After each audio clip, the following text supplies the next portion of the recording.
Welcome to Mr. Sleep Story. Close your eyes, relax your mind, and let the rhythm of my voice carry you to a faraway lands. Today's story begins in 5, 4, 3, 2, 1. In a quiet village, nestled amidst rolling green hills and golden meadows, there lived a miller with his 3 sons. The miller was a kind man, though his life had been marked by modest means and relentless toil. His mill, standing on the edge of a bubbling brook, had provided just enough to feed his family and keep a roof over their heads. But time, like the unceasing flow of the brook, had worn him down, and as he lay on his deathbed, he divided his meager possessions among his children. To his eldest son, he left the sturdy mill, a symbol of steady work and a reliable future. To his middle son, he gave the donkey, a creature loyal and strong, capable of bearing burdens and plowing fields. And to his youngest son, a dreamer named Jacques, he left only a cat. The youngest son, gazing at the sleek creature with its emerald eyes and sable fur, felt his heart sink. A cat? Jacques muttered, his voice tinged with disbelief. What am I to do with a cat? The mill can grind grain, the donkey can plow fields, but a cat? The cat, sitting regally atop the miller's old wooden chest, seemed to blink knowingly at Jacques, as if amused by the boy's lament. With a flick of its tail, it leapt down and padded gracefully toward him. Though Jacques had not yet realized it, this was no ordinary feline. "Do not despair, master," the cat purred, its voice as smooth as silk. Jacques startled, nearly toppling over. His eyes widened in disbelief as the cat continued, its tone soothing yet commanding. "I am more than what meets the eye. Equip me with a pair of fine boots and a sturdy bag, and I shall bring you more fortune than you could ever dream of." Jacques blinked, convinced he was hearing things. Perhaps his grief over his father's passing had clouded his senses. Yet there was something about the cat's calm confidence, its piercing gaze, that made him pause. "You can talk?" he stammered, his voice a mix of astonishment and doubt. "Indeed I can," the cat replied, lifting its chin. "And if you heed my advice, you may yet rise above your brothers, who are weighed down by their predictable inheritances. With my help, your path will be extraordinary." Extraordinary. The word rang in Jacques' mind like a bell. He had always dreamed of something greater than the quiet, unchanging life of their village. He wanted adventure, recognition, and perhaps even a touch of magic. Swallowing his skepticism, he nodded. "Very well," Jacques said hesitantly. "I'll trust you. But boots? For a cat?" The cat's whiskers twitched, and it smiled. Or at least, Jacques could have sworn it did. "A fine pair of boots will lend me the dignity befitting my plans. Now, take what little coin you have left and procure them for me. The bag. I shall fashion myself from the burlap in the shed." Reluctantly, Jacques parted with his last few coins and visited the cobbler in the village square. The cobbler, known for his skill and precision, raised an eyebrow when Jacques requested boots small enough for a cat. But coin was coin, and by the next morning, the cat stood proudly in a pair of exquisite leather boots, their polished surface catching the early sunlight. "Now," the cat declared, adjusting the bag over its shoulder, "the true work begins." The cat wasted no time, striding into the woods with a determined air. Its movements were sleek and purposeful, a predator on a mission. The bag, lined with fragrant herbs and a handful of oats, was a clever trap for unsuspecting prey. Before long, the cat's cunning bore fruit. A plump rabbit, lured by the scent, hopped curiously into the bag. With a swift tug, the cat closed the drawstring and hoisted the bag over its shoulder, whistling a jaunty tune as it made its way toward the royal palace. The palace, with its soaring towers and glittering windows, stood as a beacon of power and opulence. Guards in gleaming armor flanked the grand entrance, their spears catching the sunlight. Unfazed, the cat approached, its boots clicking confidently against the cobblestones. "Good day, noble sirs," the cat said, bowing low. The guards exchanged baffled glances, but stepped aside, too stunned to protest. The cat strode into the throne room, where the king, a portly man with a kind face, sat amidst velvet drapes and gilded furnishings. "Your Majesty," the cat began, bowing deeply, "I come bearing a humble gift from my master, the illustrious Marquis of Carabas." The king, intrigued by the cat's eloquence and the mention of a marquis, leaned forward. "A gift, you say? From a marquis? Pray, what is it?" The cat opened the bag with a flourish, revealing the plump rabbit. The king's eyes lit up. "Ah, a fine catch indeed.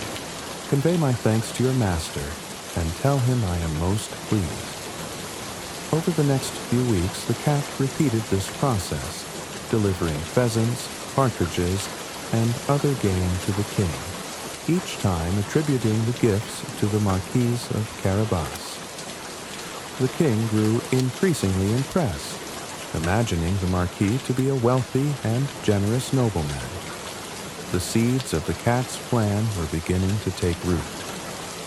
Meanwhile, Jacques watched from the sidelines, bewildered and amused by the cat's antics. He had always thought of himself as a dreamer, but he could never have envisioned a life where his fortunes might turn thanks to a talking, boot-clad cat. Yet, as the days passed and the cat's confidence never wavered, Jacques began to feel a flicker of hope. Perhaps this strange, magical companion truly could change his destiny. One evening, as the two sat by the hearth in the tiny cottage they called home, Jacques ventured to ask, "Why are you doing this for me? What do you gain from it?" The cat's emerald eyes glimmered in the firelight. "Every great story needs a hero," it said softly, "and every hero needs a guide. Trust me, Jacques. Your tale has only just begun." The days that followed were marked by a flurry of activity, each step meticulously planned by the clever cat. The young man, once downtrodden and skeptical, found himself swept into a whirlwind of intrigue and opportunity. The cat, ever resourceful, took to frequenting the markets and taverns of the kingdom, listening intently to the chatter of merchants and travelers.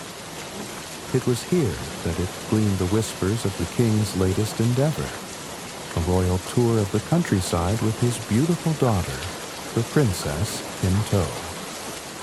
The cat's sharp mind immediately spun into action. "Jacques," it announced one evening, "your chance to prove yourself to the king and win his favor draws near, but you must trust me completely." Jacques, now accustomed to the cat's cryptic ways, nodded without hesitation. "What must I do?" The cat's whiskers twitched in satisfaction. "First, you shall bathe in the river at sunrise. Leave the rest to me." When the morning sun cast its golden rays across the land, Jacques found himself standing by the edge of a sparkling river, its waters cool and inviting. Following the cat's instructions, he stripped down to his underclothes and waded into the gentle current. No sooner had he submerged himself than the cat sprang into action, darting toward the royal carriage, which was just rounding the bend of the dusty road. Waving its arms dramatically, the cat cried out, Help! Help!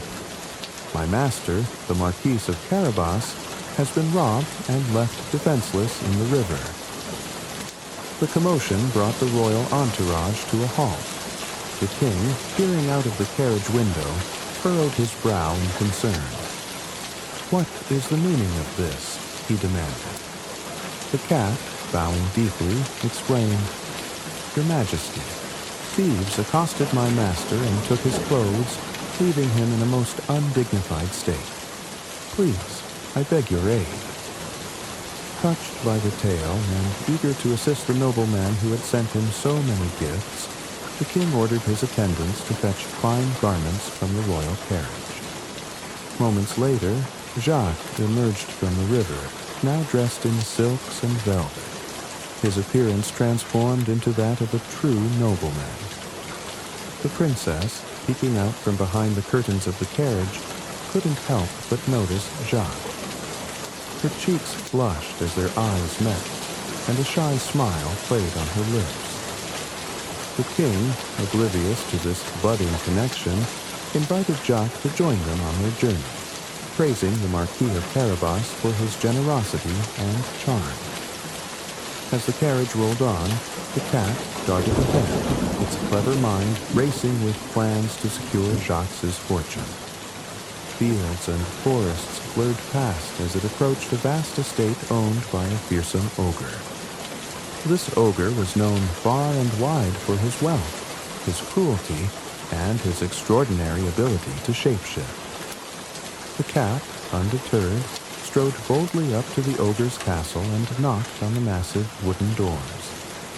When the ogre answered, his towering form casting a shadow over the diminutive feline, the cat bowed deeply. "Great and powerful lord," it began, "I have heard tales of your incredible abilities.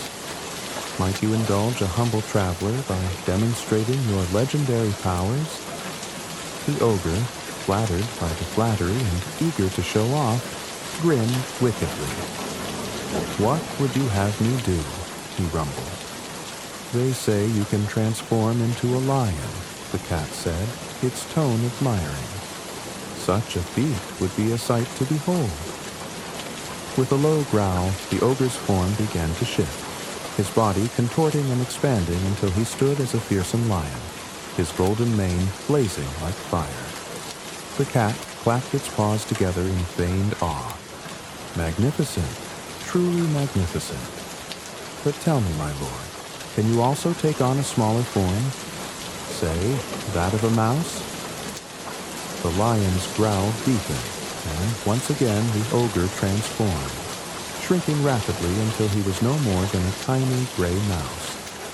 The cat's eyes gleamed with triumph. In one swift motion, it pounced, capturing the mouse in its claws and swallowing it whole. With the ogre vanquished, the castle and all its riches were left unclaimed. The cat wasted no time in claiming them for the Marquis of Carabas, ensuring that when the royal carriage arrived, Jacques would be presented as the lord of a grand estate. As the king marveled at the splendor of the castle, and the princess stole glances at Jacques, the cat looked on with satisfaction. Its work was nearly complete, and its master's destiny had been irrevocably changed. The royal entourage spent the remainder of the day marveling at the estate, with the king praising the supposed Marquis of Carabas for his vast wealth and impeccable taste. Jacques, though still adjusting to his newfound status, played the role with surprising ease, his natural charm endearing him to the king and his court. The princess, in particular, found herself drawn to Jacques. As the sun dipped below the horizon, casting a warm, golden glow over the castle gardens, the two found themselves strolling alone along a hedge-lined path. The air was filled with the gentle hum of crickets and the scent of blooming roses. "You've led an extraordinary life, Marquis," the princess said, her voice soft and laced with curiosity.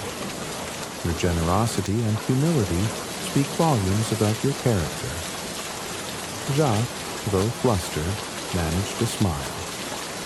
I owe much of it to my advisors, he replied, casting a glance toward the cat, who watched from a distance, perched atop a stone fountain like a silent sentinel. The princess laughed, a melodic sound that made Jacques' heart race. A humble man as well. Perhaps we shall see more of each other in the days to come. As the evening wore on, the king announced that the court would spend the night at the estate before continuing their journey. A grand feast was prepared, with tables laden with roasted meats, fresh fruits, and goblets of sparkling wine. Music filled the great hall as minstrels played lively tunes, and laughter echoed off the stone walls. The cat, ever watchful, ensured that every detail was perfect, from the arrangement of the dishes to the seating of the guests. It moved through the shadows with grace, its sharp eyes missing nothing. By the time the feast drew to a close, the king was so impressed with the hospitality of the Marquis that he began to consider a more permanent alliance between their families. Marquis, the king declared, raising his goblet, it is clear that you are a man of great substance and character. I would be honored to call you my son-in-law. The hall erupted into applause as Jacques stood, his cheeks flushed with both surprise and delight. He glanced at the princess, who smiled shyly, her eyes shining with happiness. The cat, watching from the shadows, allowed itself a small, satisfied grin. Its master's journey from a penniless dreamer to a prince-in-waiting was now complete. Yet, even as it basked in its success, the cat's sharp mind was already contemplating the challenges that lay ahead. For every story's end is but the beginning of another. And so, with the king's blessing and the princess's heart won, Jacques and the cat embarked on a new chapter of their extraordinary tale. Together, they would navigate the complexities of court life, face unforeseen trials, and continue to weave their legend in a world where magic and cunning reigned supreme. The story of Honey and the Sunny. Nestled in a countryside painted with the warm hues of golden sunflowers and the soft green of rolling meadows, there was a village that seemed to hum with life. The air was filled with the sweet perfume of blossoms, mingling with the earthy scent of freshly tilled soil. Birds sang melodious tunes, and bees danced from flower to flower, their delicate wings catching the sunlight. At the heart of this idyllic place stood a quaint cottage, its walls made of cobblestone and its roof covered in moss that sparkled like emeralds after a morning dew. This was Honey's home, a haven of warmth and wonder. Honey was no ordinary girl. With hair the color of ripe wheat and eyes as bright as the sky after a summer storm, she carried an aura of curiosity and kindness. Her laughter bubbled like a brook, and wherever she went, joy seemed to follow. Honey had an affinity for nature that was almost magical. Animals flocked to her side, and even the wildflowers seemed to lean toward her as if drawn by her gentle spirit. She loved nothing more than to wander the meadows, her bare feet brushing against the soft grass, while she sang to the birds and whispered secrets to the trees. She lived with her grandmother, a wise and loving woman whose face was etched with lines that told stories of a life filled with laughter and tears.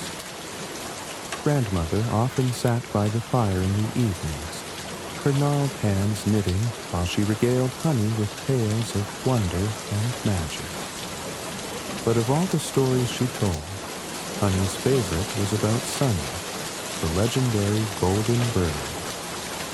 Sunny, her grandmother would begin, her voice soft and filled with reverence.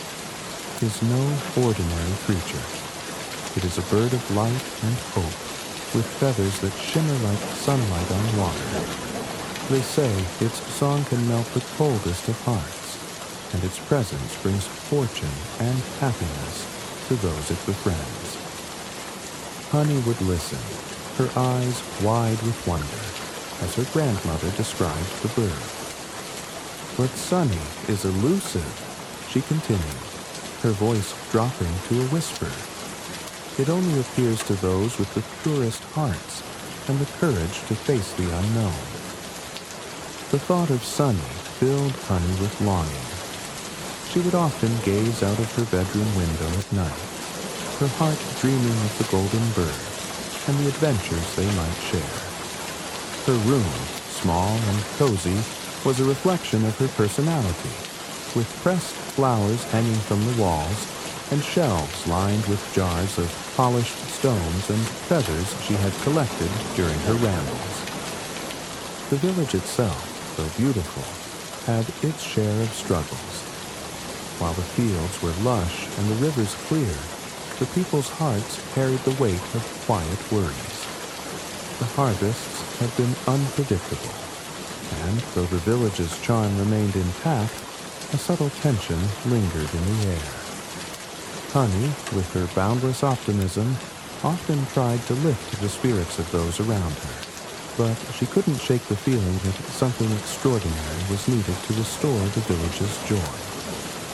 One particular evening, as the sun dipped below the horizon, painting the sky in shades of amber and crimson, Honey sat by the fire with her grandmother. The crackling flames cast flickering shadows on the walls, and the soft hum of crickets filled the air. "Grandmother," Honey asked, her voice tinged with both hope and curiosity, "do you think Sunny could ever visit our village?" Her grandmother smiled, her eyes twinkling with a hint of mystery. "Perhaps, my dear. Sunny has a way of finding those who need it most. But remember, Honey, it is not enough to wish for magic. Sometimes we must become the magic ourselves." That night, Honey lay in bed, her heart racing with the thought of Sunny. The moonlight streamed through her window, bathing her room in a silvery glow. As she drifted off to sleep, she could almost hear the faint trill of a bird's song carried on the breeze, a melody so sweet and pure that it made her heart ache with longing. Unbeknownst to Honey, far beyond the hills and meadows, in a grove hidden by ancient enchantments, Sunny perched on a tree made of gold. Its feathers glowed with an inner light, and its eyes, wise and deep, seemed to gaze toward the little village as if sensing Honey's dreams. The air around Sunny shimmered with magic, and the bird's song, soft and hauntingly beautiful, floated on the wind, carrying a promise of hope and wonder yet to come. As the seasons turned, the once vibrant village fell under the shadow of a relentless drought. The streams that once babbled through the meadows dried into cracked riverbeds, and the golden fields turned brittle and brown under the unyielding sun. Each day, the villagers gathered at the well in the center of the village, their faces etched with worry as they drew water that seemed to diminish by the hour. The air grew heavy with despair, and even Honey's laughter began to falter. One evening, Honey returned home to find her grandmother kneeling by the hearth, her hands clasped tightly in prayer. The flickering fire cast long shadows on the walls, and her grandmother's voice, usually so steady, trembled with desperation. "Oh, Sunny," her grandmother whispered, her words barely audible over the crackling flames. "If you can hear me, we need you now more than ever. Our fields are dying and our hearts are breaking. Please, bring your light and hope to our village." Honey, standing in the doorway, felt a pang in her chest. She had never seen her grandmother so vulnerable, so overcome with helplessness. That night, as she lay in bed, Honey couldn't sleep. Her grandmother's words echoed in her mind, intertwining with the stories she had grown up hearing. Could Sunny, the legendary golden bird, truly save them? And if so, why had it not come? The moonlight poured through her window, illuminating the jars of feathers and stones on her shelves. Honey sat up, her heart pounding with a mix of determination and fear. If Sunny would not come on its own, perhaps it needed someone to find it. Perhaps it needed her. Her decision was made. She would leave the safety of her home and venture into the unknown in search of Sunny. The thought filled her with both excitement and trepidation. She had never traveled beyond the borders of the village, but the stories her grandmother had told her painted a world of magic and wonder beyond the familiar fields and woods. The next morning, Honey packed a small satchel with essentials, a loaf of bread, a flask of water, and a scarf her grandmother had knitted for her. She didn't tell anyone of her plans, knowing they would try to dissuade her. Instead, she left a note for her grandmother on the kitchen table, promising to return soon and explaining her mission. As Honey stepped out of the cottage and into the early morning light, the world felt different. The sky was painted with hues of lavender and gold, and a cool breeze brushed against her cheeks. For a moment, she thought she heard a faint melody, like the trill of a bird carried on the wind. It filled her with a sense of purpose, as if Sunny itself was guiding her. Honey walked toward the edge of the village, where the dense woods stood like a wall of emerald shadows. The villagers she passed looked weary, their faces lined with worry, but they greeted her with small smiles, unaware of the journey she was about to undertake. With each step, her resolve grew stronger. As she reached the forest's edge, Honey paused and looked back at the village she loved so dearly. The sight of the sunflowers, wilted but still standing, filled her with a bittersweet hope.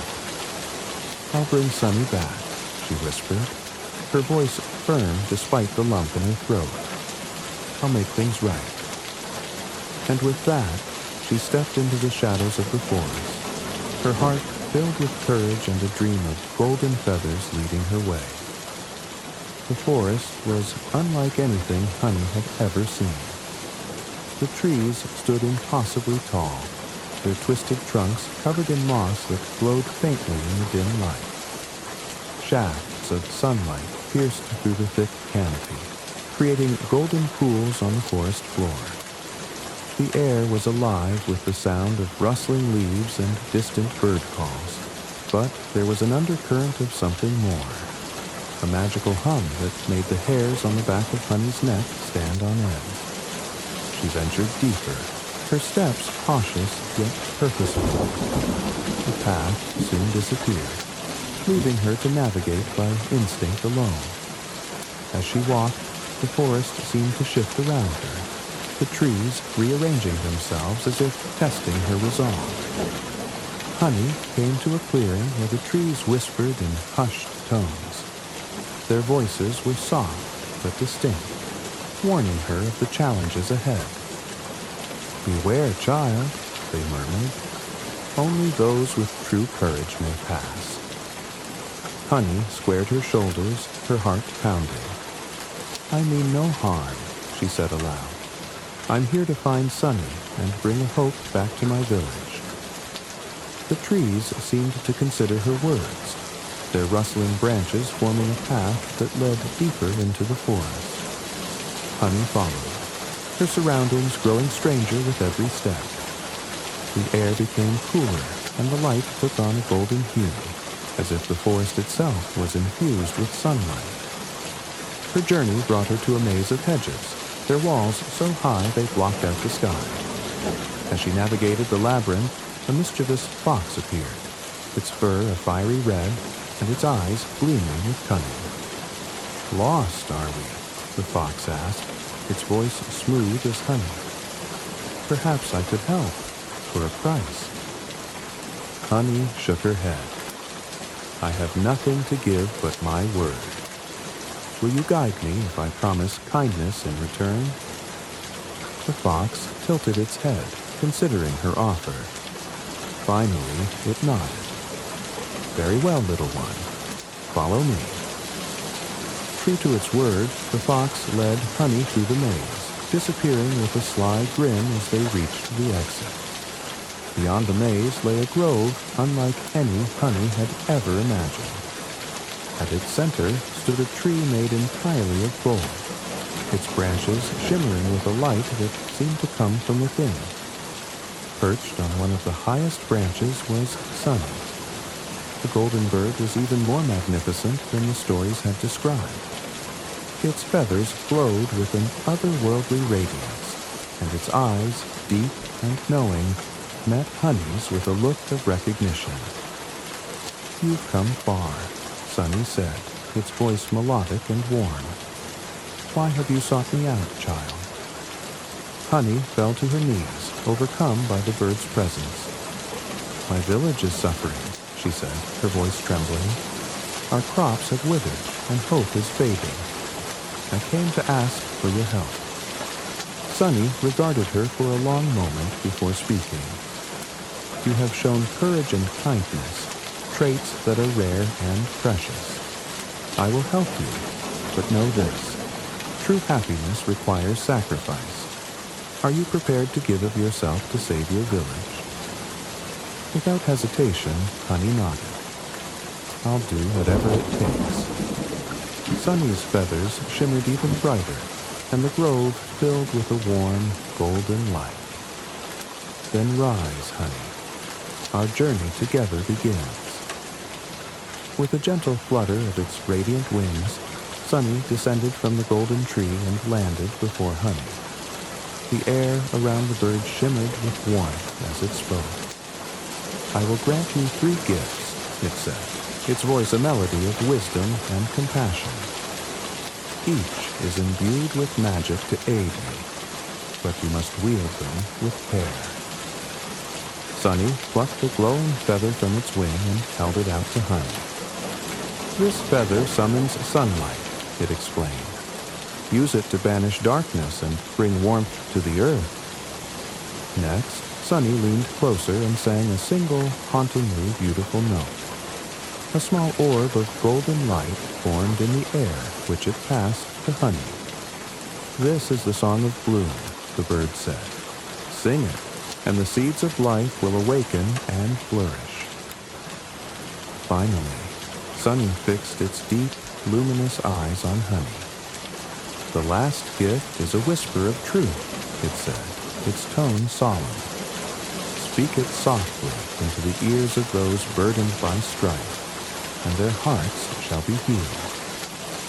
Honey clutched the gifts, her heart swelling with gratitude. "Thank you," she whispered. "I promise to use them wisely." Sunny nodded, its golden feathers glowing brighter. "Now go, child. Your village needs you."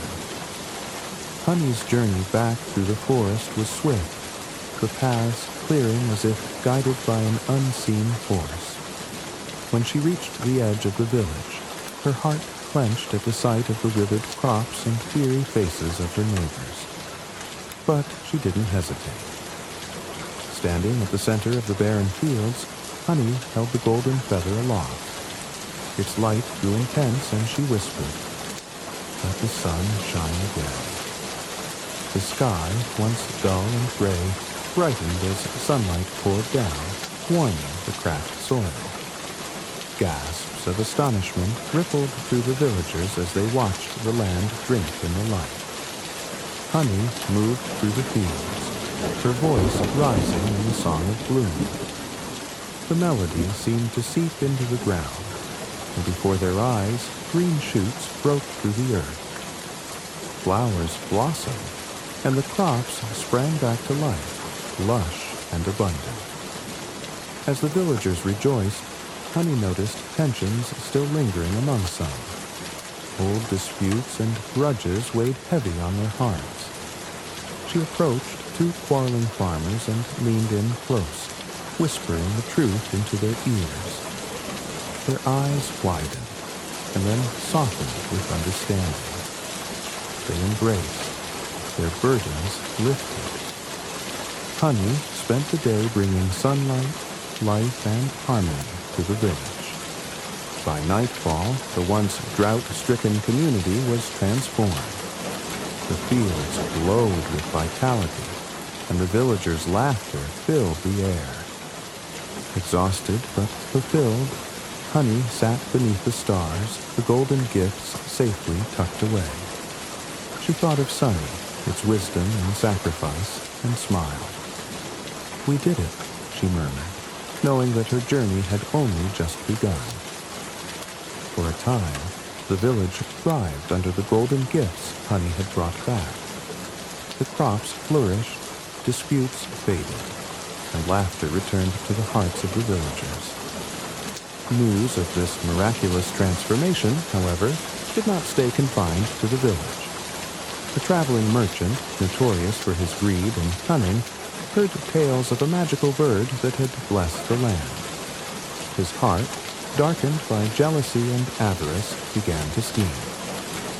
One evening, as the villagers gathered to celebrate their renewed prosperity, the merchant slipped into the forest, following whispers and rumors to find Sunny. Armed with traps and a net woven from enchanted threads, he sought to capture the golden bird for himself, imagining the riches and power it could bring. Honey, sensing something amiss, felt a pang of unease. She hurried to the forest, her heart racing as the shadows grew long and the air thickened with tension. She arrived just as the merchant found the golden grove, its light still as radiant as the first time Honey had seen it. There, perched on a golden tree, was Sunny, its feathers glowing softly in the twilight. "Ah, so this is the legendary bird," the merchant sneered, his voice dripping with greed. "You'll make me the wealthiest man in the kingdom." Sunny, calm and unyielding, gazed down at the merchant. "You seek only to take without understanding the cost," it said, its voice steady and sorrowful. "True happiness cannot be hoarded." The merchant laughed, dismissing the bird's words. With a swift motion, he cast his enchanted net into the air. Honey, watching from the shadows, cried out, "No!" and darted forward, trying to stop him. But she was too late. The net fell over Sunny, its light dimming as the bird let out a mournful song. As the merchant approached to claim his prize, a sudden burst of golden light erupted from Sunny. The net disintegrated, and the merchant was thrown back, his greed and malice reflected in the radiant explosion. The grove itself seemed to absorb Sunny's essence, the tree and its branches glowing brighter than ever before. Honey fell to her knees, tears streaming down her face as she realized what had happened. Sunny had sacrificed itself to protect her, the village, and the balance of the magic it embodied. The bird's light expanded, filling the forest and the skies above. The drought was not only cured, but transformed into a lush, perpetual harmony. The golden tree stood as a beacon of hope, its leaves shimmering eternally in Sunny's memory. The merchant fled, blinded and defeated, his greed leaving him empty-handed. Honey, though devastated by Sunny's loss, felt a deep gratitude for all it had given. She returned to the village, her heart heavy yet filled with purpose. That night, under a sky of brilliant stars, the villagers gathered around the golden tree, now standing at the edge of their fields. Honey spoke softly, her voice steady despite her tears. "Sunny gave everything for us. We must honor its legacy by living with kindness, courage, and gratitude."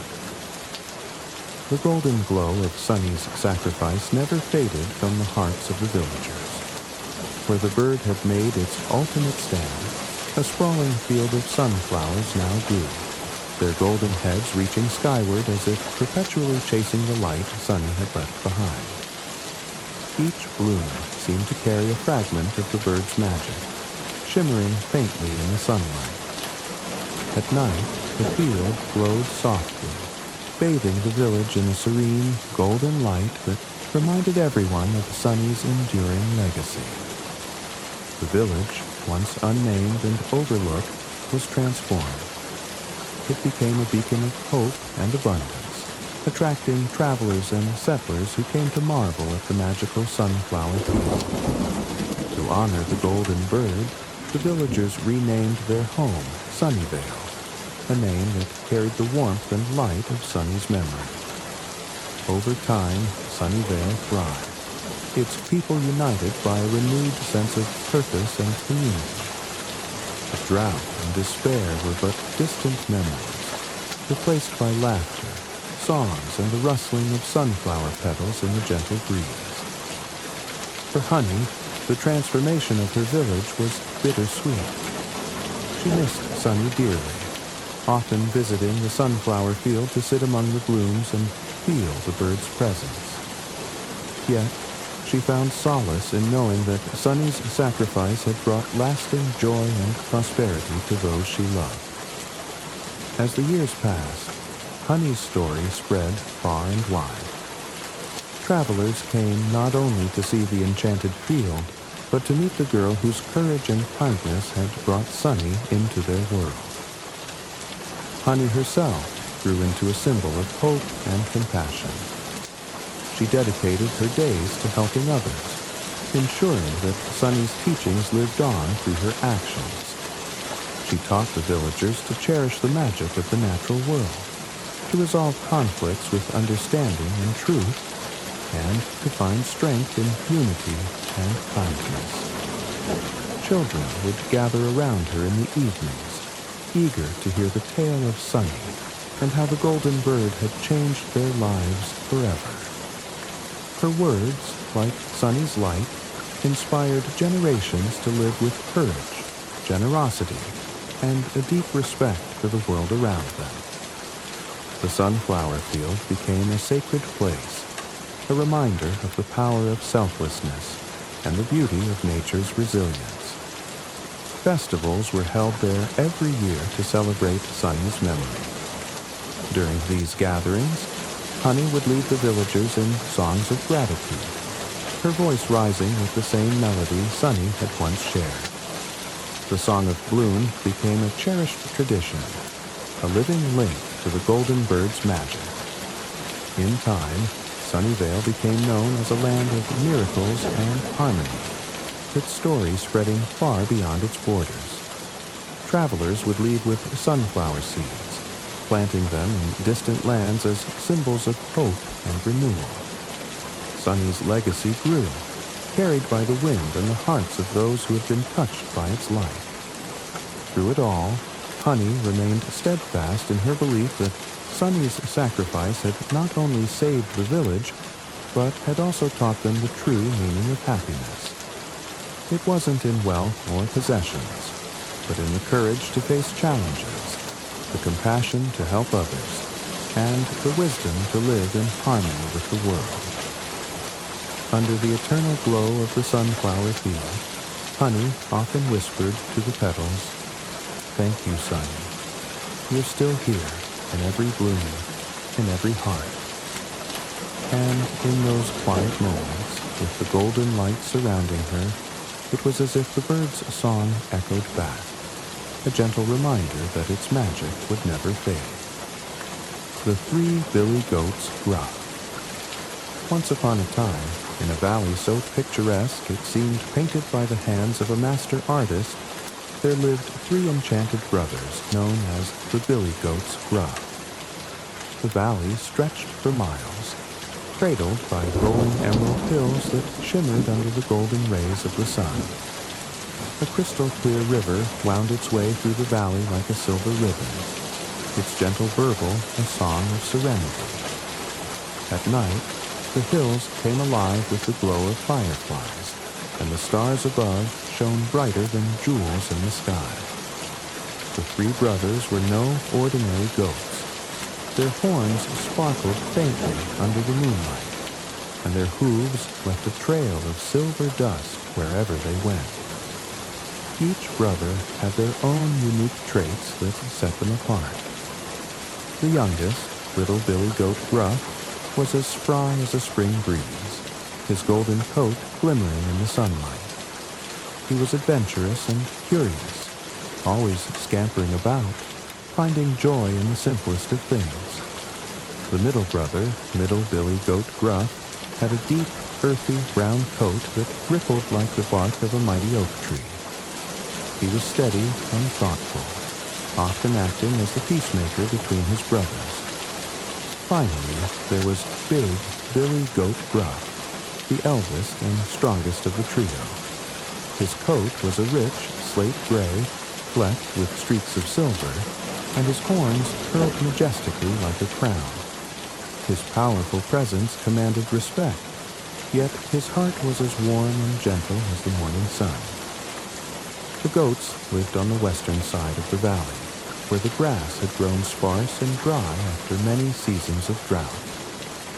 Across the river, just beyond a shimmering crystal bridge, lay a meadow so lush and green it seemed to hum with magical energy. The grass there sparkled like emeralds, and wildflowers painted the landscape in a riot of colors. It was said that anyone who ate the grass in the meadow would grow stronger and more radiant, their spirits uplifted by its enchanted nourishment. But the path to the meadow was not without peril. Guarding the crystal bridge was a fearsome troll, a creature born of darkness and shadow. The troll had skin like cracked stone, eyes that glowed like burning embers, and jagged teeth that glistened with malice. He was cursed to guard the bridge by an ancient spell, unable to leave its bounds, and his only solace was devouring those foolish enough to try and cross. His deep, guttural growls often echoed through the valley at night, chilling the hearts of anyone who heard them. One bright morning, as the sun cast golden rays across the valley, little Billy Goat Gruff decided it was time to cross the bridge. His small hooves clicked against the rocky path as he approached the bridge, his golden coat glinting in the sunlight. Though he was the smallest of the brothers, his heart was brimming with courage. The bridge shimmered like ice under the morning light, its crystalline arches sparkling as though they held fragments of the stars. As little Billy Goat Gruff stepped onto the bridge, the faint hum of magic resonated beneath his hooves. Suddenly, a thunderous roar erupted from beneath the bridge. "Who dares to cross my bridge?"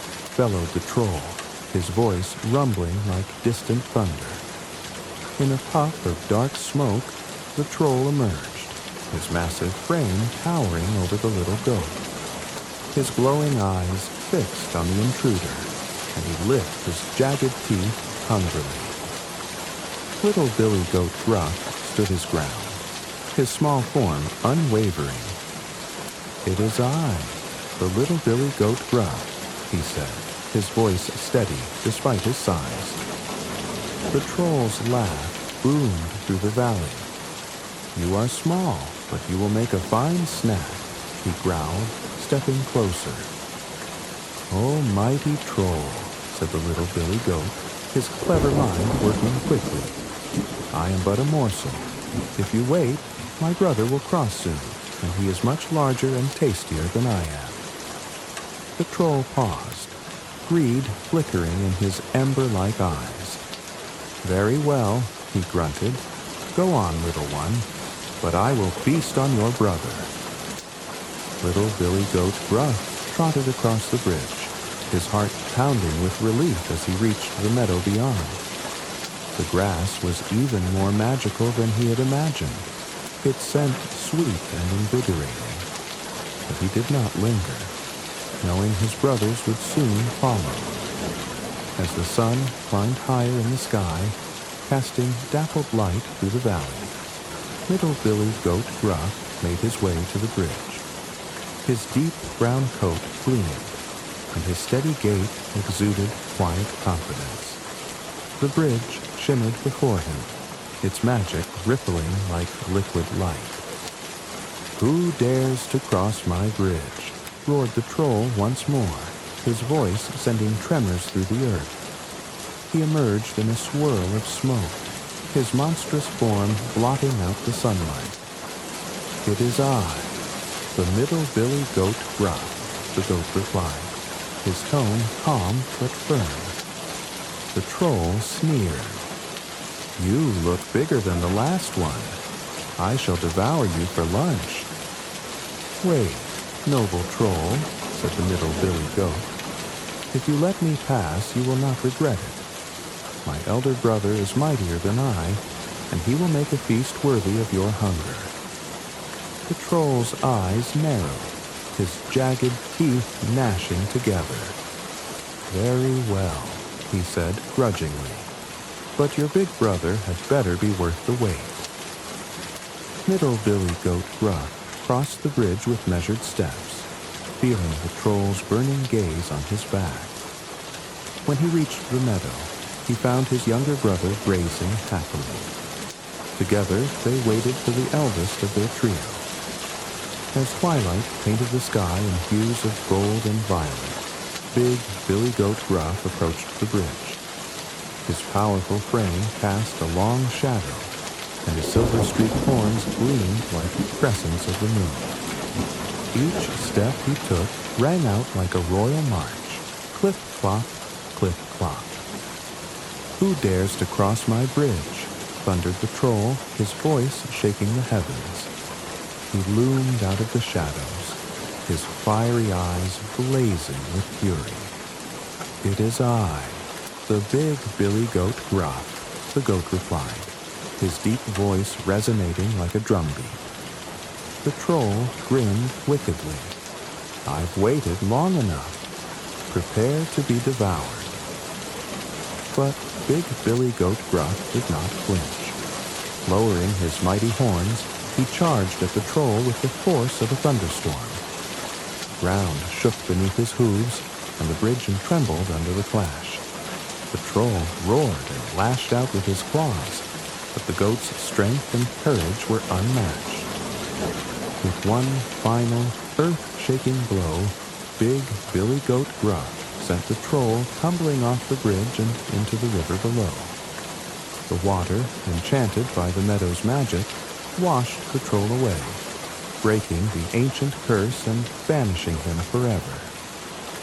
With the troll gone, the three Billy Goats Gruff reunited and crossed the bridge together.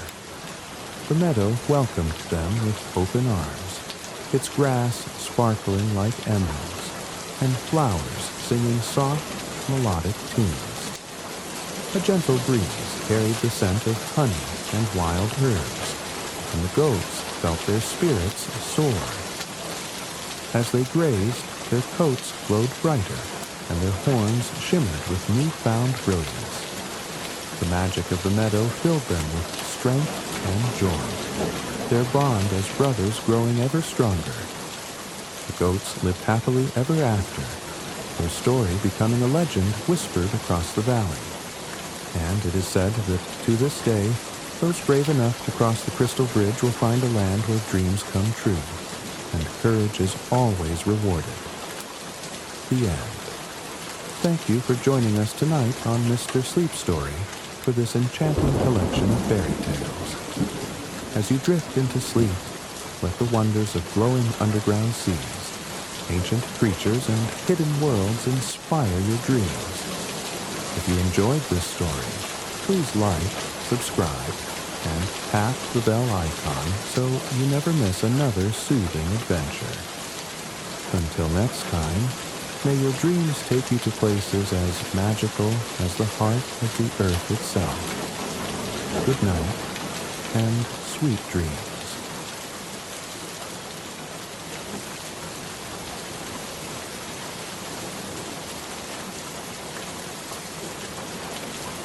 Tonight, we delve into the enchanting depths of Jules Verne's classic Journey to the Center of the Earth. This thrilling tale follows Professor Lidenbrock, his nephew Axel, and their fearless guide Hans, as they embark on a daring expedition beneath the Earth's surface. Together, they navigate ancient caverns, underground oceans, and a world of wonder hidden deep below. It's a story of curiosity, discovery, and the boundless possibilities of adventure. The cluttered study of Professor Otto Lidenbrock was a place of endless fascination and chaos. Books were stacked precariously on every surface. Ancient maps and manuscripts covered the walls, and strange geological specimens littered the tables. Amid this academic whirlwind stood the professor himself, a man whose boundless energy and sharp intellect made him both admired and feared. With his wild gray hair, piercing blue eyes, and commanding presence, he was a figure who seemed always on the edge of discovery. On an otherwise unremarkable afternoon, the course of Lidenbrock's life and the history of exploration changed forever. He burst into the study, clutching a dusty old book he had purchased from a local antiquarian.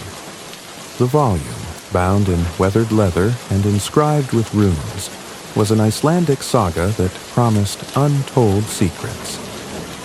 "Axel, come here, boy," Lidenbrock bellowed, his voice echoing through the house. Axel, his young and somewhat reluctant nephew, hurried into the room. With his dark hair and thoughtful demeanor, Axel was the opposite of his excitable uncle.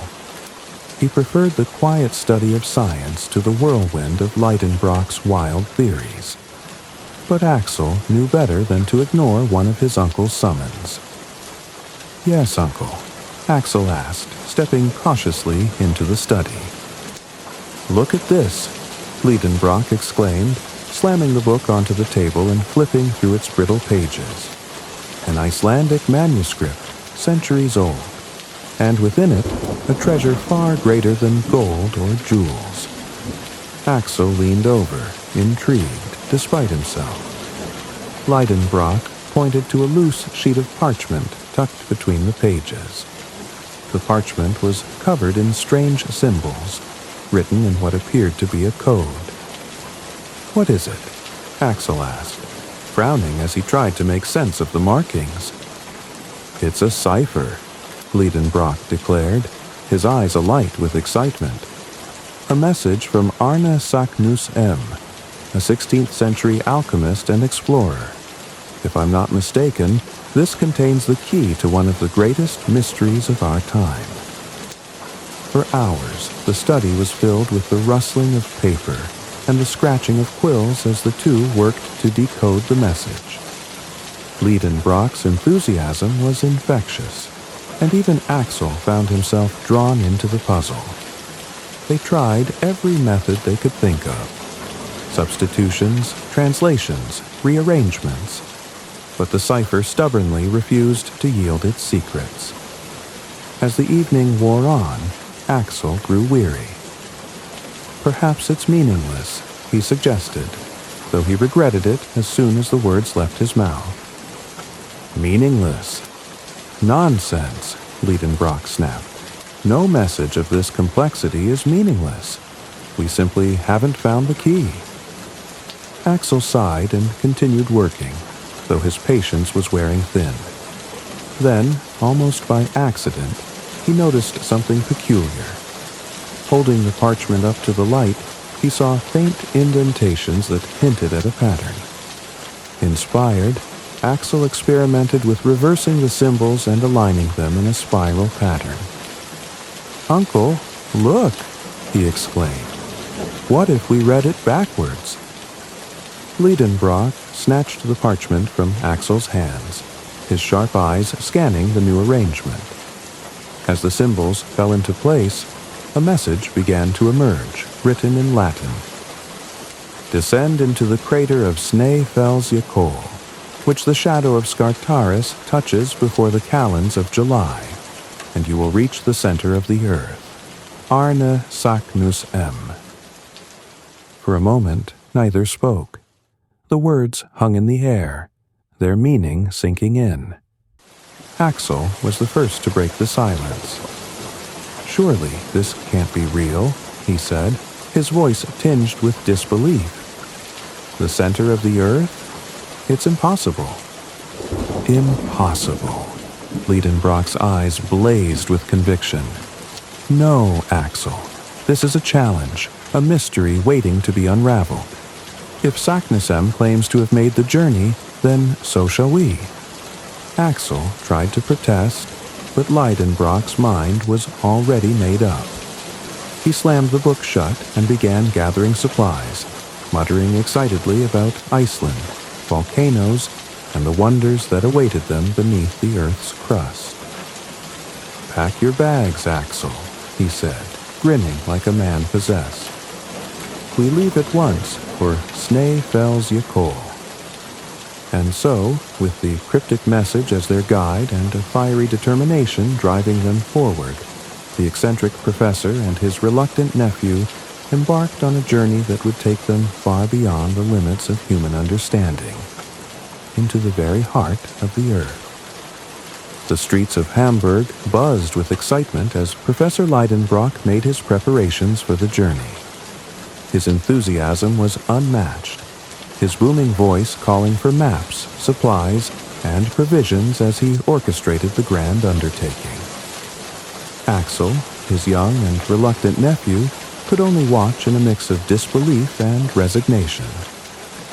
The discovery of Arne Saknussemm's manuscript had ignited a fire in Liedenbrock, and no force on earth or below it could quench it. "Axel, don't dawdle," Liedenbrock barked as he examined a stack of geological tools. "This is no leisurely outing. We are on the cusp of making history." Axel sighed, stuffing the last of his belongings into his travel bag. "Uncle, are we truly prepared for this? A dormant volcano is hardly a safe place for exploration." "Nonsense," Liedenbrock replied, his eyes gleaming. "Snæfellsjökull will not deter us. It is merely the gateway to the greatest discovery of all time." The duo set out from Hamburg with a sense of purpose, their destination clear. Iceland, the land of fire and ice. Their journey by sea was long and arduous, but Liedenbrock's unrelenting energy kept spirits high. Axel, ever the skeptic, found moments of awe in the vast ocean and the promise of adventure, though he privately questioned the sanity of their endeavor. Upon their arrival in Reykjavik, the small Icelandic capital, they were greeted by stark landscapes and the biting chill of the northern wind. The town bustled with fishermen and traders, its rugged charm a testament to the resilience of its people. It was here that they met Hans Belker, a tall, stoic Icelandic hunter who had been recommended as the perfect guide for their expedition. With his quiet demeanor and unflappable calm, Hans seemed almost carved from the very stone of the land itself. "Do you understand the task ahead?" Liedenbrock asked Hans, gesturing toward the distant outline of Snæfellsjökull, its snow-capped peak piercing the sky. Hans nodded once, his expression unreadable.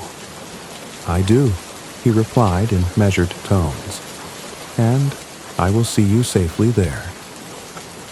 The trio set out toward the volcano, their journey taking them across sweeping plains of black lava, through valleys carved by ancient glaciers, and over streams of crystal-clear water. The Icelandic landscape was a study in contrasts, its raw beauty both awe-inspiring and humbling.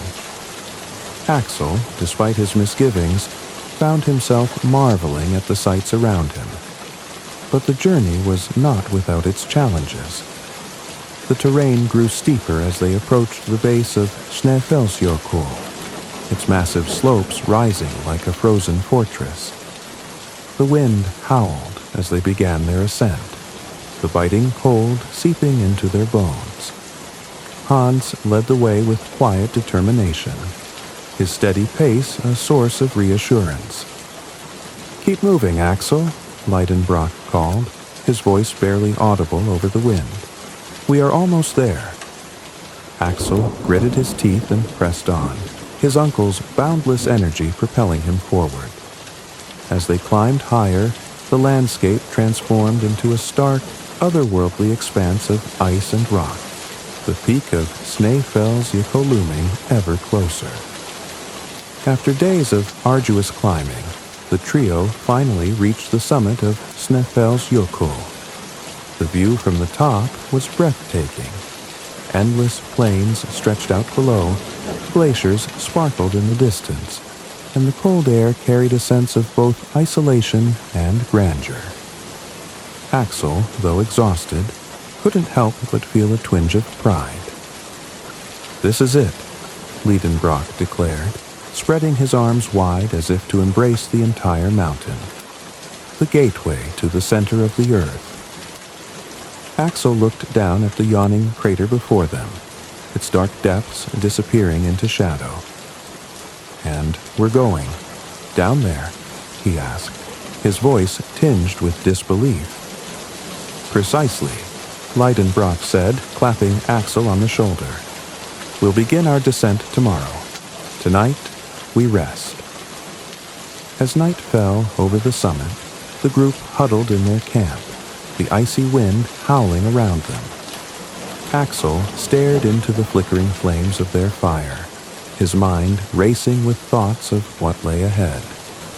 The journey so far had been grueling, but the true challenge awaited below, in the uncharted depths of the earth. Hans, ever the steady guide, sat silently, sharpening his tools with methodical precision. Liedenbrock, meanwhile, gazed into the crater with a look of unshakable determination. "Axel," he said quietly, his voice carrying a rare note of reflection. "What we are about to do is dangerous, yes, but it is also extraordinary. Few men have dared to dream as boldly as we do now." Axel nodded slowly, his doubts lingering but his curiosity undeniable. "Then let us hope the earth welcomes its visitors." With that, the group prepared for the descent, unaware of the wonders and dangers that awaited them in the depths of Snæfellsjökull. The morning sun cast its golden light across the summit of Snæfellsjökull, but the beauty of the scene was lost on the three travelers. Professor Leidenbrock stood at the edge of the crater, his gaze fixed on the dark maw below, his excitement barely contained.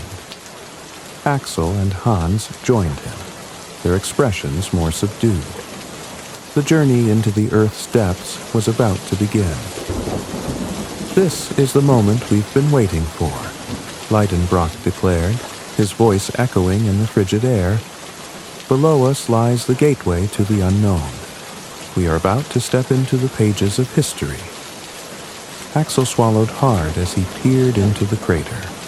The path ahead looked treacherous, a labyrinth of jagged rocks and sheer drops. "History or madness," he muttered under his breath, tightening his grip on his pack. Hans, ever stoic, nodded silently, his tools securely fastened to his belt. He led the way, his calm demeanor offering a quiet reassurance. With the sun at their backs, the trio began their descent into the heart of the volcano. The walls of the crater were steep and uneven, the ground shifting underfoot as they navigated the treacherous terrain. Every step demanded focus and balance. Loose stones tumbled into the darkness below, their clattering echoing ominously. The air grew colder with each passing moment, and the light from above began to fade. Liedenbrock moved with unrelenting energy, his eyes alight with the thrill of discovery. "Axel, keep close," he called over his shoulder. We must document every detail of this descent." Axel, struggling to match his uncle's pace, muttered a half-hearted reply. His nerves were on edge, the enormity of their undertaking pressing heavily on him. But Hans, walking just ahead, remained unfazed. His steady hands and unerring sense of direction guided them safely through narrow ledges and sharp inclines. As they descended deeper, the walls of the crater began to widen, revealing a vast chamber filled with towering rock formations. The space seemed to pulse with an ancient energy, the silence so profound that even the sound of their footsteps felt intrusive. "This place," Axel said softly, his voice barely a whisper, "feels alive." "It is alive, in its own way," Liedenbrock replied, his voice reverent. "The earth's heart beats here, hidden from the eyes of men." The journey soon took them through a series of narrow tunnels, their walls pressing in like the jaws of some great beast. The air grew thinner and cooler, and the faint light of their lanterns cast long, flickering shadows. Axel struggled to shake the sense of claustrophobia creeping over him. "Uncle, are we certain this is the correct path?" he asked, his voice tinged with unease. "Certain?" Liedenbrock repeated, his tone brisk. "Nothing is certain in exploration, Axel, but the only way forward is through." Hans, unbothered by the confined space, continued to lead, his every movement deliberate and precise. At one point, the tunnel narrowed so much that they were forced to crawl on hands and knees.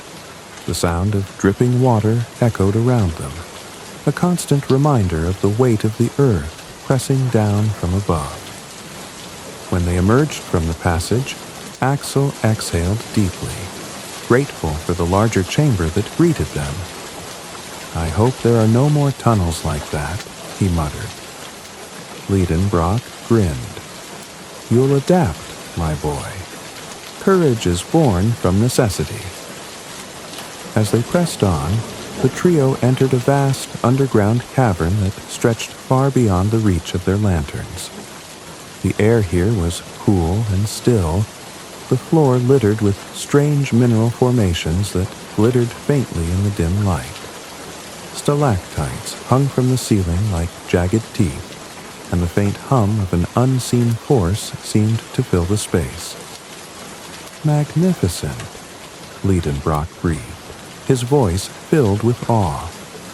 "This is a world untouched by time, a place no man has set foot before." Axel, despite his earlier apprehension, couldn't help but feel a spark of wonder.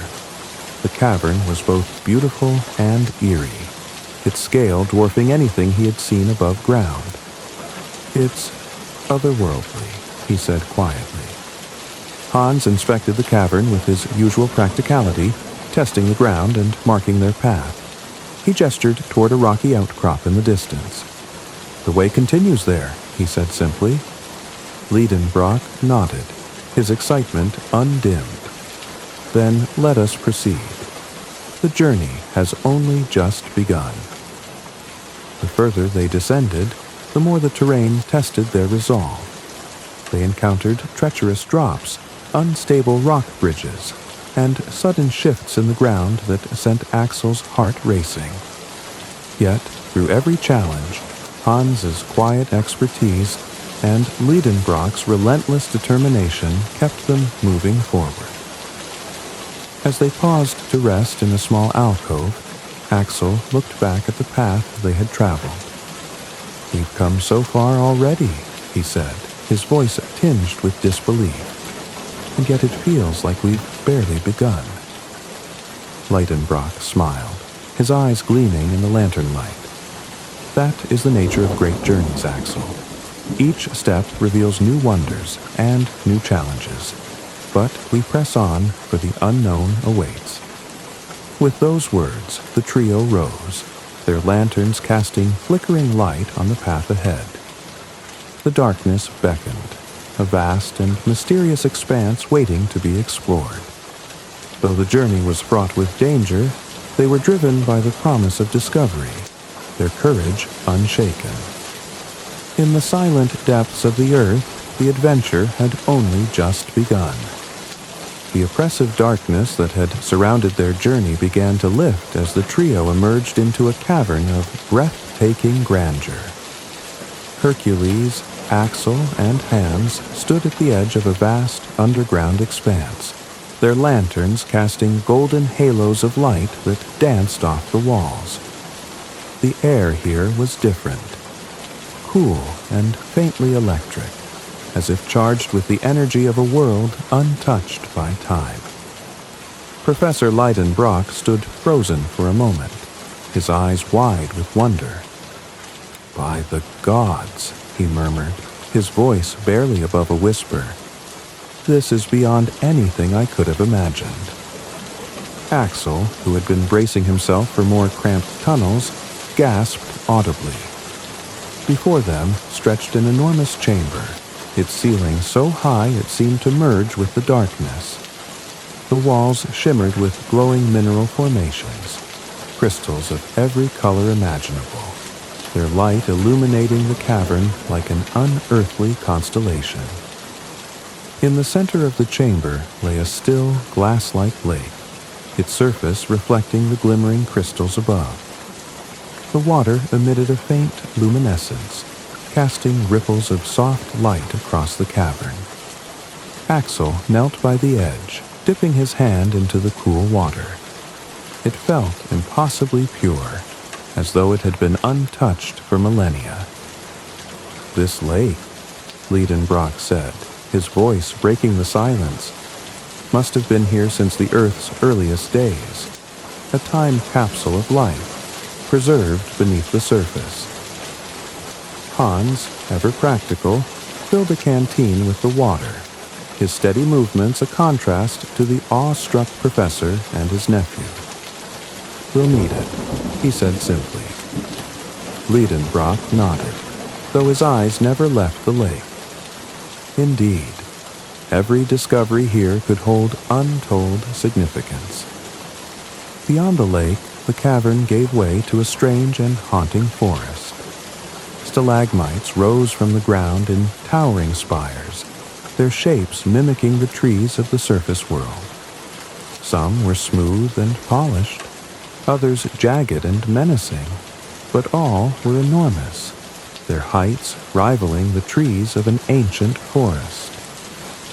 "It's as if nature itself tried to recreate the surface world," Axel said, his voice tinged with awe. He reached out to touch one of the formations, its surface cool and smooth under his fingers. "Or perhaps it is a reflection of a time before the surface world existed," Leidenbrock mused. "A memory of the Earth's infancy, preserved in stone." The trio walked through the stone forest, their lanterns casting long shadows that danced across the spires. The silence was profound, broken only by the faint sound of water dripping from the cavern roof. Axel couldn't shake the feeling that they were intruding on a sacred place, a world meant to remain hidden. As they ventured further, they came across a river that wound its way through the cavern like a shimmering ribbon. The water glowed faintly, its light pulsing with a steady rhythm, as if the river itself was alive. Tiny creatures darted beneath the surface, transparent and luminous, their forms unlike anything Axel had ever seen. "These must be ancient species," Leidenbrock said, leaning closer to observe the strange creatures. "Survivors of a world long lost to time. What secrets do you hold, little ones?" Hans watched in silence, his stoic expression betraying a flicker of curiosity. He tapped the ground with his staff, testing its stability before nodding for them to continue. Eventually, the cavern opened into a dome-like chamber so vast it seemed to contain the sky itself.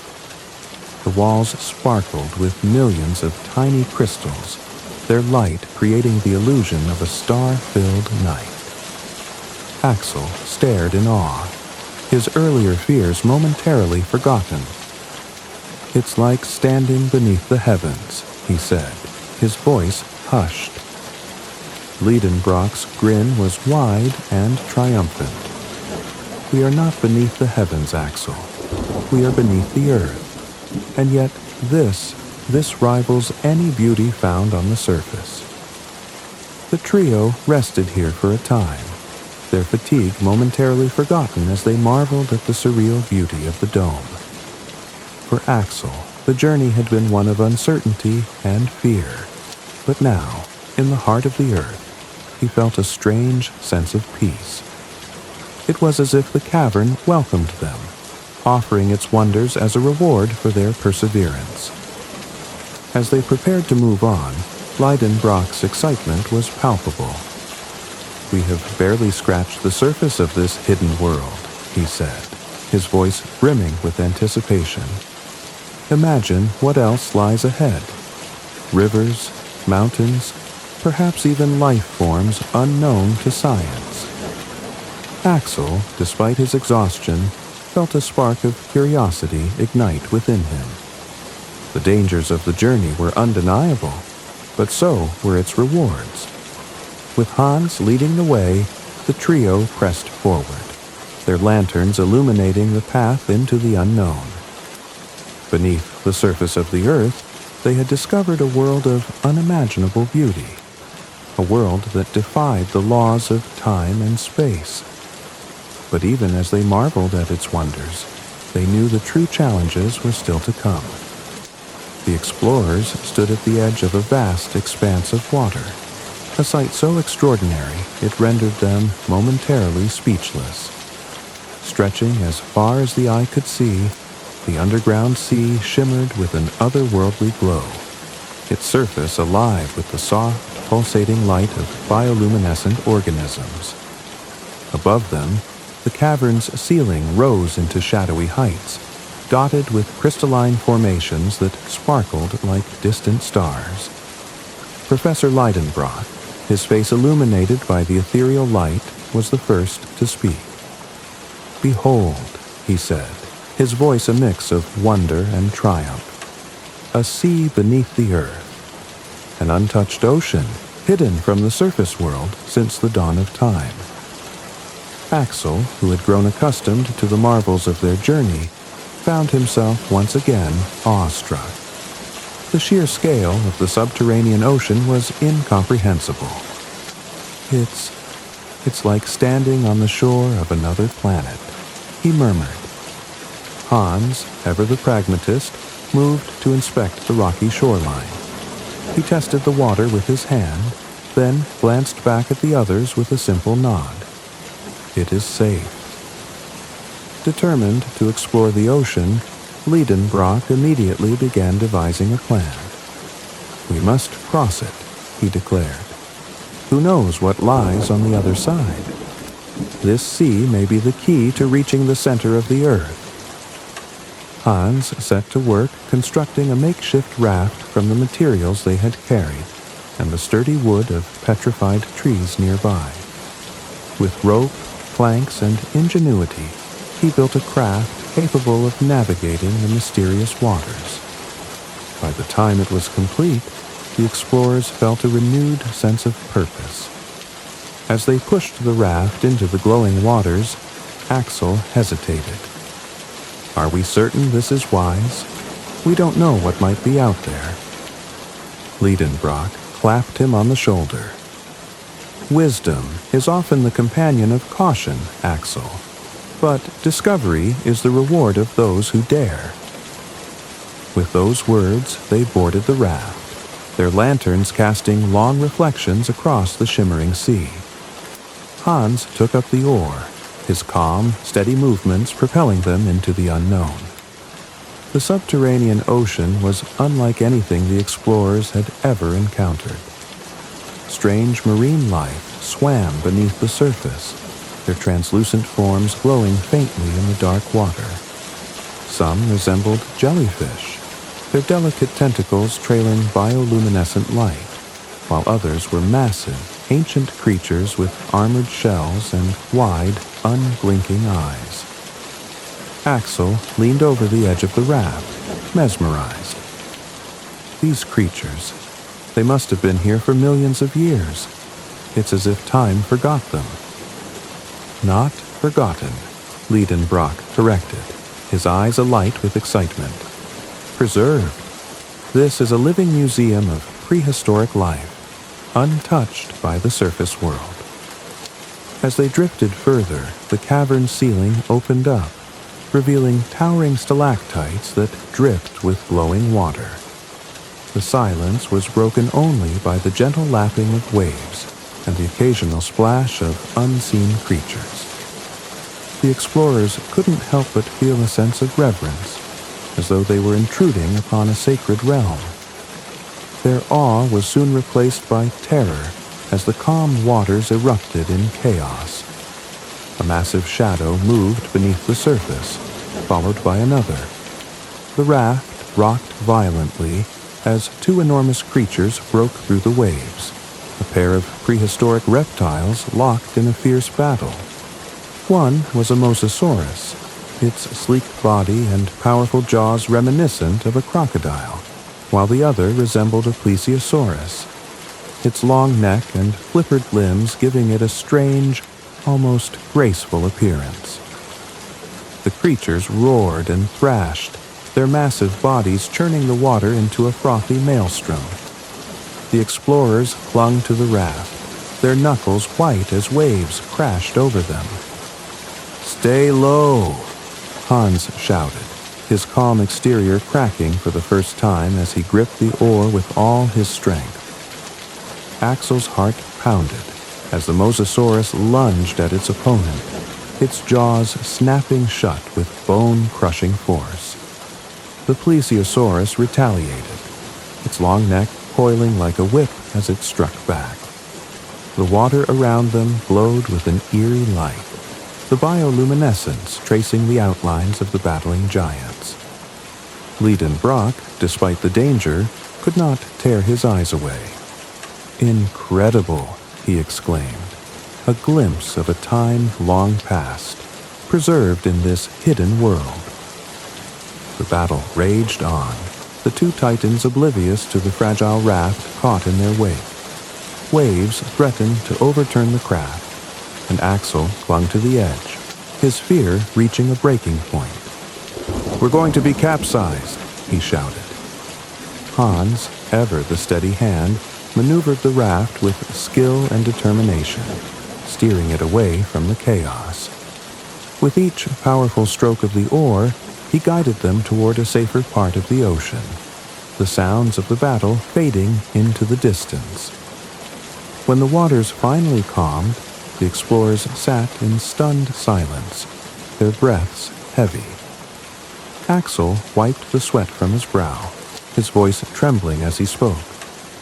"I thought we were done for." Liedenbrock, still exhilarated by what they had witnessed, clapped Axel on the back. "Nonsense, my boy. What we saw was a once-in-a-lifetime spectacle, a window into Earth's ancient past."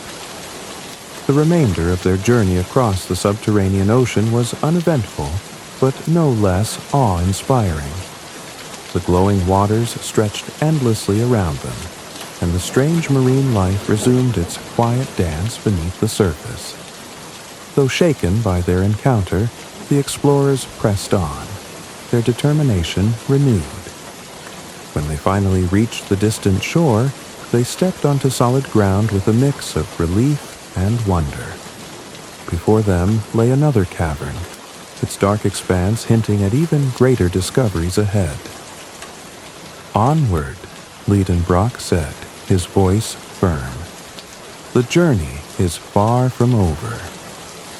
And so, the trio ventured deeper into the earth, leaving the subterranean ocean behind but carrying its memory with them, a place of beauty, danger, and ancient life, untouched by time. The explorers had barely left the shores of the subterranean ocean when the atmosphere around them began to change.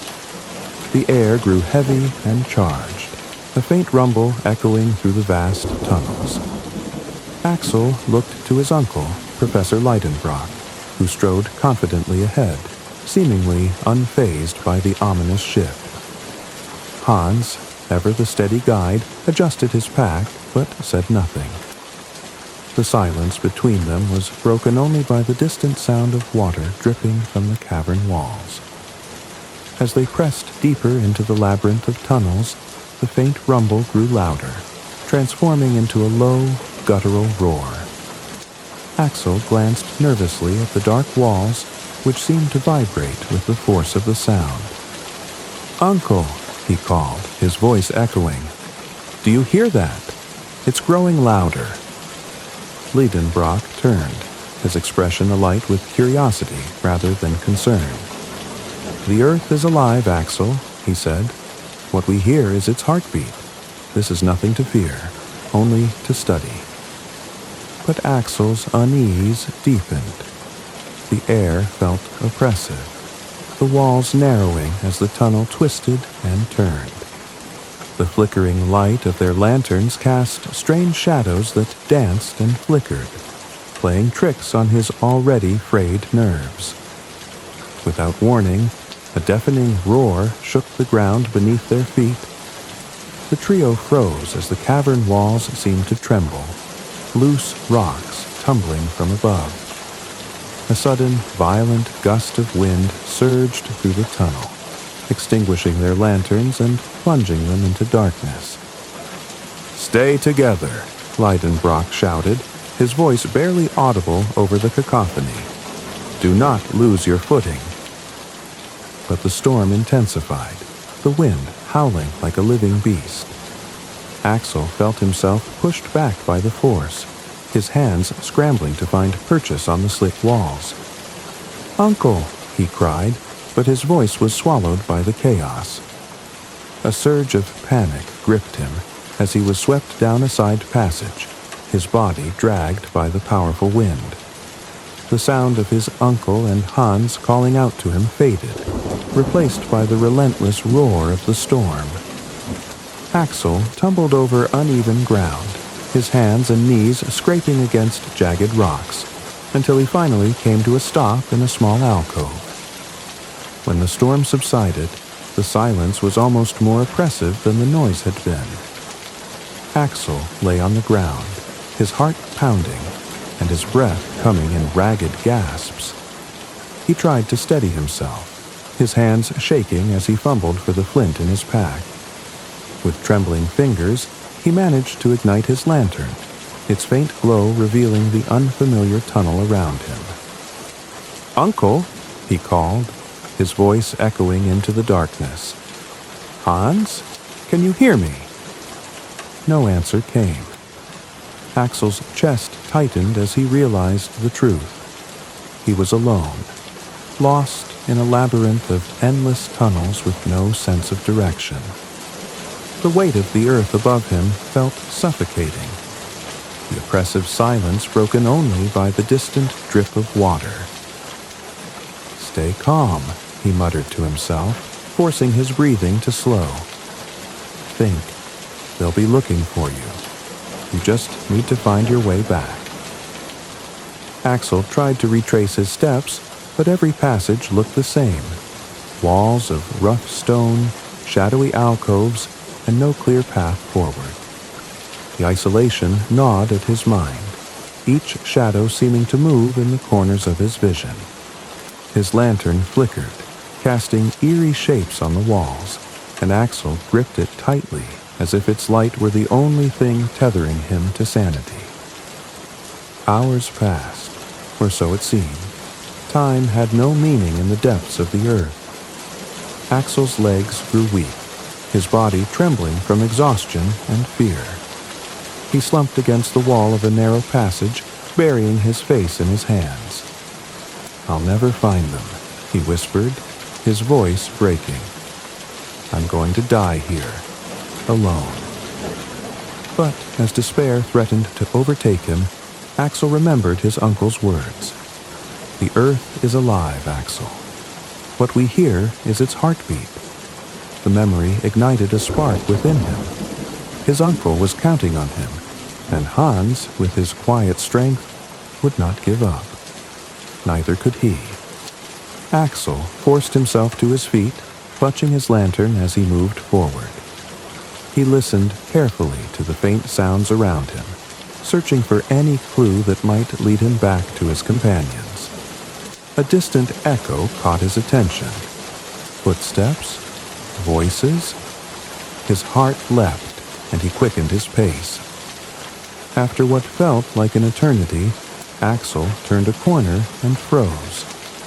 Ahead, the faint glow of another lantern pierced the darkness.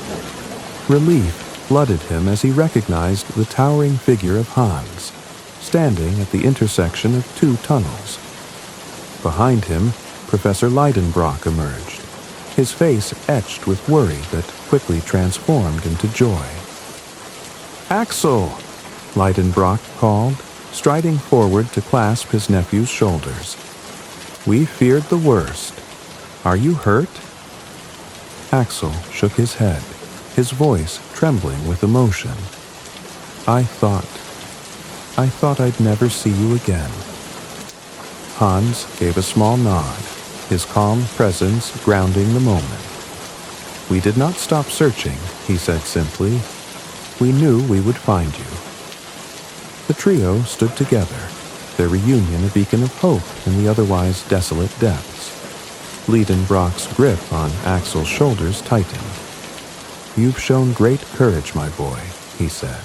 "And now, we are whole again." With Hans once again leading the way, the group pressed on, their bond stronger than ever.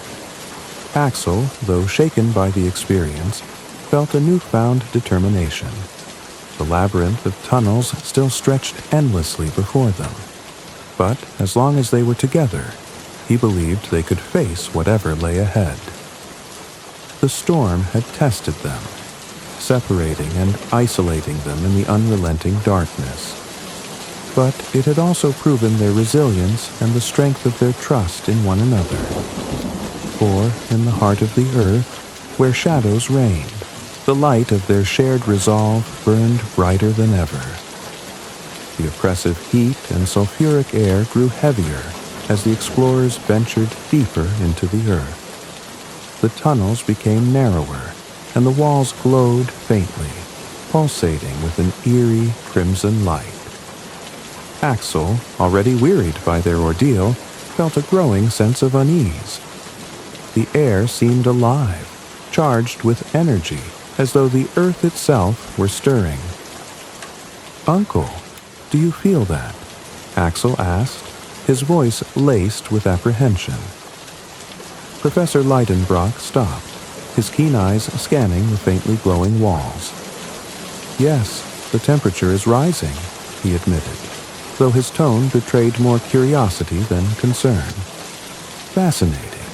We must be nearing a magma chamber. This could explain the geological upheaval in these tunnels." Hans, ever the silent sentinel, motioned for them to move forward. His sharp instincts sensed danger, and he quickened his pace, guiding the trio with urgency. The flickering light of their lanterns illuminated the shifting ground beneath their feet, cracks forming in the rock as faint tremors rippled through the tunnel. The first explosion came without warning, a deep, guttural roar that shook the ground beneath them. The walls trembled, and a blast of hot air surged through the tunnel, extinguishing their lanterns and plunging them into darkness. "Run!" Hans shouted, his voice cutting through the chaos. The trio sprinted forward, their feet pounding against the unstable ground.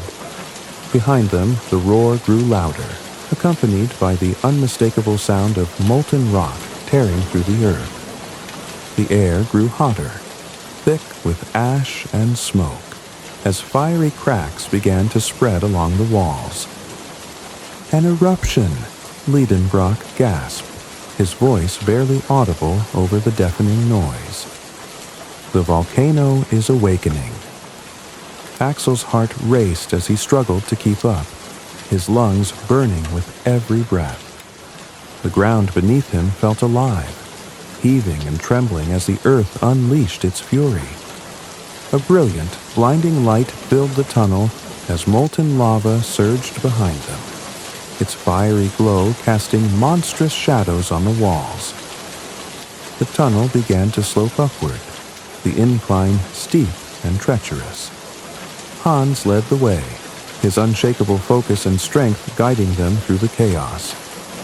Axel stumbled, his legs screaming in protest, but Liedenbrock grabbed his arm and pulled him forward. "You can do this, Axel," he shouted. "We must keep moving." The roar of the eruption grew deafening, a relentless force that drove them upward. The tunnel walls grew hotter, the glowing cracks spreading like veins of fire.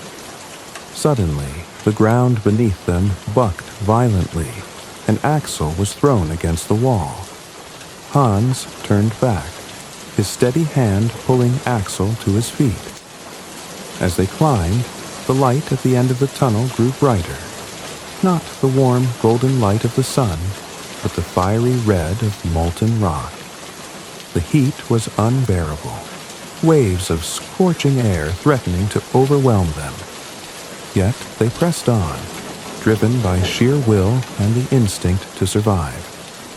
With one final, earth-shaking explosion, the trio was hurled upward through the volcanic tube.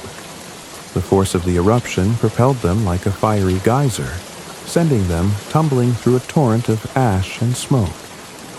Axel screamed as the world blurred around him, his senses overwhelmed by heat, sound, and motion. When they finally emerged, the cool night air struck Axel like a blessing.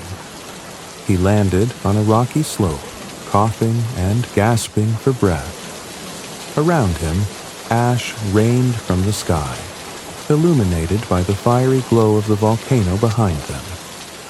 Liedenbrock and Hans landed nearby, both battered but alive.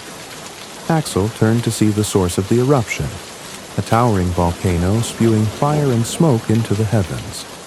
It was a sight both terrifying and awe-inspiring. "Where are we?"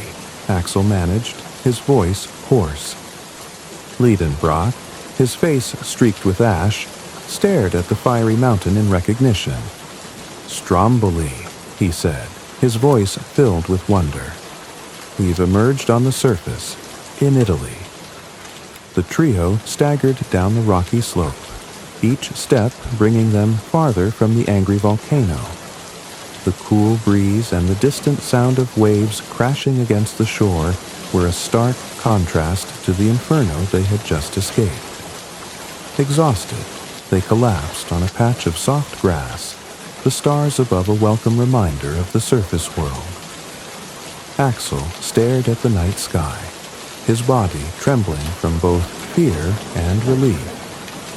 "We survived," he whispered, the words feeling almost surreal. "We made it." Liedenbrock sat up, his eyes gleaming despite his exhaustion. "Not just survived, Axel. We achieved the impossible. We've journeyed to the depths of the earth and lived to tell the tale." Hans, ever the silent figure of strength, gave a small nod, his expression unreadable, but his calm presence a source of reassurance. As they gazed back at the erupting Stromboli, the trio reflected on the harrowing journey that had brought them to this moment. The earth had tested them with its power, its beauty, and its danger, but it had also revealed secrets that few could ever dream of knowing. "We've seen what lies beneath," Liedenbrock said, his voice reverent. "And though it nearly consumed us, the journey has shown us the heart of the earth itself." Axel nodded, a newfound respect for both the earth's power and their resilience settling over him. The eruption had been a final, fiery trial, a dramatic conclusion to their extraordinary journey. As the volcano rumbled in the distance, the trio knew their adventure was not just a story of survival, but a testament to the boundless courage and curiosity that had driven them into the depths. Together, they had emerged stronger, wiser, and forever changed. The quiet of the Italian countryside was a stark contrast to the fiery chaos the explorers had left behind. Stromboli loomed in the distance, its smoke spiraling lazily into the clear blue sky, a reminder of their dramatic escape. Axel, Professor Leidenbrock, and Hans sat on the grassy slope near the shore, their bodies battered but their spirits unbroken. For a time, they simply rested, letting the reality of their survival sink in. The earth itself had tested them with its wonders and its wrath, but they had endured. Slowly, the weariness gave way to a shared sense of triumph. "We did it," Axel said softly, his gaze fixed on the distant waves. "We journeyed to the center of the earth and returned." Professor Leidenbrock's face lit up with pride and exhilaration. "Not just returned, my boy. We have achieved what no one else has dared even to dream. The world will know of this journey. It will change everything." Hans, ever the silent observer, gave a small nod. Though he spoke little, his calm presence was a testament to the strength and perseverance that had carried them through their perilous adventure. The trip back to Hamburg was filled with a sense of accomplishment. The trio traveled by sea and land, their story beginning to spread among those who crossed their path. In each port and village, whispers of their incredible expedition grew, the details becoming more wondrous with each retelling. By the time they reached their home city, their return was no longer a quiet one. Crowds gathered to greet them, their eyes wide with curiosity and awe. Leidenbrock, ever eager to share his knowledge, addressed the eager listeners with vivid descriptions of their journey. The towering underground caverns, the glowing subterranean sea, and the ancient creatures that roamed beneath the earth. Axel, though more reserved, could not help but feel a swell of pride as he recounted the trials they had overcome. Hans remained in the background, his stoic nature unchanged even as the crowd hailed him as a hero. For him, the journey had been a task completed with quiet determination, and he was content to let Leidenbrock and Axel take the spotlight. Back in his study, surrounded by maps and artifacts collected during their journey, Professor Leidenbrock began compiling his findings into a detailed account of their expedition. The scientific community, initially skeptical, could not ignore the sheer depth of his observations and the evidence he presented. The glowing minerals, fossilized remains, and detailed descriptions of subterranean phenomena were unlike anything ever documented. Though some dismissed their tale as fantastical, many others were captivated. Leidenbrock became a figure of fascination, his lectures drawing audiences from far and wide. Scientists debated the implications of his discoveries, while poets and storytellers found inspiration in the sheer audacity of the journey. Axel, though reluctant to embrace the spotlight, found his perspective forever changed. The journey had tested his courage, forged unbreakable bonds, and opened his eyes to the vast mysteries of the world. He often recounted their adventure to small groups, his modest nature adding authenticity to their incredible tale. Beyond the scientific community, the story of their journey captured the imagination of the public. Children dreamed of following in their footsteps, imagining hidden worlds beneath their feet. Artists painted vivid depictions of glowing underground seas and battles between prehistoric creatures, while writers wove tales of exploration inspired by the adventurer's courage. Leidenbrock's name became synonymous with discovery and daring, but he always emphasized the collective effort of their journey. "It was not my discovery alone," he often said. It was a triumph of perseverance, trust, and the human spirit's unyielding curiosity. For Axel, the greatest reward was the bond he shared with his uncle and Hans. Together, they had faced the unknown and emerged not only alive, but transformed. Though the depths of the earth were now behind them, the lessons of their journey would remain forever. Years later, their story would still be told, a testament to the courage and determination of those who dared to dream beyond the boundaries of their world. The journey to the center of the earth was more than an expedition. It was a reminder of humanity's endless curiosity and the power of exploration to inspire. As Axel looked back on their adventure, he realized that its greatest impact wasn't the fame or the discoveries, but the way it ignited a spark in the hearts of those who heard it. The Earth's secrets had been revealed not just to them, but to all who dared to imagine the wonders that lay hidden beneath the surface. And so, the legend of their journey lived on, growing with each telling, a story of courage, wonder, and the unyielding spirit of adventure. Thank you for joining us tonight on Mr. Sleep's Story for the enchanting tale of Journey to the Center of the Earth. This extraordinary adventure reminds us of the boundless possibilities that await when courage meets curiosity and the power of imagination. As you drift into sleep, let the wonders of glowing underground seas, ancient creatures, and hidden worlds inspire your dreams. If you enjoyed this story, please like, subscribe, and tap the bell icon so you never miss another soothing adventure. Until next time, may your dreams take you to places as magical as the heart of the earth itself. Good night, and sweet dreams.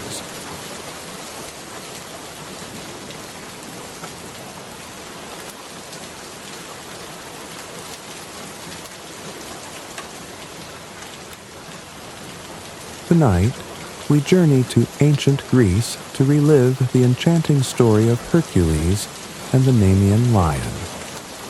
This legendary tale follows Hercules, the greatest hero of Greek mythology, as he embarks on his first labor, a quest to defeat the fearsome Nemean lion, a creature of unmatched strength and invulnerability. Through bravery, determination, and divine strength, Hercules faces one of his greatest challenges, proving himself a true hero. In the heart of ancient Greece, beneath the shadow of Mount Olympus, Hercules, the son of Zeus, stood at the crossroads of his fate. A hero of unmatched strength and courage, Hercules had also been a man burdened by tragedy. Deceived by the goddess Hera, who sought to punish him for his divine lineage, Hercules had been driven to commit a terrible act, one that left him seeking redemption. The gods decreed that his sins could only be atoned for through a series of impossible tasks, 12 labors, assigned to him by King Eurystheus, a mortal man chosen by the gods to test Hercules' strength, endurance, and character. Eurystheus, consumed by jealousy and fear of Hercules' power, sought to make each labor as dangerous and humiliating as possible. Hercules' first task was to confront a creature of mythic terror, the Nemean lion. This monstrous beast had ravaged the region of Nemea, leaving destruction in its wake. Farmers whispered of its golden fur, impenetrable to arrows and blades, and its claws, said to cut through the strongest shields. The lion was no mere predator. It was a creature of divine origin, a curse upon the land. As Hercules approached Eurystheus' throne, the king's sneering voice echoed through the hall. "You, Hercules, claim to be a hero," Eurystheus said, his tone laced with mockery. "Let us see if your strength is as great as your reputation." Your first labor is to slay the Nemean lion. Bring me proof of your victory." Eurystheus smirked, certain that even Hercules would fall before the might of such a beast. But Hercules, his shoulders broad and his gaze unwavering, merely bowed his head. "I will return," he said simply. Hercules set out from the city, his club in one hand and his bow slung across his back. The road to Nemea was long and treacherous, winding through rocky cliffs and dense forests. As he traveled, he met villagers fleeing their homes, their faces pale with fear. "The lion is a demon," one farmer said, his voice trembling. "Its hide cannot be pierced, and its roar shakes the earth. Many have tried to defeat it, and none have returned." Hercules listened in silence, his resolve only hardening. "Do not fear," he told them. "The lion's reign of terror will end. This I swear." After days of travel, Hercules reached the outskirts of Nemea. The land was eerily quiet, the usual sounds of birdsong and rustling leaves replaced by an oppressive silence. He followed the signs of destruction: broken trees, scattered bones, and claw marks etched into the earth, until he found the lion's lair. The cave loomed before him, its entrance dark and foreboding. Hercules gripped his club tightly, his heart steady. He knew this would be no ordinary hunt. This was a test not just of his strength, but of his courage and ingenuity. "The gods have sent me this task," he said to himself, his voice firm, "and I will not fail." With the roar of the wind at his back and the whispers of the villagers in his ears, Hercules stepped into the shadows of the cave, ready to face the first of his legendary labors. The rugged hills of Nemea stretched before Hercules as he arrived in the cursed land, his every step shadowed by the weight of his task. The air here felt different, thick, heavy, and charged with an unnatural stillness. The villagers he passed along the way kept their distance, their eyes wide with fear, as they whispered warnings about the monstrous beast that prowled the region. One elderly man, trembling with age but brimming with urgency, approached Hercules with cautious steps. "Are you the one sent to face the lion?" he asked, his voice brittle as dry leaves. "I am," Hercules replied, his tone steady but respectful. The man nodded grimly. "Then know this, hero. The lion is no ordinary beast. It is said that its fur is a gift from the gods, impenetrable to any weapon forged by mortal hands. Swords, arrows, they shatter like glass against its hide. And its claws—" He paused, shuddering. "Its claws are sharper than the finest blade, cutting through shields and stone as if they were parchment." Hercules absorbed the old man's words, his jaw tightening. A lesser man might have felt fear at such a revelation, but Hercules only felt his resolve harden. "Thank you for your warning," he said, "but no beast, no matter how invincible, will prevail over my strength." The old man placed a weathered hand on Hercules' arm, his eyes filled with both hope and doubt. "If anyone can end this terror, it is you. May the gods guide your hand." Hercules pressed on, following the trail of destruction that marked the lion's territory. The land around him grew more desolate with every step. Trees stood broken and scarred, their trunks gouged with the deep claw marks. The remains of shattered farm carts and scattered bones littered the ground, grim reminders of those who had crossed the lion's path. At one point, Hercules paused by a shallow stream to study the tracks leading into the forest. The lion's paw prints were massive, each one larger than his own hand, pressed deep into the earth as though the creature carried the weight of a mountain. As he knelt, the wind carried a distant sound, a low, guttural growl that seemed to rumble through the very ground beneath him. The hairs on the back of Hercules' neck stood on end. He rose to his full height, his muscles tensing, his grip tightening on his club. "It knows I'm here," he murmured to himself. "Good. Let it come." As the sun dipped lower in the sky, casting the hills of Nemea in a fiery orange glow, Hercules reached the mouth of a dark, cavernous cave. The jagged rocks surrounding it seemed to form a grotesque frame, as if nature itself recoiled from the beast's lair. This was no ordinary den. The stench of decay hung heavy in the air, and the ground was littered with broken bones and torn armor, grim trophies of the lion's previous victims. Hercules stepped closer, his sharp eyes scanning the shadows. The lion emerged with a roar that shook the earth, its golden fur gleaming like molten fire in the fading sunlight. It was larger than Hercules had imagined, its massive frame rippling with muscle. Its eyes glowed with an otherworldly ferocity, and its maw revealed teeth as long and sharp as daggers.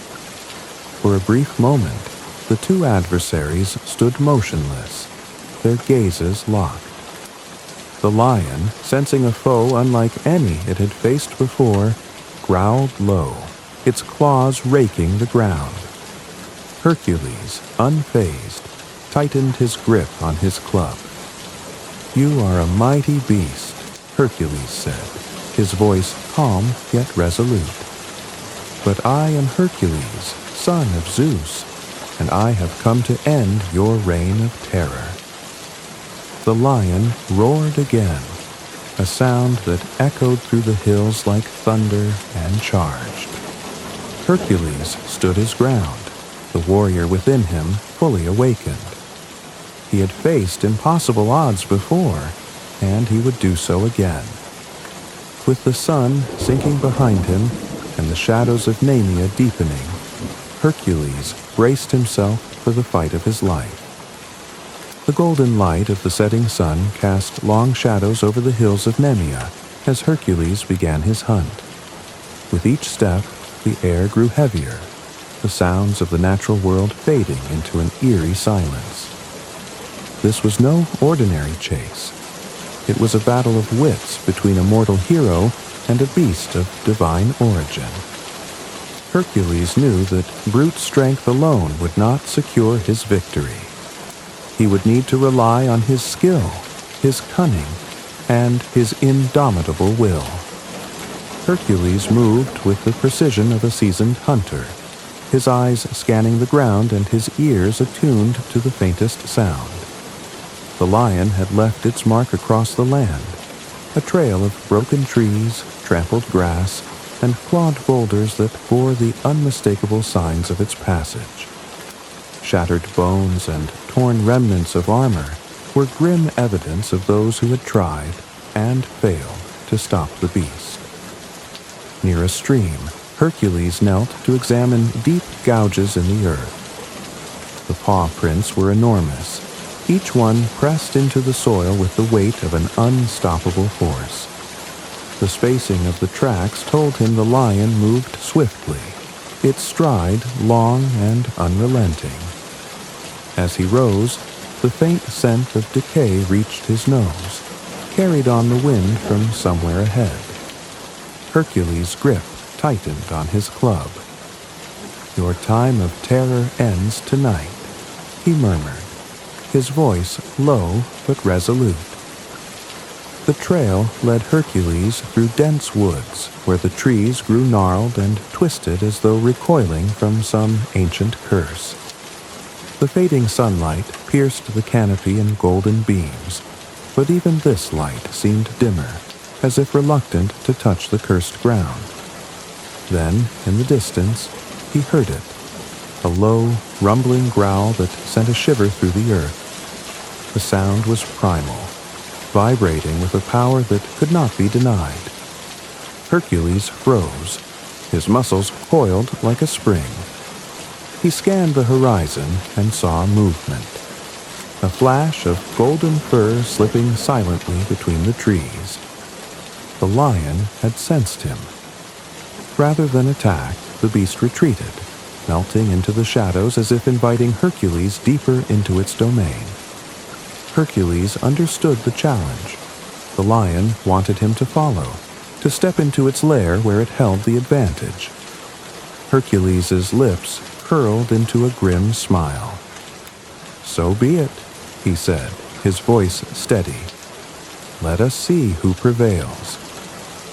The trail ended at the mouth of a vast, foreboding cave nestled in the side of a rocky hill. Its entrance gaped like the maw of a great beast, dark and silent, with jagged rocks forming its grim teeth. The air was thick with the stench of decay, and the ground outside was littered with the remnants of the lion's victims. Shattered shields, broken spears, and skeletal remains.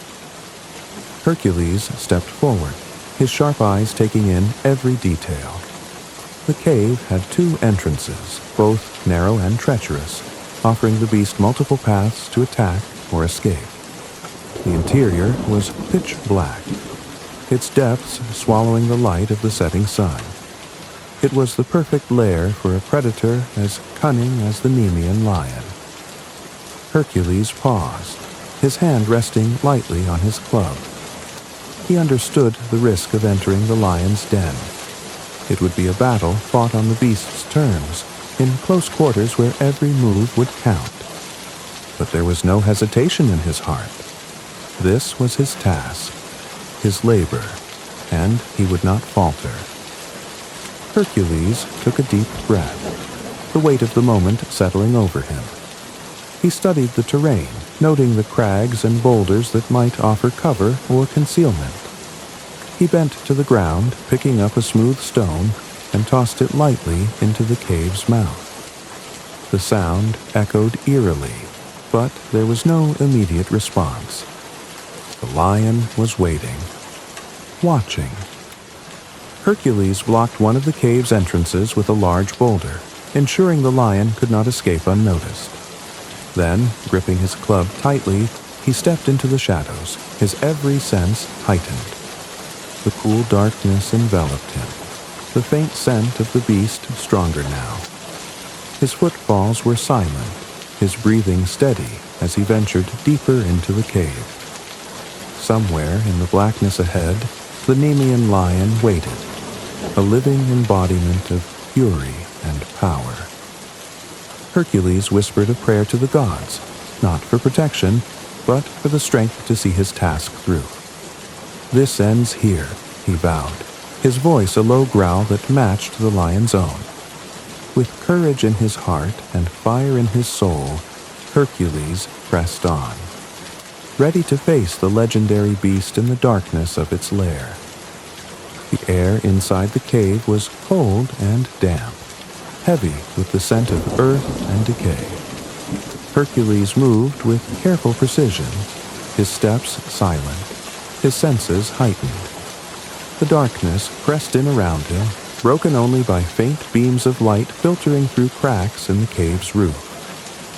Somewhere in the shadows, the Nemean lion waited, a predator unlike any other. Then a sound, low, guttural, and primal. It was not the roar of a beast, but the rumbling warning of a creature confident in its dominance. Hercules froze, his grip tightening on his bow as his eyes scanned the shadows. The lion was close, its presence palpable, its growl reverberating through the cavern like distant thunder. Suddenly, the lion stepped into the dim light, its golden fur gleaming like molten metal. It was a monstrous creature, its massive frame rippling with power. Its eyes glowed with an unnatural light, and its claws clicked against the stone floor, sharp as daggers. Hercules felt the full weight of its presence, a creature of divine origin, born to test the limits of mortal strength. Without hesitation, Hercules raised his bow, his movements swift and fluid. He loosed an arrow with deadly accuracy, the shaft cutting through the air toward the lion's chest. But instead of piercing its flesh, the arrow glanced harmlessly off the beast's hide, shattering against the cavern wall. The lion didn't flinch. Its lips curled back in a snarl, revealing teeth as sharp as swords, and it roared, a sound so powerful that it seemed to shake the very foundations of the cave. The force of it was almost enough to make Hercules stagger, but he held his ground, his jaw tightening with determination. Undeterred, Hercules fired another arrow, then another, each shot aimed with the precision of a master archer. But no matter where his arrows struck, its chest, its side, its neck, they bounced off the lion's impenetrable golden fur as though it were armored steel. "It's true," Hercules murmured, his voice a mixture of awe and frustration. "No weapon can harm this creature." The lion roared again, louder this time, and charged. Its massive paws thundered against the ground, its claws raking the stone floor as it barreled toward Hercules with terrifying speed. Hercules barely had time to drop his bow and seize his club before the lion was upon him. It leaped, its claws outstretched, aiming to strike him down with a single blow. Hercules sidestepped just in time, swinging his club with all his might.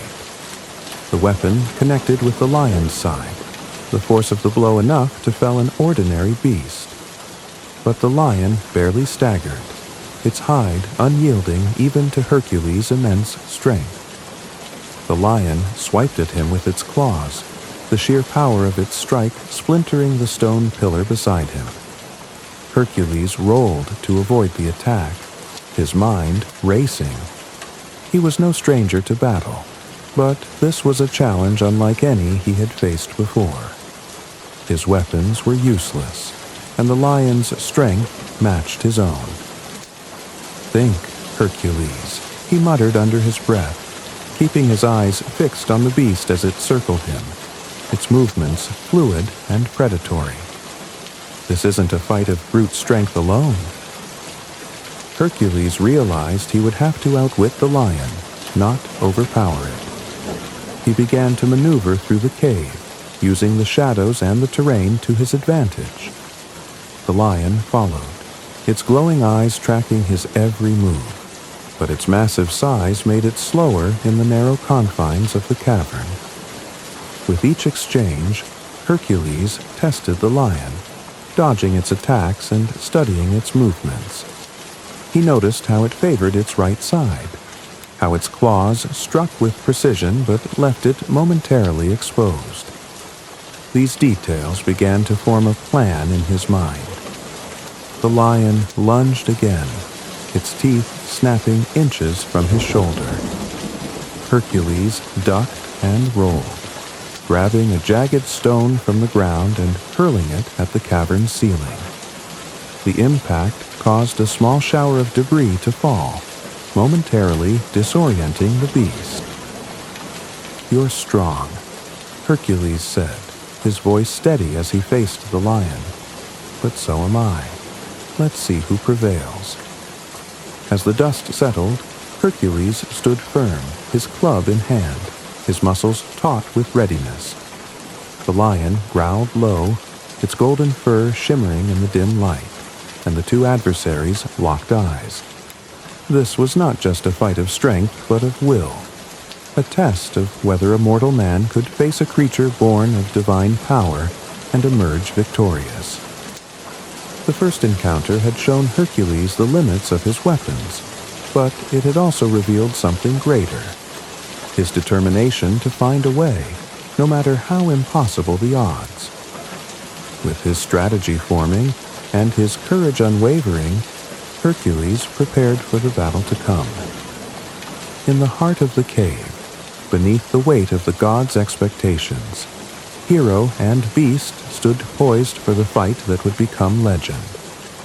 The Nemean lion prowled through the cavern, its golden fur glinting faintly in the dim light. Its glowing eyes never left Hercules, who stood at the ready, his chest rising and falling steadily. The hero had faced monsters and challenges before, but this was different. This was no ordinary beast. It was a creature born of divine power, its hide impervious to all mortal weapons. Hercules had already tried his arrows and club, but they had proven useless.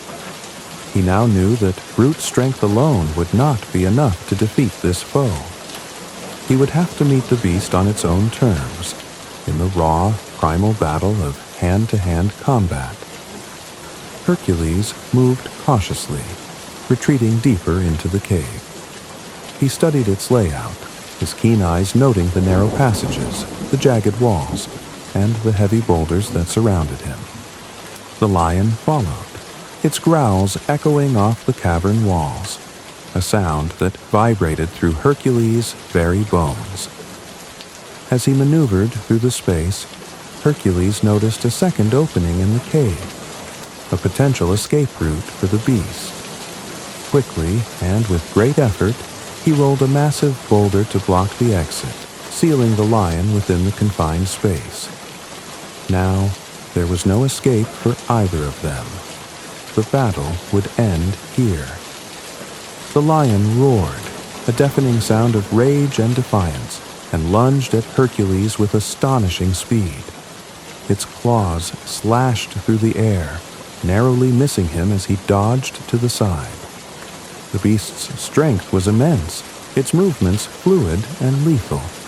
But Hercules was no ordinary man. He had been blessed by Zeus, his father, with strength beyond mortal comprehension, and he knew that he had to use every ounce of it to survive. The battle raged within the cavern, the space tight and unforgiving.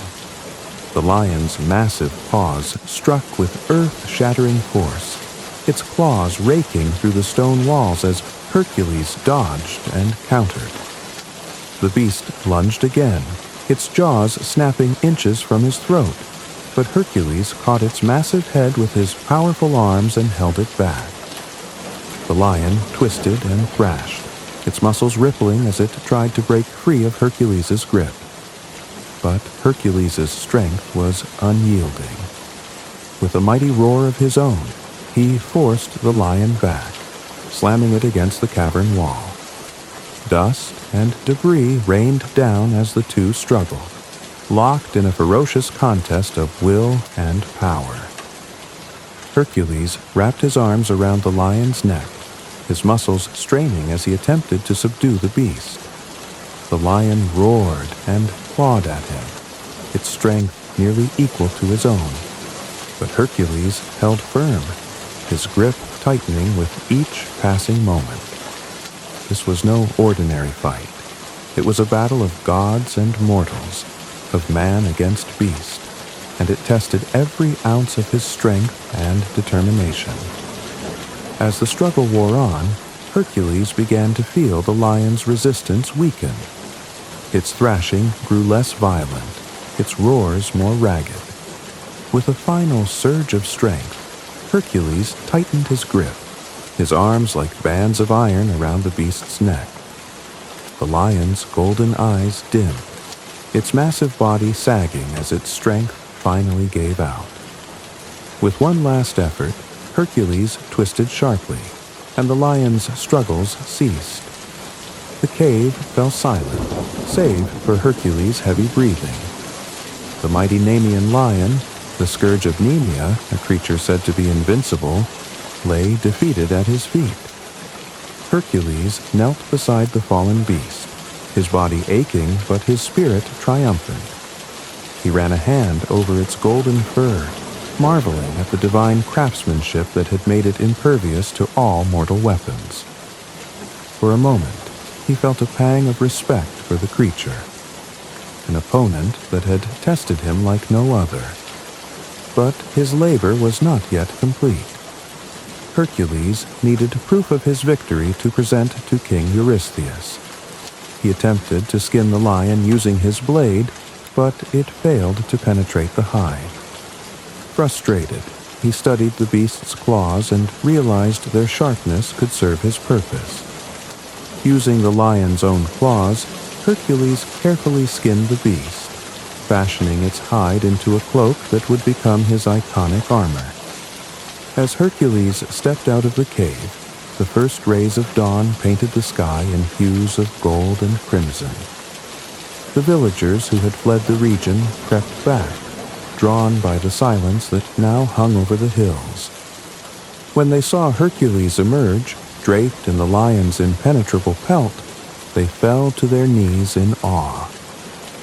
"The Nemean lion is no more," Hercules announced, his voice carrying across the land. "Its terror has ended." Cheers erupted as the people hailed him, their hero and savior. Hercules, however, did not linger in their praise. He had completed the first of his 12 labors, but he knew there were more trials to come. As Hercules journeyed back to King Eurystheus, the story of his victory spread like wildfire. His battle with the Nemean lion became the stuff of legend, a testament to his unmatched strength and courage. The lion's pelt, now his cloak, served as both a trophy of his triumph and a symbol of his divine heritage. But for Hercules, this was just the beginning.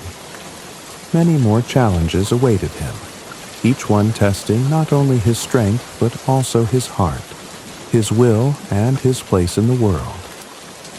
The morning sun crept over the hills of Nemea, its golden light illuminating the still form of the Nemean lion sprawled at the entrance of its cave. Hercules stood over the beast, his chest rising and falling as he caught his breath, his muscles aching from the ferocious battle. The monstrous creature, said to be invincible, now lay lifeless, a testament to Hercules' strength and determination. But Hercules knew his task was not yet complete. King Eurystheus would demand proof of his victory, and the beast's impenetrable hide was the ultimate evidence. Kneeling beside the lion, Hercules unsheathed his blade, its edge sharp and gleaming, and set to work. Hercules gripped the lion's fur and pressed his blade against it, expecting the sharp steel to slice through with ease. But as he drew the blade down, it barely left a mark. The lion's golden hide, as unyielding in death as it had been in life, resisted his efforts entirely. Frustrated but undeterred, Hercules tried again, applying all his strength. The blade skidded harmlessly off the fur, its edge dulled by the divine protection of the hide. For a moment, Hercules paused, frowning at the beast. "Even in death you defy me," he muttered, his voice tinged with admiration. He sat back on his heels, the weight of the lion's legendary invulnerability pressing upon him. But Hercules was no stranger to challenges that demanded more than brute force. His mind, as sharp as his strength, sought a solution. As he examined the lion's body, Hercules' gaze fell upon its massive claws. They gleamed in the morning light, their edges curved and razor-sharp. He remembered how those very claws had raked through stone and steel during their battle, their divine sharpness unmatched by any mortal weapon. An idea began to form in his mind. "These claws," Hercules murmured, "are sharper than any blade. Perhaps they hold the key." Carefully, Hercules took hold of one of the lion's paws, marveling at the size and power of the beast's natural weapons.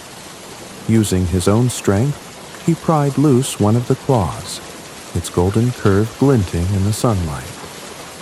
Testing its edge, he found it to be as sharp as he had hoped. With steady hands, Hercules set to work, using the lion's own claw to cut through its impenetrable hide.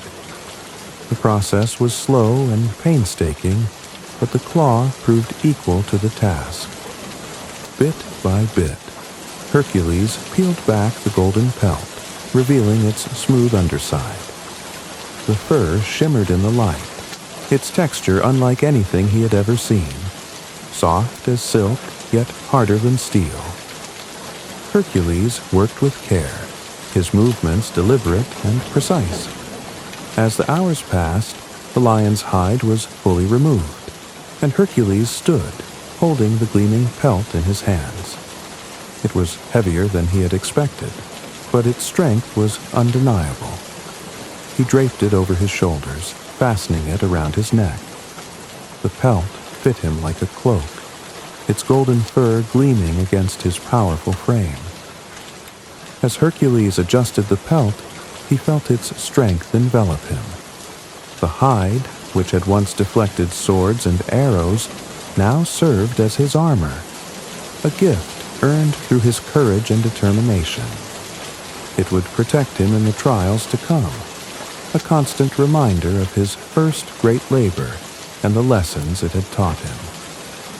For a moment, Hercules stood at the mouth of the cave, his figure silhouetted against the rising sun. He glanced down at the lifeless lion, a mixture of respect and triumph in his gaze. "You were a worthy foe," he said quietly, his voice carrying the weight of his victory. "And now, your strength becomes mine." With the pelt draped over his shoulders and the lion's claw tucked into his belt as a keepsake, Hercules began his journey back to King Eurystheus. The villagers, who had feared the lion for so long, emerged from their hiding places to watch Hercules pass. They stared in awe at the hero, clad in the golden pelt of the beast that had once terrorized them. Cheers erupted as they hailed him, their savior and champion. Hercules, ever humble, nodded in acknowledgement but did not linger. His mind was already on the path ahead, knowing this was only the first of 12 labors. Yet, as he walked, the weight of the lion's pelt felt not like a burden, but like a shield, a symbol of his triumph and the strength he carried within. The journey back to Mycenae was long, but for Hercules it was a march of triumph. Draped in the golden pelt of the Nemean lion, he cut an imposing figure, the glinting fur catching the sunlight and proclaiming his victory to all who saw him. Villagers along the way gathered to cheer him, their fear of the lion replaced with awe for the hero who had defeated it. Hercules accepted their gratitude with a modest nod, his focus unwavering. His task was not yet complete. He needed to present a proof of his triumph to King Eurystheus, the man who had ordered the labor. Yet, as he approached the gates of Mycenae, he could not have anticipated the reaction his return would provoke. The guards at the city gates watched in stunned silence as Hercules approached.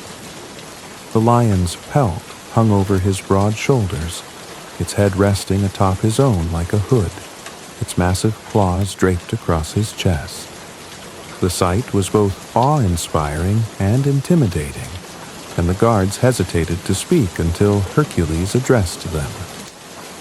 "Tell your king that I have returned," Hercules said, his voice calm but commanding. "The Nemean lion is defeated, and I bring proof of my victory." One guard, his hand trembling slightly, nodded and rushed off to deliver the message. Hercules waited patiently, standing tall and unbothered by the curious and reverent gazes of the townsfolk who gathered nearby. The whispers grew louder as they marveled at the golden pelt, wondering how any man could have achieved such an impossible feat. When King Eurystheus received the news of Hercules' return, he was overcome with a mixture of disbelief and fear.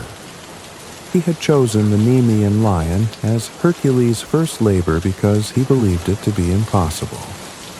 Yet now, Hercules stood at the gates, not only victorious but clad in the lion's indestructible hide. "Let him enter," Eurystheus commanded, though his voice betrayed his unease.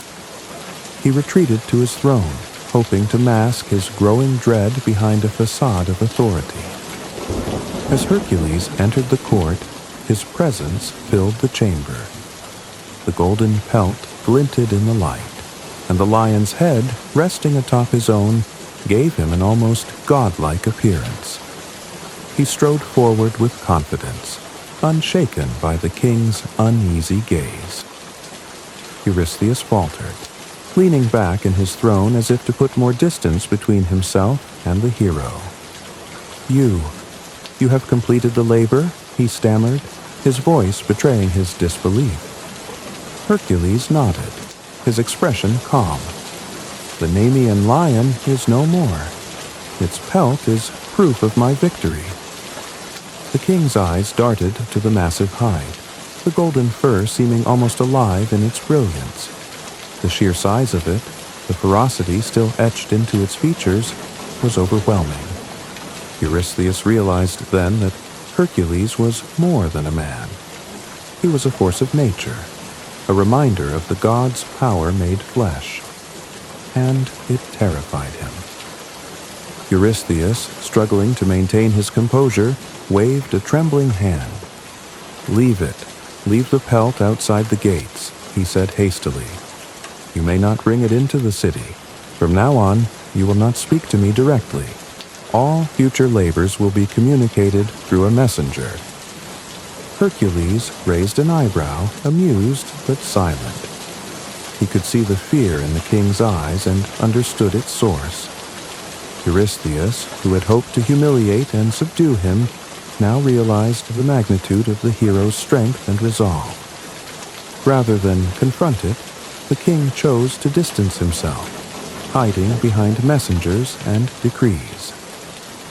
"As you wish," Hercules replied, his voice steady. He turned without further argument, leaving the court with the same quiet confidence that had marked his entrance. Hercules left the lion's pelt just outside the city gates, where it stood as a silent monument to his triumph. Villagers and travelers alike came to marvel at it, running their hands over its impenetrable fur and speaking in hushed tones of the hero who had brought it there. As he departed Mycenae, Hercules wore a small smile. He had completed the first of his 12 labors, but he knew that many more challenges awaited him. Each would test his strength, his courage, and his will. Yet he felt no fear. He had faced the impossible and emerged victorious, and he carried the lesson of that victory with him, that even the mightiest obstacles could be overcome with determination and ingenuity. For King Eurystheus, however, the sight of Hercules' triumph lingered in his mind, a constant reminder that the hero he sought to break was far more powerful and far more dangerous than he had ever imagined. The golden hills of Nemea were quiet once more, the terror of the lion gone, replaced by whispers of awe and admiration. News of Hercules' triumph spread like wildfire, carried by travelers, villagers, and merchants who had seen him clad in the beast's impenetrable hide. The tale of his victory grew with every telling, painting him not just as a man, but as a hero touched by the divine. For the people of Greece, the defeat of the Nemean lion was more than just the completion of a labor. It was the birth of a legend. The lion had been thought invincible, a creature of divine wrath sent to test the limits of mortal strength. By defeating it, Hercules had accomplished the impossible, proving that even the god's creations could not withstand his courage and determination. In every corner of the land, bards began to sing of Hercules' deeds. Around tavern fires and within the walls of great halls, they recounted how the hero had faced the mighty lion in its lair, wrestled it with his bare hands, and emerged victorious, draped in its golden pelt. The people marveled at his strength and bravery, and his name became synonymous with greatness.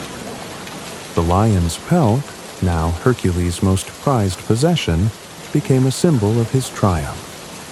Its shimmering golden fur and the lion's fearsome visage struck awe into all who saw it. Worn as a cloak, the pelt made Hercules appear larger than life, an embodiment of raw power and divine favor. But for Hercules, the pelt was more than just armor or a trophy. It was a reminder of the lesson he had learned during his first labor, that strength alone was not enough to overcome every challenge. Facing the Nemean lion had required wit, strategy, and perseverance, traits that would serve him well in the trials to come. For the people of Nemea, Hercules' victory marked the end of a nightmare. Farmers returned to their fields, merchants resumed their trade, and families once again felt safe in their homes. To them, Hercules was not just a hero, but a savior, a beacon of hope in a world often ruled by chaos and fear. Word of his deeds inspired others to rise against their own struggles. Young warriors trained harder, dreaming of achieving even a fraction of Hercules' greatness. Poets and storytellers immortalized his name, ensuring that the tale of the Nemean lion would echo through the ages. For Hercules, however, the labor was only the beginning. As he departed Nemea, the golden pelt draped over his shoulders, his thoughts turned to the challenges that lay ahead. He knew that King Eurystheus would not make the next task any easier, and the labors to come would demand even more of his strength, cunning, and resilience. Yet Hercules felt no fear. With the Nemean lion defeated, he had proven to himself and the world that no obstacle was insurmountable. Each step he took now carried the weight of his burgeoning legend, a legacy that would inspire generations long after his mortal journey ended. In the centuries that followed, the story of Hercules and the Nemean lion became one of the most enduring myths of Greek lore. Artists depicted the scene in sculptures and mosaics, showing the hero wrestling the mighty beast or wearing its pelt as he stood victorious. The lion's golden hide became synonymous with Hercules, a visual shorthand for his strength and courage. For those who heard the tale, the message was clear. No matter how impossible the challenge, the combination of strength, intelligence, and determination could overcome it. And thus, the defeat of the Nemean lion was not just a victory for Hercules, but a testament to the boundless potential of human courage. Thank you for joining us tonight on Mr. Sleep Story for the enchanting tale of Hercules and the Nemean lion. This timeless myth reminds us that even the greatest challenges can be overcome with courage, wit, and determination. As you drift into sleep, let the bravery of Hercules inspire your dreams, and the golden hills of Nemea guide you to a peaceful rest. If you enjoyed this story, please like, subscribe, and tap the bell icon to join us for more legendary tales every night. Until next time, may your dreams be as mighty as a hero's heart, and your rest as serene as a quiet forest at dawn. Good night and sweet dreams.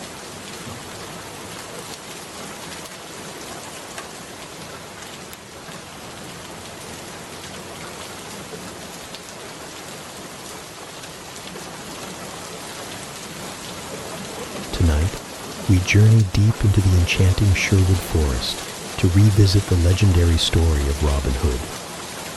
This classic tale of courage, kindness, and justice follows the heroic outlaw who steals from the rich to give to the poor. Alongside his band of merry men, Robin Hood outwits the greedy Sheriff of Nottingham and fights for those who cannot fight for themselves.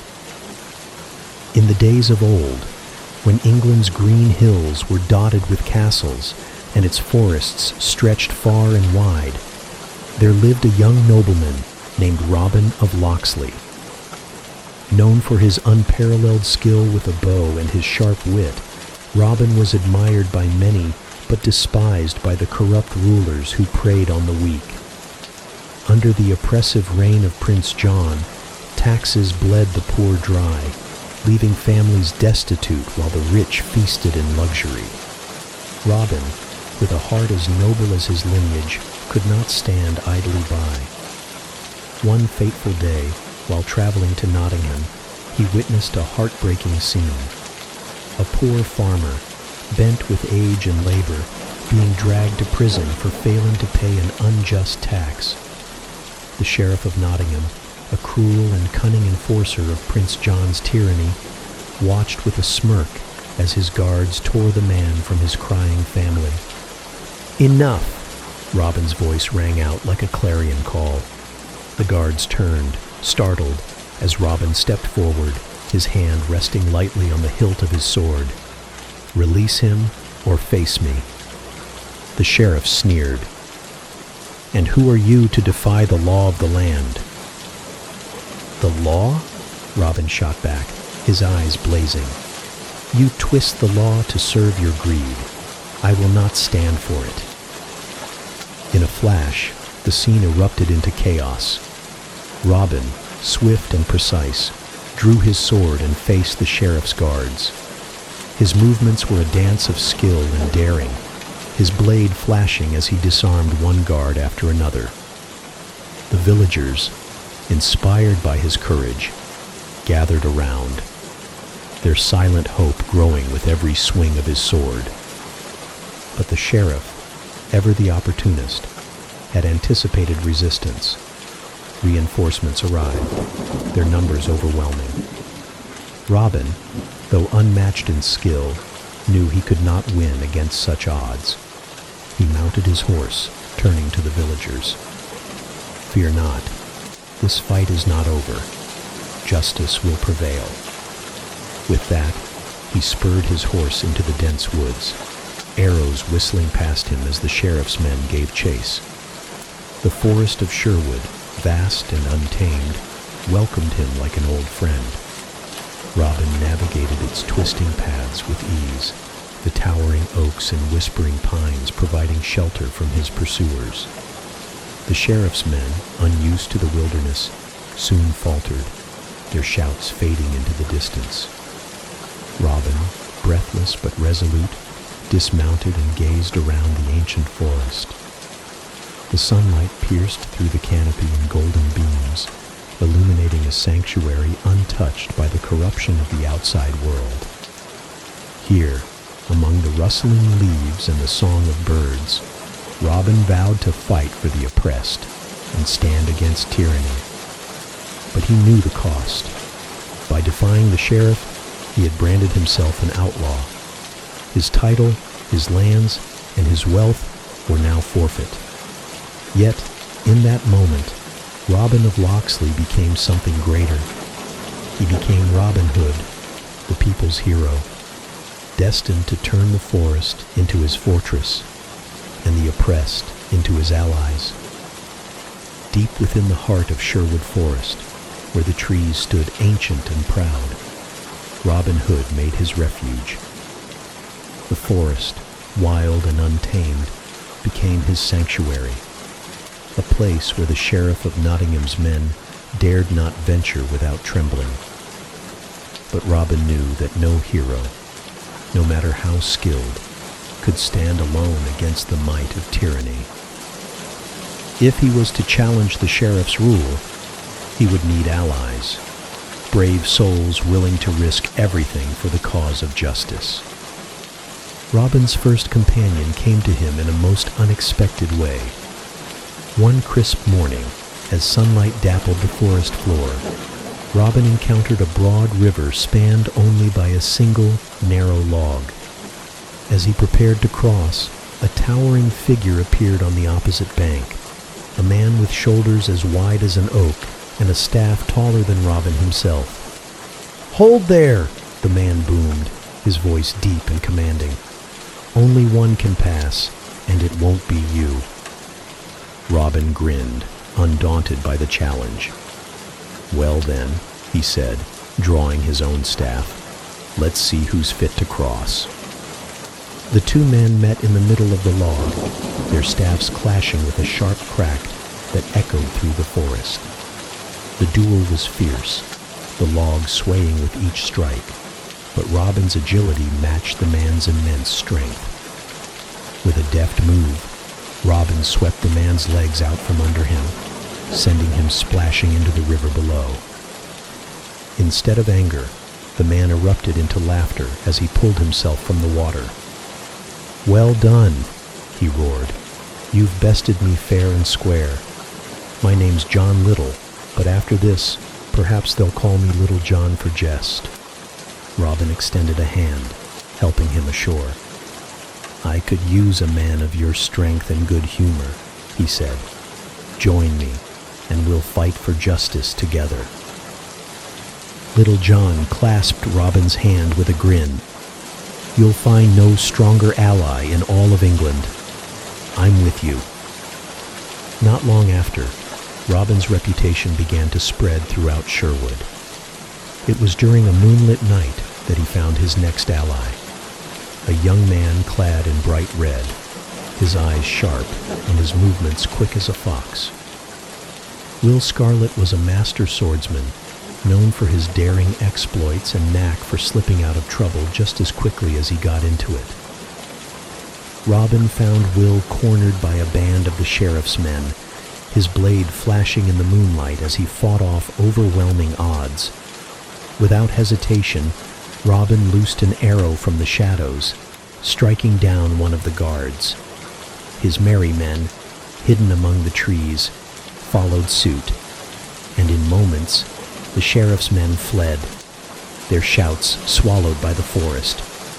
Will, catching his breath, turned to Robin with a wry smile. "It seems I owe you my thanks.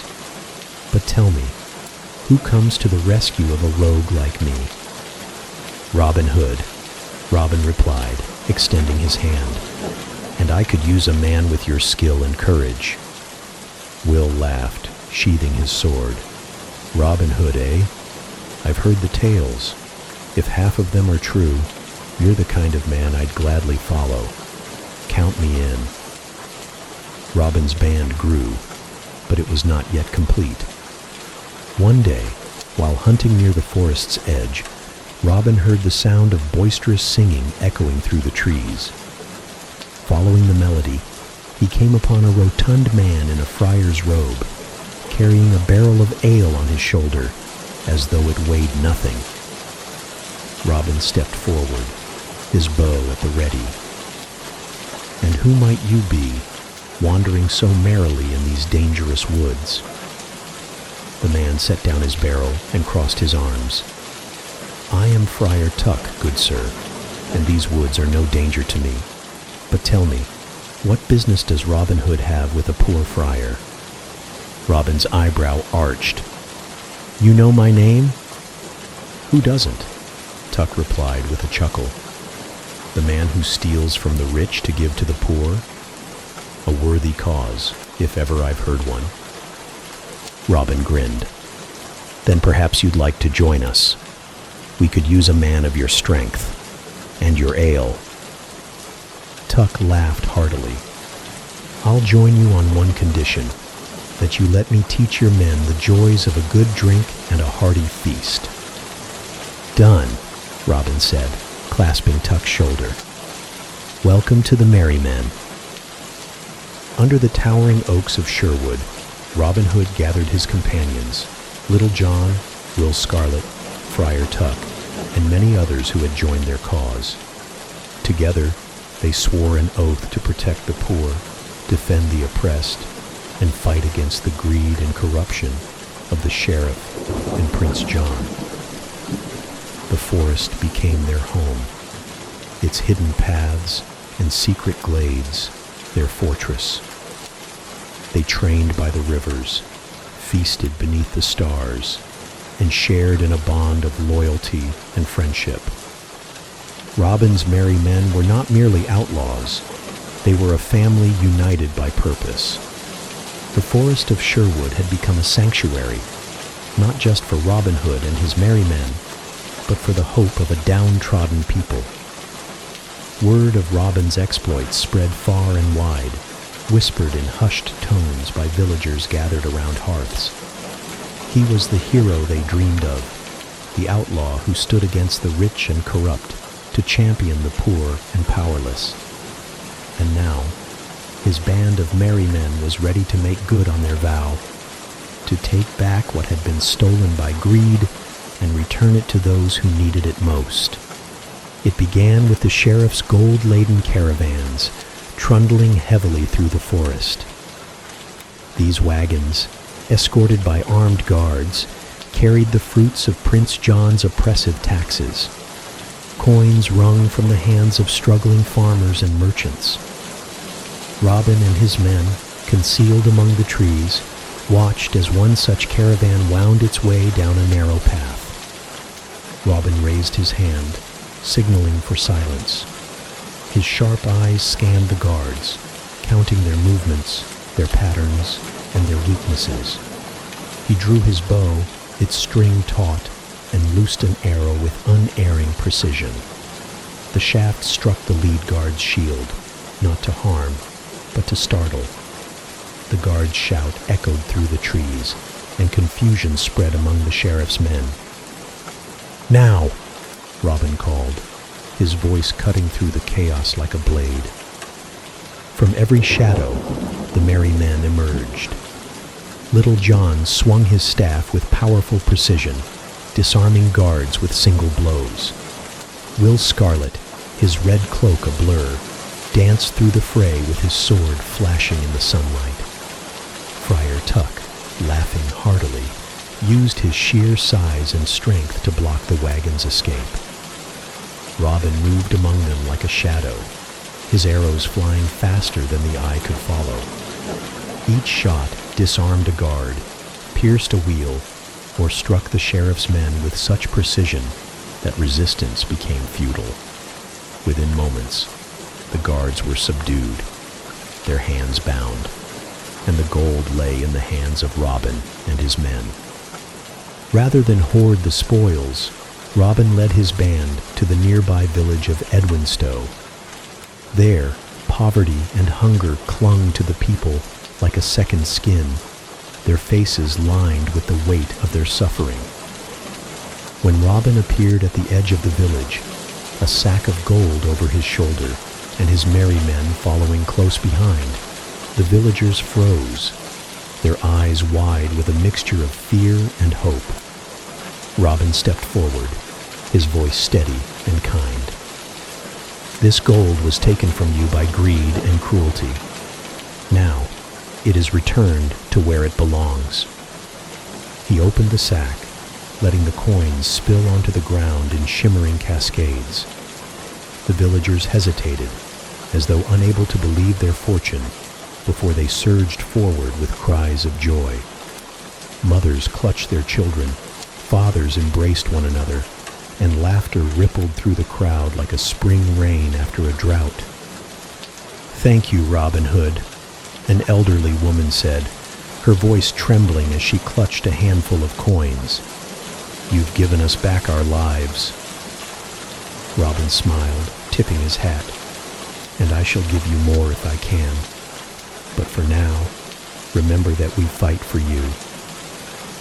Back in Nottingham, the sheriff raged as reports of Robin Hood's actions reached him. Each ambush was another insult, each act of generosity another blow to his authority. "An outlaw dares to defy me?" he thundered, his fists slamming against his desk. "I'll see him hanged if it's the last thing I do." The sheriff doubled the guards on his caravans and offered a hefty reward for information on Robin Hood's whereabouts. Yet no matter how tightly he tried to grip the forest, Robin always seemed to be one step ahead. Disguises, decoys, and clever strategies allowed the merry men to evade capture time and again, turning the sheriff's fury into humiliation. Robin's acts of rebellion became bolder with each passing week. He raided the coffers of greedy merchants, intercepted royal tax collections, and outwitted the sheriff's every trap. With each daring feat, his legend grew.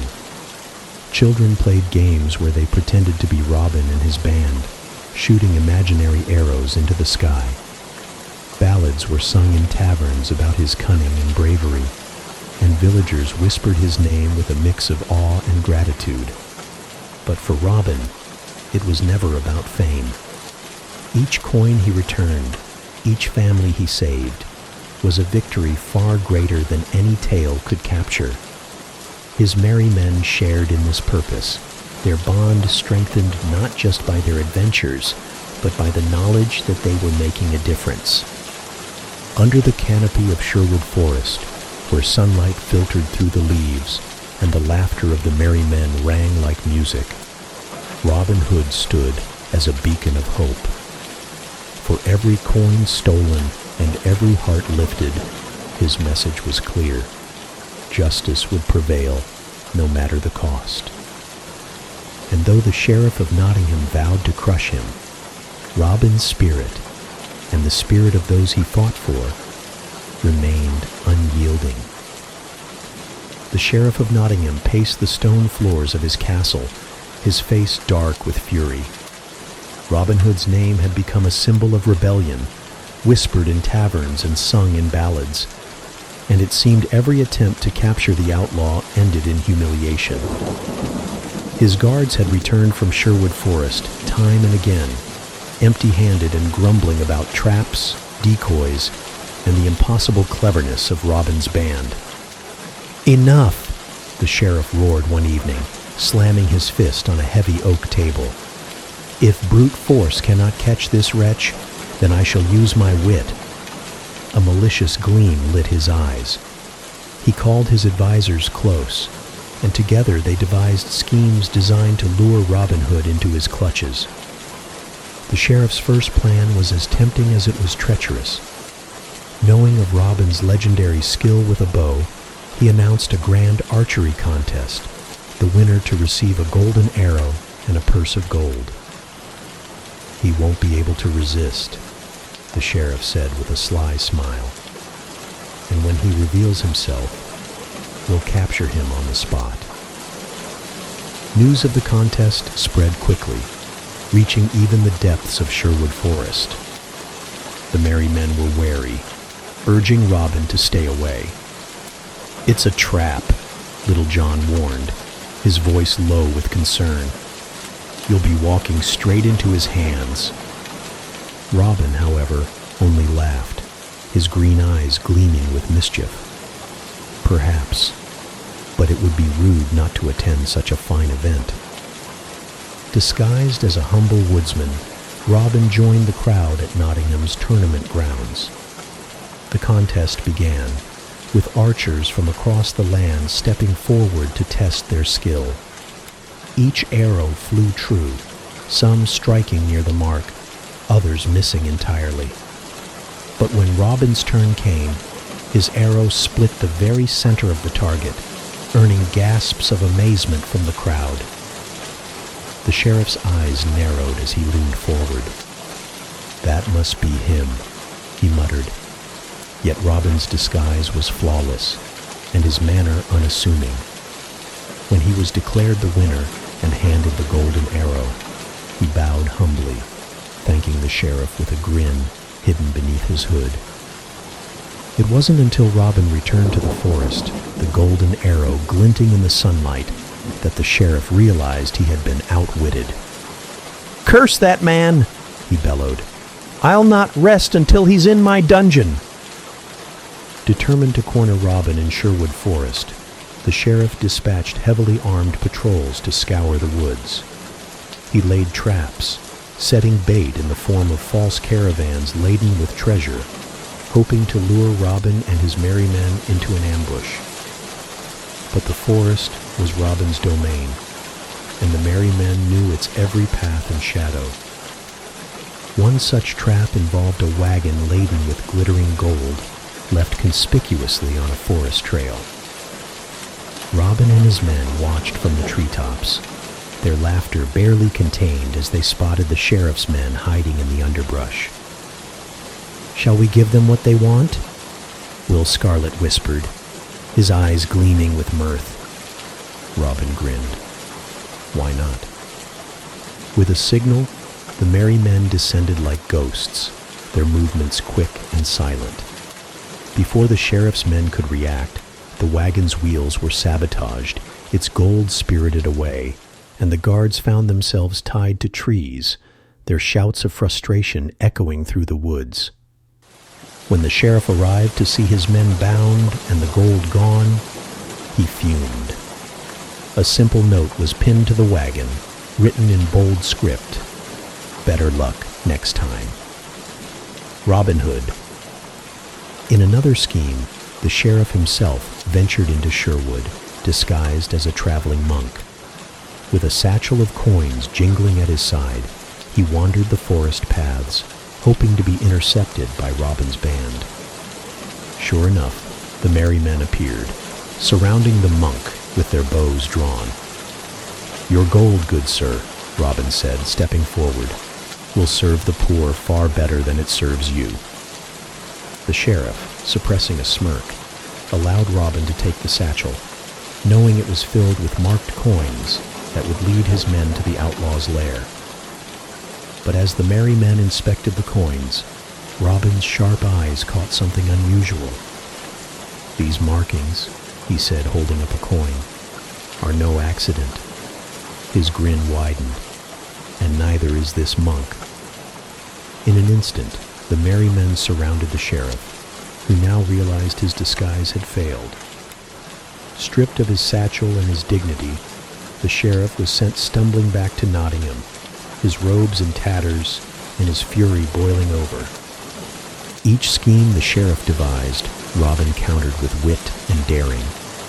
The sheriff's caravans grew emptier, his guards more demoralized, and his own reputation tarnished by Robin's unstoppable ingenuity. Meanwhile, the people's faith in Robin grew stronger, his legend spreading beyond Sherwood to the farthest reaches of the land. As Robin and his merry men gathered around their fire one evening, the forest alive with the sounds of night, Little John clapped him on the shoulder. "The sheriff will never best you, Robin." Robin smiled, his gaze distant as he stared into the flames. "The sheriff fights for greed and power," he said, "but we fight for something greater, justice, and as long as that fight continues, he'll never win." Under the ancient oaks of Sherwood Forest, the band of outlaws laughed and toasted to their success, knowing the sheriff would try again, and knowing they would always be ready. The sun filtered softly through the towering oaks of Sherwood Forest as Robin Hood walked a well-trodden path, his thoughts momentarily far from the sheriff and his schemes. It was on such a day, as birdsong filled the air, that his past unexpectedly came rushing back to him in the form of Maid Marian. Marian, the spirited and clever daughter of a noble family, had been a part of Robin's life in his youth, before the days of outlaws and rebellion. They had spent carefree summers roaming the fields and woods near Locksley, their laughter echoing in the wind.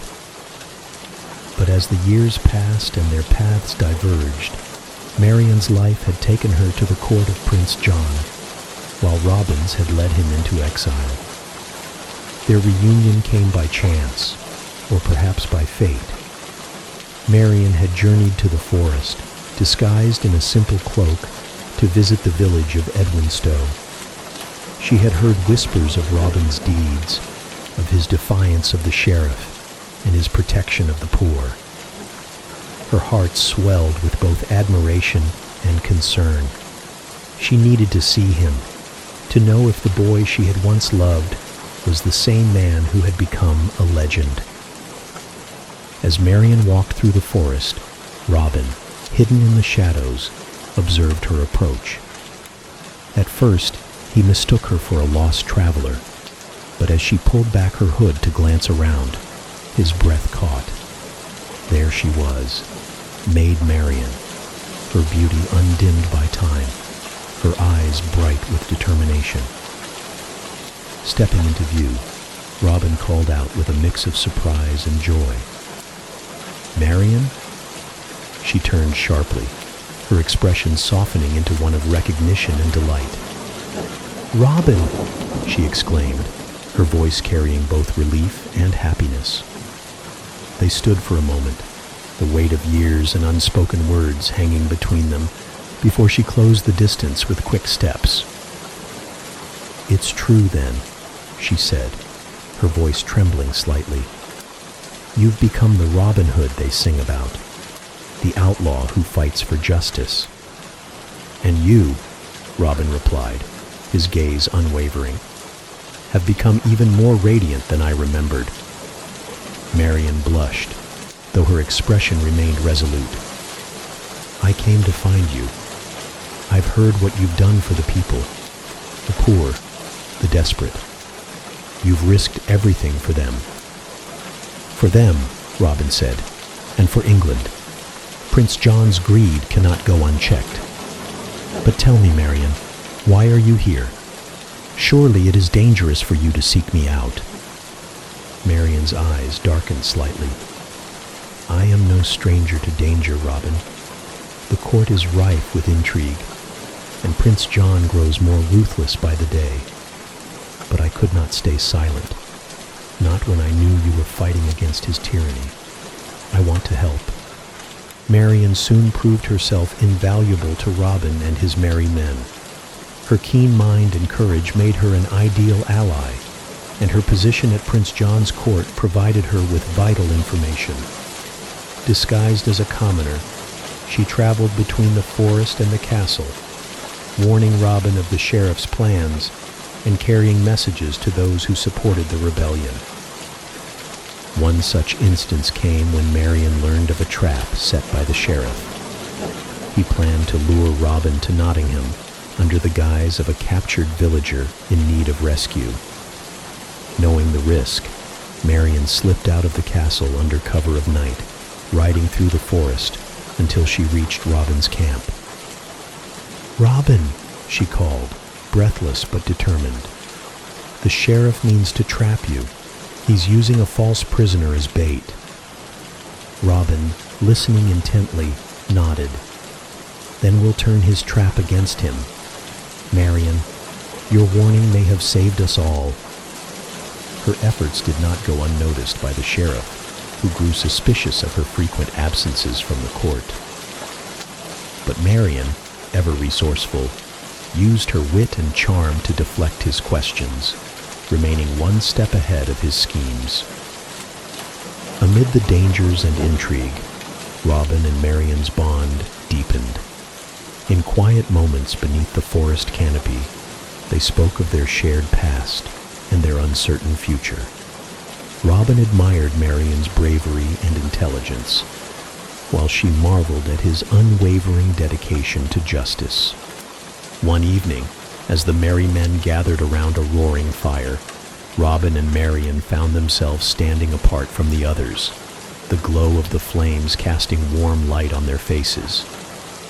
"Do you ever regret it?" Marian asked softly. "Leaving the life you knew to become an outlaw?" Robin shook his head, his gaze steady. "How could I, when it led me back to you?" Marian smiled, her eyes glistening. "Then I'll stand with you, Robin. No matter what comes, we'll face it together." With Marian by his side, Robin's resolve grew stronger. She became more than an ally. She was his partner, his equal, and the love he had never stopped carrying in his heart. Together, they outwitted the Sheriff Time, and again, their daring exploits inspiring those who had lost hope. Sherwood Forest, once a refuge for Robin alone, now held a deeper meaning, a place where love, justice, and courage thrived, even in the face of tyranny. And as the legend of Robin Hood grew, so too did the tale of Maid Marian, the noblewoman who defied a prince and stood by the outlaw she loved. The sheriff of Nottingham's fury knew no bounds as Robin Hood's daring exploits continued to undermine his authority. Determined to make an example of anyone who defied him, the sheriff ramped up his campaign of terror, imprisoning villagers who resisted his oppressive taxes and setting elaborate traps to capture Robin and his band. But no matter how high the stakes or how heavily guarded the prisoners, Robin and his merry men never abandoned those in need. In Sherwood Forest, the news of each arrest was met with solemn resolve. Robin would gather his band beneath the ancient oaks, his voice steady and his eyes blazing with determination. The sheriff seeks to silence the innocent with fear, but we will not let him succeed. Each soul imprisoned is a blow to the freedom we fight for. Let us show him that no prison wall, no iron bars can hold the spirit of justice. One crisp morning, word reached Robin that the sheriff had seized an entire family, a farmer, his wife, and their 2 children, for failing to pay an impossible tax. The sheriff had dragged them to the castle dungeons, declaring they would serve as a warning to anyone who dared defy him. Robin and his merry men quickly devised a plan. Disguised as merchants delivering goods to the castle, they approached the gates in a rickety cart piled high with barrels. Inside those barrels, hidden beneath layers of hay, were Will Scarlet, Friar Tuck, and Little John, their weapons at the ready. The guards at the gate, eyeing the cart suspiciously, grumbled as Robin, posing as the cart driver, offered a cheerful greeting. "Fresh provisions for the sheriff's feast," he said with a grin. The guards, hungry and distracted, waved him through. Once inside the courtyard, Robin gave a subtle signal. The barrels burst open, and the merry men sprang into action. Little John's staff knocked guards off their feet. Will's sword flashed in the sunlight, and Tuck's booming laughter echoed as he wielded a barrel lid like a shield. Robin, his bow always at the ready, moved with precision, disabling locks and disarming guards with his arrows. In the dimly lit dungeons, the frightened family huddled together until Robin appeared, a reassuring smile on his face. "You're safe now," he said, unlocking their cell. "The sheriff's cruelty will not touch you again." With the prisoners freed and the guards incapacitated, the merry men vanished into the shadows of Sherwood, leaving the sheriff to find his dungeon empty and his pride bruised. The sheriff, enraged by his latest failure, devised an elaborate trap to lure Robin out of the forest. He spread false rumors of a caravan carrying innocent villagers to execution, hoping to bait Robin into an ambush. The plan was whispered through the villages, reaching Robin's ears as the sheriff had intended. But Robin, ever the strategist, saw through the ploy. "If the sheriff wishes to set a trap," he said, "then we shall turn it against him." Under cover of night, the merry men set their counterplan into motion. As the sheriff's caravan moved through the forest, its guards tense and alert, a distant sound of hoofbeats broke the silence. The guards braced themselves, expecting an attack, but were instead met with a herd of wild horses, their hooves pounding and their manes flying. In the confusion, Robin and his band struck. Arrows flew silently through the air, disarming guards without spilling blood. Will Scarlet leaped from a tree, cutting the ropes that secured the caravan's prisoners, while Little John felled the remaining guards with a few swift strikes of his staff. Within minutes, the prisoners were freed, and the sheriff's carefully laid trap was nothing more than a chaotic shambles. When the sheriff arrived at dawn, he found his men bound and gagged, the caravan empty except for a mocking note pinned to the side. "Better luck next time, Sheriff. Robin Hood." The sheriff's frustration boiled over when he captured one of Robin's own, Allan a Dale, a talented minstrel and loyal member of the Merry Men. Allan had been caught spreading tales of Robin's bravery in the villages, and the sheriff intended to hang him as an example. Robin, upon hearing of Allan's capture, was resolute. "Allan has sung our story to inspire hope in the people," he said. "We will not let his voice be silenced." The Merry Men launched a daring rescue. Disguised as wandering performers, they infiltrated the sheriff's castle under the pretense of entertaining the court. With pipes, drums, and Robin's own lute in hand, they distracted the guards with raucous music and dancing. Marian, dressed as a courtly lady, slipped into the sheriff's chambers to retrieve the keys to the dungeon. As the guards clapped and cheered for the performers, Robin and Marian descended into the dungeons.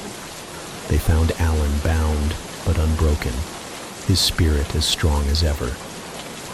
"You're late," Allan quipped as Robin cut his bonds. Robin grinned. "We thought we'd make an entrance."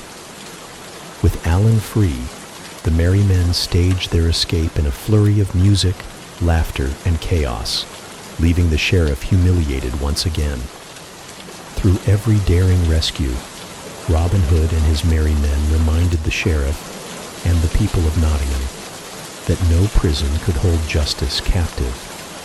Each mission strengthened their bond and deepened their resolve, for they knew their fight was not just for freedom, but for hope. And in the hearts of those they rescued, Robin's name became a symbol of unshakable courage, his deeds echoing far beyond the forest of Sherwood. The forest of Sherwood was alive with whispers, carried on the wind, and spreading like wildfire through the villages and towns of Nottinghamshire. News had come from distant lands. King Richard the Lionheart, the true and noble ruler of England, was returning from the Crusades. For years, the king's absence had allowed Prince John to seize power, ruling with greed and cruelty. But now, the tides of fate seemed to be shifting. In his hidden camp beneath Sherwood's ancient oaks, Robin Hood stood before his band of merry men, his expression alight with a rare mixture of hope and determination. "King Richard is returning," he announced, his voice strong and steady. "Our rightful king comes to reclaim his throne, but we must ensure that he finds a land worthy of his rule. Until he arrives, we cannot rest." With Prince John still clinging to power, Robin and his band redoubled their efforts to undermine his oppressive rule. They targeted the prince's tax collectors, intercepting wagons laden with gold meant to line the royal coffers. Each stolen coin was redistributed among the poor, ensuring that the people would not buckle under the weight of Prince John's greed. One such raid took place on a moonlit night, when Robin and his merry men ambushed a heavily guarded caravan. The guards, clad in armor emblazoned with Prince John's crest, were confident in their numbers. But Robin's knowledge of Sherwood's hidden paths turned their strength into weakness. Arrows flew from the shadows, horses were startled into chaos, and Robin himself leapt onto the lead wagon, his sword flashing in the moonlight. "This gold does not belong to you," Robin said, his voice ringing clear as he confronted the captain of the guard.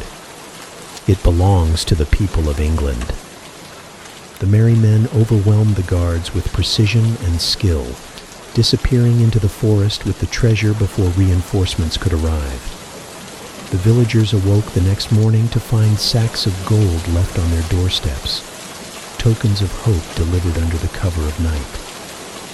Robin's loyalty to King Richard was unwavering, and he knew the fight against Prince John could not be won by force alone. Through Marian's position at court, Robin established a secret network of allies, nobles who still supported King Richard and resented Prince John's usurpation. Messages were carried by trusted couriers, coded in songs sung by minstrels and poems recited in taverns. One of Robin's most trusted couriers was Allan a Dale, whose quick wit and talent for weaving messages into ballads made him invaluable.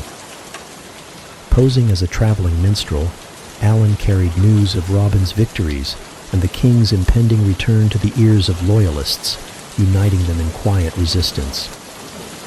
Marian, too, played her part with unwavering courage. At great personal risk, she attended Prince John's court, listening carefully to his plans and passing critical information to Robin. Her reports of troop movements and supply routes allowed Robin to strike with precision, foiling the prince's schemes at every turn. As word of King Richard's return spread, a sense of hope began to take root in the hearts of the people. For too long, they had suffered under Prince John's oppressive rule, but now they dared to dream of a brighter future. Robin Hood became more than an outlaw. He was a symbol of resistance, his name spoken with reverence in every village and town. The Sheriff of Nottingham, sensing the growing tide of rebellion, grew more desperate. He increased patrols, tightened his grip on the villages, and set even more elaborate traps for Robin and his band. But each measure was met with Robin's cunning and the unyielding spirit of the merry men. As the day of King Richard's arrival drew closer, Robin called his band together in a clearing deep within Sherwood. The moon hung high above them, casting its silvery light on the gathered faces of the merry men. Robin's voice, steady and resolute, carried through the still night. Prince John has ruled with cruelty, but his time is ending. King Richard's return is not just the end of tyranny, it is the beginning of hope for England. We must be ready to stand with him, to fight for the justice we have sought for so long. Little John, his staff resting on his shoulder, stepped forward. We've followed you through every danger, Robin. We'll follow you still. The band raised their weapons in silent agreement, their faces illuminated by the flickering firelight. Together, they prepared for the final chapter of their rebellion, knowing that their fight was not just for themselves, but for the future of England. Though Prince John's spies worked tirelessly to suppress the news, the truth could not be silenced. King Richard was coming, his banners flying high, his knights riding at his side. The people of Nottinghamshire, emboldened by Robin's efforts, began to resist Prince John's forces openly, their courage ignited by the promise of their king's return. For Robin, the arrival of King Richard was not just the end of a long fight, but the fulfillment of a dream. The dream of a just and noble England. As he stood beneath the towering trees of Sherwood, the forest alive with the whispers of change, Robin Hood smiled. The Lionheart was coming home, and with him, the hope of a brighter tomorrow. The day dawned clear and bright, the skies a brilliant blue that seemed to reflect the mood of a long-suffering England. The news had finally become reality. King Richard the Lionheart had returned. His banners flew proudly as he rode through the countryside, his golden armor gleaming in the sunlight. The people gathered in the streets and fields to cheer their rightful king, their cries of joy echoing far and wide. In Sherwood Forest, Robin Hood and his merry men stood ready to greet him. For years, they had fought against injustice in his absence, risking their lives to protect the people and resist Prince John's tyranny. And now, the moment they had dreamed of was upon them. King Richard, flanked by his loyal knights, rode into Sherwood under the ancient canopy of trees. Robin stepped forward, bowing low, his hand resting on the hilt of his sword. "Your Majesty," he said, his voice steady but filled with reverence. "We have waited long for your return. The king dismounted, his sharp eyes taking in the outlaw who had become a legend. "Robin of Locksley," he said, his voice warm and commanding. "I have heard of your deeds, of your courage and cunning. They say you are an outlaw, but I see a hero before me." Robin rose, meeting the king's gaze.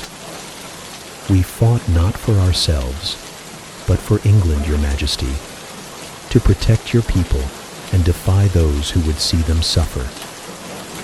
King Richard's expression softened. "And for that, you shall be pardoned. You and your band have done what was right, even when it meant becoming outlaws. England owes you a great debt." The merry men cheered, their voices ringing through the forest. Little John clapped Robin on the back, his grin as broad as his shoulders. "You've done it, Robin. We've all done it." While Robin and his band were honored, the same could not be said for their enemies. Prince John, stripped of his ill-gotten power, fled into obscurity, his dreams of seizing the throne shattered. The Sheriff of Nottingham, captured by the king's men, was brought before Richard to answer for his crimes. "You ruled with cruelty and greed," King Richard said, his voice cold as steel. "You oppressed the people you were sworn to protect. Your title and lands are forfeit, and you shall pay for your misdeeds." The sheriff, once so proud and arrogant, was led away in disgrace. For the people of Nottinghamshire, his fall marked the end of an era of fear and oppression. With peace restored to the land, the villagers of Nottinghamshire turned their thoughts to celebration. It was during this time that Robin Hood and Maid Marian stood before the gathered crowd, their hands clasped and their faces radiant with joy. Under the towering trees of Sherwood, with the forest bathed in golden light, they were married in a simple yet beautiful ceremony. Friar Tuck presided, his jovial voice carrying over the laughter and cheers of the merry men and villagers. Marian, resplendent in a gown of soft green, looked every bit the queen of the forest, while Robin, clad in his familiar garb, seemed at last at peace. "You've given us hope, Robin," Marian said softly, her eyes glistening. "And now we can dream of a future filled with love and freedom." Robin smiled, his voice steady and full of promise. "It's a dream we'll share together, Marian. Always." The celebrations lasted long into the night, with music, dancing, and feasting beneath the stars. Villagers toasted to freedom, to King Richard's return, and to the bravery of Robin Hood and his band. Children ran through the forest, pretending to be merry men, their laughter mingling with the crackling of the fire. As the festivities wound down, Robin stood with Marian at the edge of the clearing, the quiet sounds of the forest wrapping around them like an old friend. "Sherwood has been our home," Robin said, his voice thoughtful. "But now, it's time to build something more, to rebuild what was lost." "And we'll do it together," Marian replied, her hand slipping into his. With the rightful king restored, the oppressors vanquished, and the people free at last, England began a new chapter. Robin Hood's name became more than a legend. It became a symbol of hope, courage, and justice. And though he and Marian stepped away from the forefront of rebellion, their story lived on in the hearts of the people, a reminder that even in the darkest times, the light of freedom can never be extinguished. Thank you for joining us tonight on Mr. Sleep Story for the epic tale of Robin Hood. This timeless story of courage, justice, and love reminds us that even in the darkest times, heroes can rise to restore hope and freedom. As you drift off to sleep, let the enchanting forests of Sherwood and the bravery of Robin Hood carry you into peaceful dreams. If you enjoyed this story, please like, subscribe, and hit the bell icon to join us for more soothing tales every night. Until next time, may your dreams be filled with adventure, and may your sleep be as peaceful as a quiet forest under the stars. Good night and sweet dreams.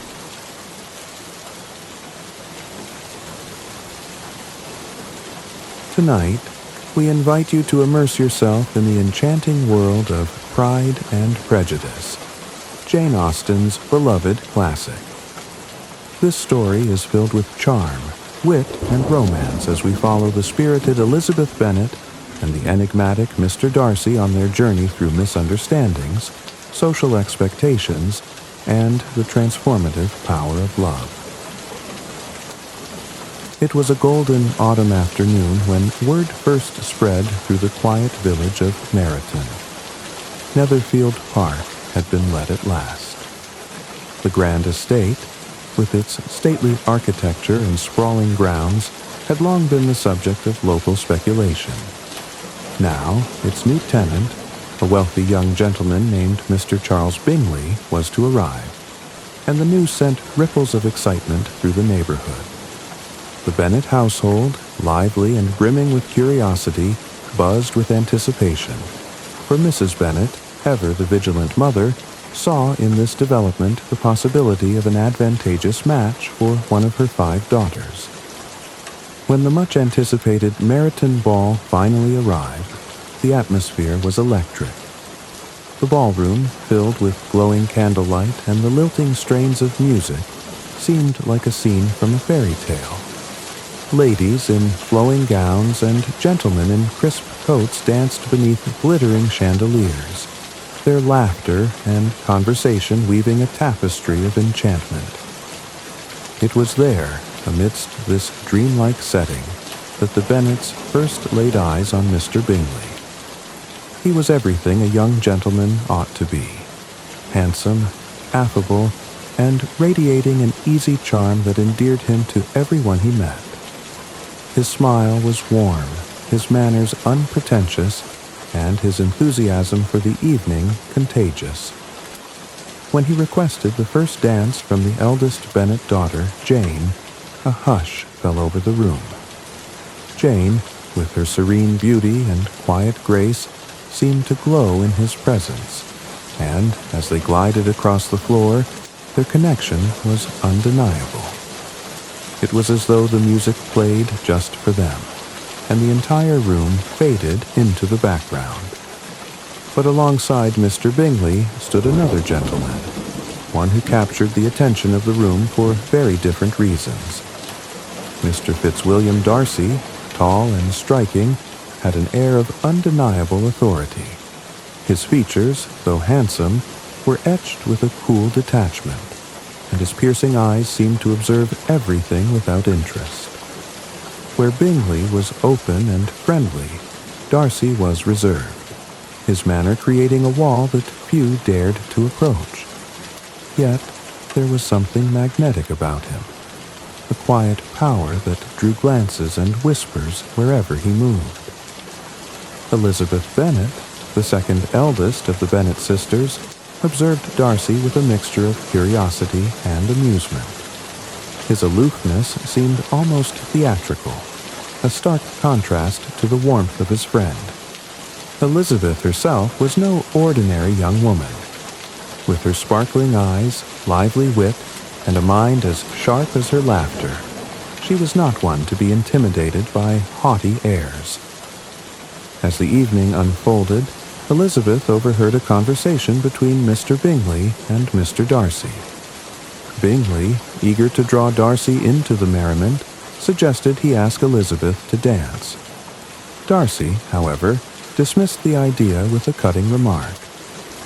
"She is tolerable, I suppose, but not handsome enough to tempt me," he said, his voice cool and indifferent. Elizabeth's cheeks flushed, not with embarrassment, but with indignation. Yet, rather than retreat, she laughed softly, a sound as light as a summer breeze. She relayed the comment to her friends with playful humor, her pride unshaken. If Mr. Darcy thought himself too grand for her, then she would waste no further thought on him. And yet, as the evening wore on, her gaze occasionally flickered toward him, and she could not help but wonder at the contradictions in his character. The ball concluded with Jane and Bingley exchanging shy but lingering smiles, the promise of something budding between them. Elizabeth, meanwhile, returned home with stories that left her family in fits of laughter. Yet, beneath her outward amusement, a faint spark of intrigue remained, a spark she scarcely acknowledged. For though she thought Darcy arrogant and insufferable, the intensity of his presence lingered in her mind, like the haunting echo of a dream she could not quite place. The days that followed the ball were touched with a delicate kind of magic, as though the air itself carried whispers of something blooming. For Jane Bennet, the memory of Mr. Bingley's warm smile and gentle voice lingered like the scent of wildflowers after a summer rain. And for Mr. Bingley, the vision of Jane, graceful, kind, and radiant, had imprinted itself on his heart.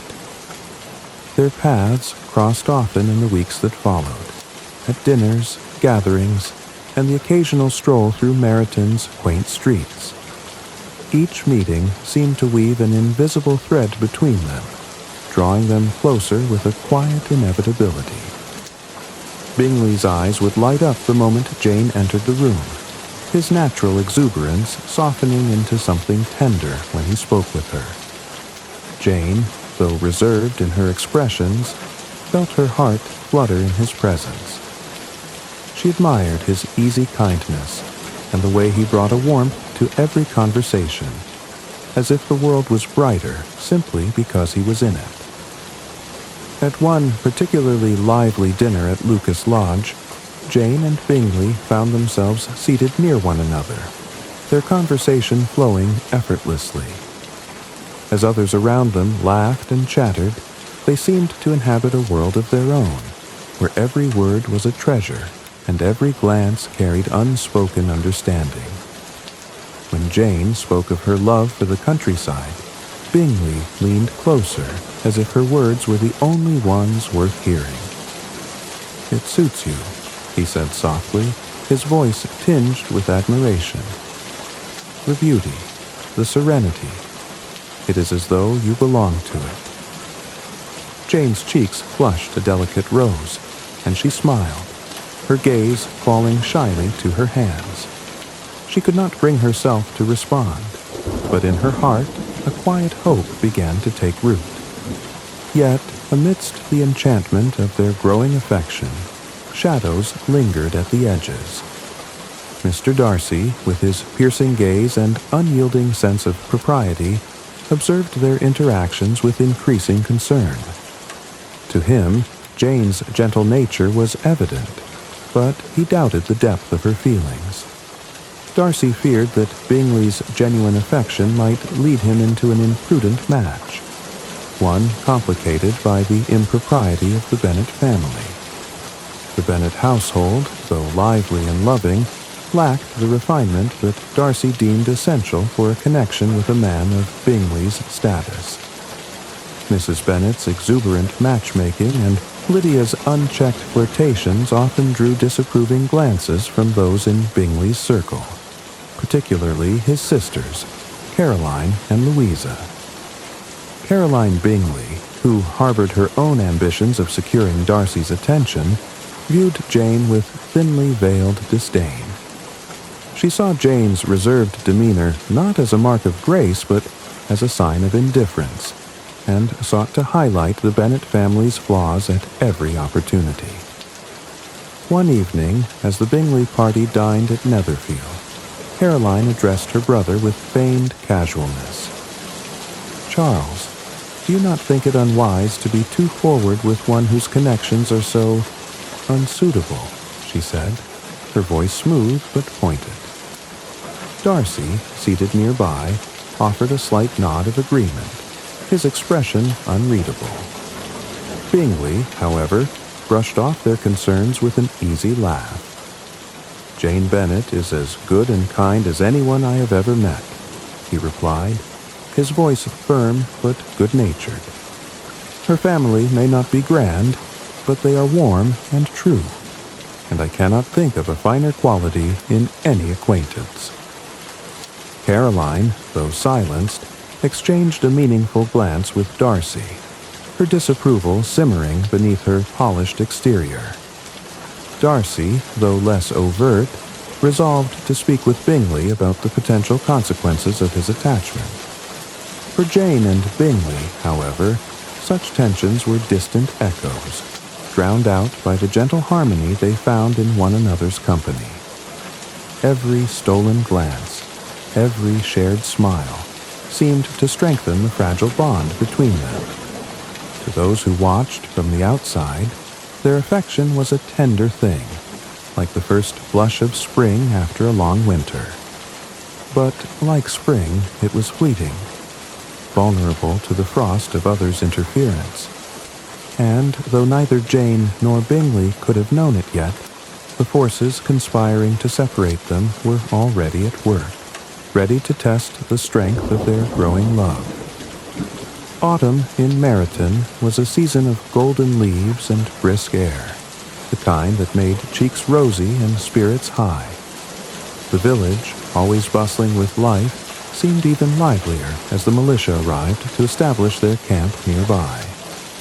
Officers in their smart red coats became the talk of every gathering, their presence adding a spark of excitement to the quiet countryside. Among them was Mr. George Wickham, a man whose charm and easy manners set hearts aflutter wherever he went. Elizabeth Bennet first encountered Mr. Wickham during a chance meeting on the streets of Meryton. It was a bright afternoon, and the market square hummed with activity as Elizabeth strolled with her sisters. Wickham, with his confident stride and disarming smile, stopped to introduce himself to the Bennet ladies, his politeness so genuine that it seemed effortless. His sandy hair caught the light, and his blue eyes held a twinkle that invited trust.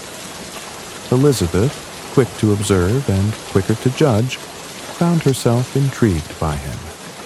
His conversation was lively, but never boastful, and his demeanor seemed as far removed from Darcy's cold reserve as night from day.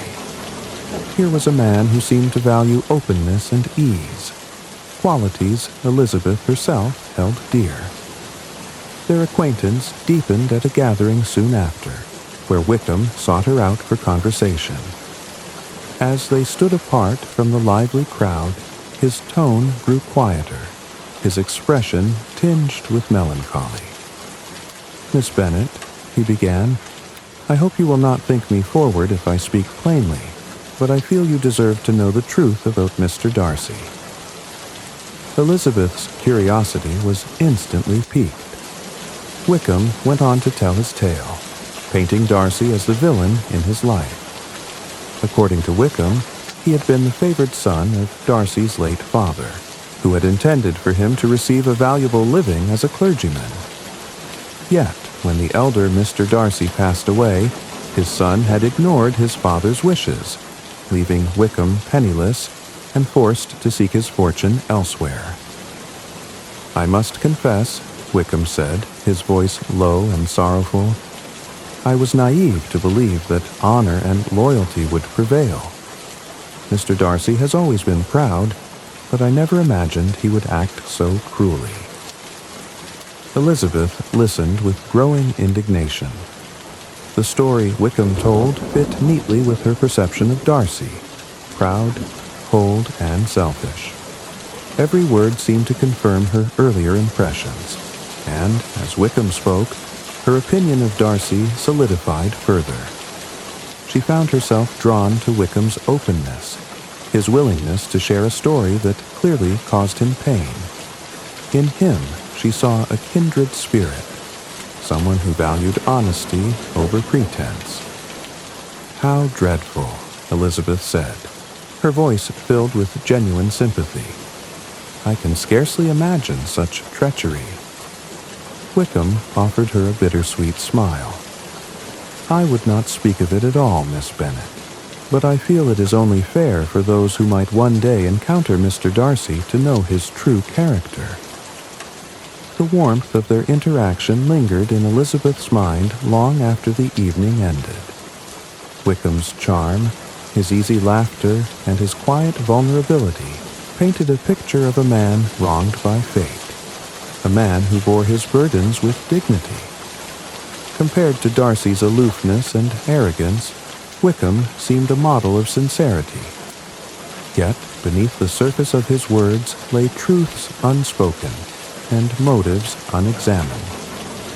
Wickham's story was a carefully woven web, and Elizabeth, blinded by her prejudice against Darcy, failed to see the threads of deceit glimmering in the light of his charm. In her heart, she carried the image of Wickham as the wronged gentleman, and Darcy as the oppressor, a perception that would shape her actions and thoughts in the days to come. As autumn faded into winter, the memory of Wickham's tale remained vivid in Elizabeth's mind, casting Darcy in an even darker shadow. But as the seasons change, so too does the truth, and Elizabeth was yet to discover how greatly appearances could deceive. The crisp winter air carried with it an unusual energy as Mr. Collins, the Bennet family's peculiar and pompous cousin, arrived at Longbourn. A clergyman under the patronage of the formidable Lady Catherine de Bourgh, Mr. Collins prided himself on his connection to his benefactress, speaking of her with a reverence that bordered on worship. His every word seemed calculated to impress, though it often had the opposite effect. The Bennet family received him with varying degrees of amusement. Mr. Bennet, with his sharp wit, found endless entertainment in his cousin's long-winded speeches and exaggerated humility. Mrs. Bennet, however, saw Mr. Collins in an entirely different light. As the heir to the Bennet estate, he represented security for at least one of her daughters, and she was determined that Elizabeth, her second eldest, should be the one to claim him. Mr. Collins wasted no time in pursuing his goal. His admiration for Elizabeth was expressed with a mixture of awkward compliments and excessive formality. "Cousin Elizabeth," he began one morning as they sat in the drawing room, "it would be most improper of me to delay any longer in addressing the matter of my intentions." Elizabeth, who had been absently stitching a handkerchief, looked up in mild surprise. "Your intentions, Mr. Collins?" "Yes, indeed," he declared, his chest puffed with self-importance. "You must be aware of my noble plan to unite our families in matrimony, thus ensuring that the Bennet estate remains within the family. Lady Catherine herself has encouraged me to seek a wife, and I can think of no one more suitable than you, dear cousin." Elizabeth bit her lip to suppress a laugh. Mr. Collins's tone was so self-assured, so utterly devoid of romance, that she could hardly believe he was serious. Yet, as he continued to list the reasons for his proposal, his duty to marry, the advantages of their union, and his own condescension in marrying beneath his station, her amusement gave way to irritation. When he finally paused to take a breath, Elizabeth seized the opportunity to respond.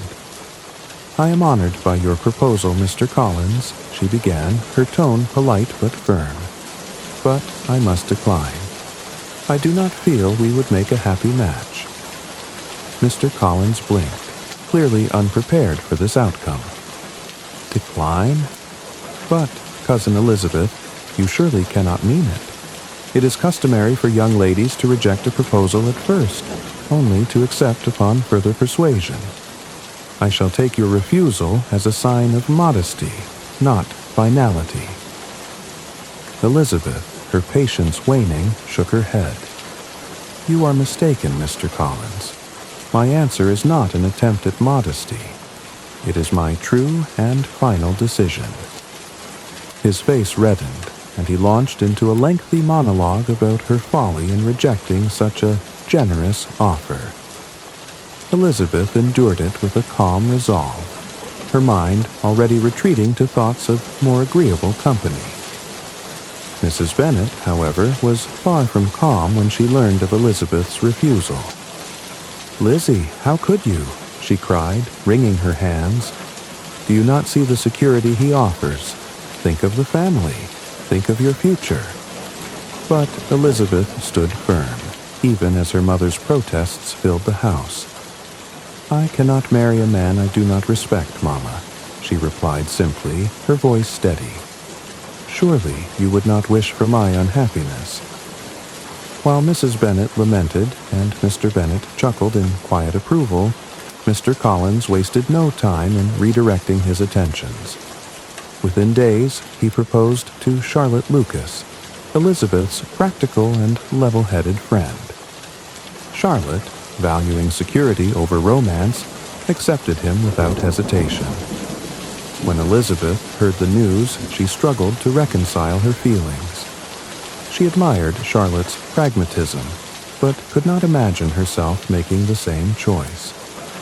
Yet, as she watched her friend prepare to leave for her new life as Mrs. Collins, Elizabeth felt a pang of sadness. It was a reminder that in their world, love and happiness were often luxuries, not guarantees. As Mr. Collins departed Longbourn, leaving behind both disappointment and relief, Elizabeth resolved to remain true to herself, even if it meant defying expectations. Her rejection of Mr. Collins was not just a refusal of a man, but a quiet declaration of her belief in a deeper, truer connection. One she had yet to find, but could not stop hoping for. Spring had arrived in the countryside, breathing life into the world with its gentle warmth and vibrant blooms. Elizabeth Bennet, visiting her dear friend Charlotte Lucas at her new home in Hunsford, found herself surrounded by the stately beauty of Rosings Park, the grand estate of Lady Catherine de Bourgh. Though Charlotte's life as Mrs. Collins seemed suffused with duty rather than joy, Elizabeth resolved to make the best of her stay, filling her days with long walks and quiet contemplation. It was during one such walk that Elizabeth encountered Mr. Darcy, entirely by surprise. He had come to Rosings to visit his aunt, and though his presence was unexpected, it was not unwelcome. Elizabeth, who had thought herself free of him since their last uneasy meeting, found herself both intrigued and unsettled by his appearance. Darcy, as reserved as ever, greeted her with a quiet intensity that lingered in the air like the scent of rain. As days passed, their paths crossed often. Elizabeth could not help but notice a subtle shift in Darcy's demeanor. His cold aloofness had softened, replaced by a quieter, almost hesitant attentiveness. There were moments, when he asked after her health, when his gaze lingered on her, that made her heart quicken, though she dismissed the thought as folly. Whatever his reasons for being there, she was certain they had little to do with her. And yet, she was wrong. One afternoon, while Elizabeth sat reading in the small parlor of the Collins home, a shadow fell across the room. Looking up, she saw Darcy standing at the doorway, his expression unreadable. He stepped inside, his movements deliberate but not unkind, and after a pause, he began to speak. "Miss Bennet," he said, his voice steady but tinged with something deeper. "I have struggled against my feelings, but I can no longer suppress them. You must allow me to tell you how ardently I admire and love you." Elizabeth froze, the words hanging in the air like a spell she could scarcely believe. Mr. Darcy, the man she had found so insufferable, was declaring his love? But before she could recover, he continued. "I am well aware," he said, his tone turning guarded, "of the obstacles that stand between us. Your family's connections, your circumstances. everything about this union would be a degradation for someone of my position. And yet, against my better judgment, I cannot help but offer you my hand. Whatever enchantment Elizabeth had briefly felt shattered instantly. His words, so laden with pride and condescension, cut through her like a cold wind. Rising from her chair, she faced him, her eyes alight with anger. "How dare you?" she began, her voice sharp. "You insult me even as you propose. You expect me to feel flattered by the knowledge that you have tried to suppress your feelings for me, as though my position were some great obstacle for you to overcome." Darcy stiffened, his brows drawing together in confusion. "I thought you might understand the sincerity of my feelings, despite my reservations." "Sincerity?" Elizabeth said, her voice rising. "How can I believe in the sincerity of a man who has done everything in his power to harm those I care for? You dare to speak of love, yet you separated my sister from Mr. Bingley, ensuring her heartbreak and his misery." Darcy faltered, his expression shifting to one of unease. "I acted in what I believed to be Bingley's best interest. Your sister, I did not believe her affections were genuine." "You judged her without knowing her," Elizabeth snapped. "You, with your arrogance and presumption, decided you had the right to interfere in her life, and you have the audacity to call it love." Darcy's face darkened, his pride wounded. "I cannot deny my actions, but they were done with the best intentions." "And what of Mr. Wickham?" Elizabeth continued, her voice trembling with fury. "You ruined him as well, denying him his inheritance and leaving him to fend for himself. Do you deny that, too?" At the mention of Wickham, Darcy's eyes flashed. "If you knew the truth of Mr. Wickham's character, you would not speak so highly of him," he said, his voice low. "But I see there is little point in continuing this conversation. You have made your feelings clear." "And you mine," Elizabeth replied coldly. Darcy stood for a moment longer, his jaw tight, his posture rigid. Then, without another word, he turned and left the room, leaving Elizabeth alone with her tumultuous thoughts. The silence that followed was deafening. Elizabeth sank back into her chair, her heart pounding in her chest. She had expected many things from Mr. Darcy, but not this. His declaration of love, so marred by pride and insensitivity, had only deepened her resentment of him. Yet, as she replayed the encounter in her mind, she felt a strange unease. Not regret, but a sense that their story was far from over. Outside, the wind stirred the budding leaves on the trees, carrying with it the whispers of something unresolved, something that would change them both in ways they could not yet imagine. The morning after Mr. Darcy's tumultuous proposal dawned gray and heavy, the sky veiled with clouds as though mirroring the storm within Elizabeth's heart. She awoke early, her mind restless with fragments of the previous day's confrontation. Darcy's words, both his declaration of love and his cold justifications, echoed in her thoughts, leaving her torn between anger and bewilderment. As she ventured into the garden for solace, Elizabeth caught sight of Darcy approaching. His strides were purposeful, yet his expression was guarded, as though he carried a weight too heavy to bear.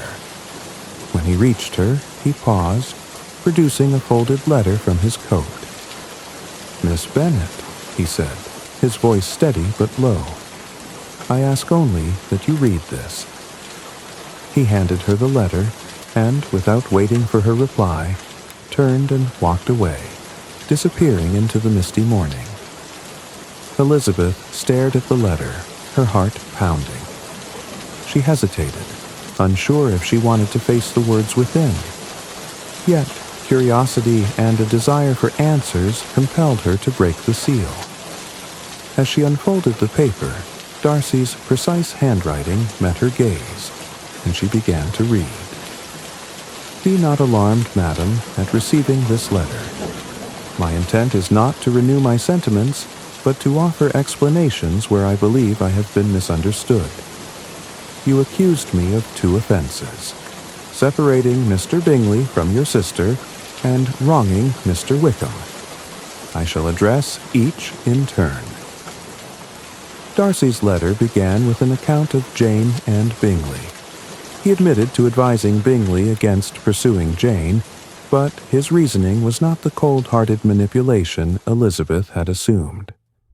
"From my observations," Darcy wrote, "Miss Bennet appeared indifferent to my friend. Her composure, though admirable, led me to believe her affections were not deeply engaged.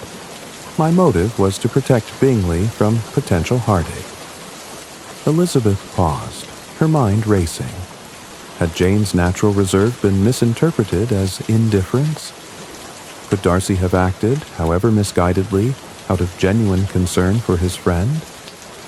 The thought unsettled her, yet she continued reading. Darcy then turned to Mr. Wickham, and his tone grew more personal, more anguished. He recounted how his father, the late Mr. Darcy, had favored Wickham and left him a generous inheritance.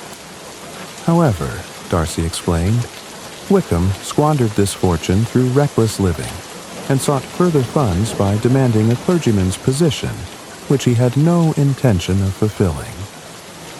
Darcy described how he refused Wickham's demands, prompting Wickham to seek revenge in the most vile manner. "Last summer," Darcy wrote, "he attempted to elope with my younger sister Georgiana, then but 15 years old. He sought her fortune and cared nothing for the disgrace it would bring to her name. Only by chance did I arrive in time to prevent the calamity." Elizabeth's breath caught as she read. The image of Wickham, the charming wronged gentleman she had so readily trusted, shattered before her eyes. In its place, she saw the picture Darcy painted, a manipulative man whose deceit ran deeper than she could have imagined. The letter ended simply, with Darcy asserting that his intentions, while flawed, were not born of malice. "I hope this explanation may soften your opinion of me, though I do not expect it to alter your feelings." As Elizabeth folded the letter, her hands trembled. Her initial reaction was disbelief. Could Wickham, with his open smile and easy manners, truly have behaved so cruelly? But the weight of Darcy's words, their clarity and sincerity, could not be ignored. She replayed her past conversations with Wickham, the ease with which he had painted himself as the victim, and the absence of any concrete proof to support his claims. Slowly, painfully, the truth began to settle in her mind. Her thoughts then turned to Darcy. Though his proposal had been clumsy and filled with pride, his letter revealed a man who valued honesty, a man willing to expose his vulnerabilities to defend his character. She thought of his concern for his sister, his loyalty to Bingley, and the quiet pain that had laced his words. These were not the actions of a villain, but of someone who had acted, however imperfectly, out of love and duty. And what of herself? Elizabeth's cheeks burned as she recalled her own judgments. She had been so quick to condemn Darcy, so eager to see him as the villain of the story, that she had overlooked the possibility of her own prejudice. Her wit and confidence, qualities she had always taken pride in, now seemed hollow in the face of her mistakes. As the day wore on, Elizabeth wandered the grounds of Rosings, her thoughts a tangled web of regret and revelation. The pride she had accused Darcy of possessing now mirrored her own, and the prejudice she had so readily attributed to him had colored her own judgments. She had been blind to the truth, not because it was hidden, but because she had chosen not to see it. The letter had done more than explain Darcy's actions. It had opened her eyes to herself. And as the sun dipped below the horizon, casting the world in hues of gold and amber, Elizabeth felt a strange sense of resolve. The man she had dismissed so readily, the man she had thought she despised, was far more complex than she had ever imagined. And though her feelings toward him remained uncertain, one thing was clear. Her view of the world and of herself would never be the same again. Summer had settled over the English countryside, draping the world in golden sunlight and casting a languid ease over Longbourn. Elizabeth Bennet, having returned home from her travels, found herself restless yet introspective. The revelations from Darcy's letter lingered in her mind, reshaping her understanding of him and of herself. Yet, life at Longbourn soon shattered her contemplative peace, for it was during this quiet season that chaos descended upon the Bennet family. Lydia Bennet, the youngest and most impetuous of the sisters, had been invited to Brighton by the wife of Colonel Forster, a family friend. The invitation filled Lydia with unrestrained delight, for Brighton was not only a seaside town but also the temporary home of the militia, including the dashing Mr. Wickham. Elizabeth, sensing the danger of such a trip, urged her father to refuse, warning him of Lydia's lack of restraint and Wickham's untrustworthy nature. But Mr. Bennet, weary of Lydia's antics, dismissed Elizabeth's concerns with a wave of his hand. "Let her go," he said. "She will soon grow tired of her flirtations and learn to behave." But Elizabeth's fears were not misplaced. A few weeks later, a letter arrived at Longbourn, trembling in the hands of Jane as she read aloud the shocking contents. Lydia had eloped with Wickham, leaving Brighton without a word of their destination. Worse still, there was no indication that Wickham intended to marry her. The scandal threatened to engulf the Bennet family, their reputation hanging by the thinnest of threads. Mrs. Bennet, upon hearing the news, fell into hysterics, lamenting the ruin of her family. "Oh, Mr. Bennet," she cried, "what is to become of us? Who will marry the other girls now? We are undone, utterly undone." Mr. Bennet, his usual composure shattered, set off for London immediately to search for Lydia, though with little hope of success. Elizabeth, meanwhile, was overcome with a mixture of shame, despair, and helplessness. She blamed herself for not revealing Wickham's true nature sooner, and feared that this disaster would cast a shadow over her family forever. Amid this turmoil, Elizabeth confided in Darcy during an unexpected meeting in Derbyshire. Though the encounter was filled with tension, she found herself unburdening the entire story to him. Darcy's expression darkened as she spoke, his eyes betraying both anger and resolve. Elizabeth, embarrassed and heartbroken, could hardly bear to meet his gaze. "This is my family's ruin," she said, her voice trembling, "and it is my fault for not speaking out sooner." Darcy, however, said little. His silence was heavy with thought, and when he finally spoke, it was with a quiet intensity. "You must not blame yourself, Miss Bennet," he said. "This is not your burden to bear alone." Elizabeth did not know what to make of his words, but she could not have imagined what they would lead to. Unbeknownst to her, Darcy took it upon himself to rectify the situation. With a determination born of love and a sense of duty, he traveled to London, where he sought out Wickham. It was not an easy task. Wickham, true to his character, had no intention of marrying Lydia unless his considerable debts were paid, and he was offered financial incentive. For the sake of Lydia's reputation, and that of the entire Bennet family, Darcy agreed to these terms, securing Wickham's compliance with a substantial sum. But Darcy did not stop there. To protect the Bennets from further disgrace, he insisted that his role in resolving the matter remain a secret. He orchestrated the marriage quietly, ensuring that Lydia and Wickham were wed before their scandal could escalate further. Darcy's actions were not driven by pride or obligation, but by his deepening feelings for Elizabeth. He knew the damage this incident could cause her family, and he could not bear to see her suffer. A few days later, news arrived at Longbourn that Lydia and Wickham had been found and were to be married. Mrs. Bennet's despair transformed into giddy delight, as though the crisis had never existed. "A wedding," she exclaimed, her hands clapping together. "And Lydia shall be married before any of her sisters. Oh, how grand this will be." Elizabeth, however, was not so easily comforted. The terms of the marriage arranged by an unnamed benefactor puzzled her. Who could have intervened so decisively and at such cost? The question lingered in her mind, but she did not dare hope for the answer she suspected. When Lydia visited Longbourn as a married woman, her careless and self-satisfied demeanor did little to ease Elizabeth's concerns.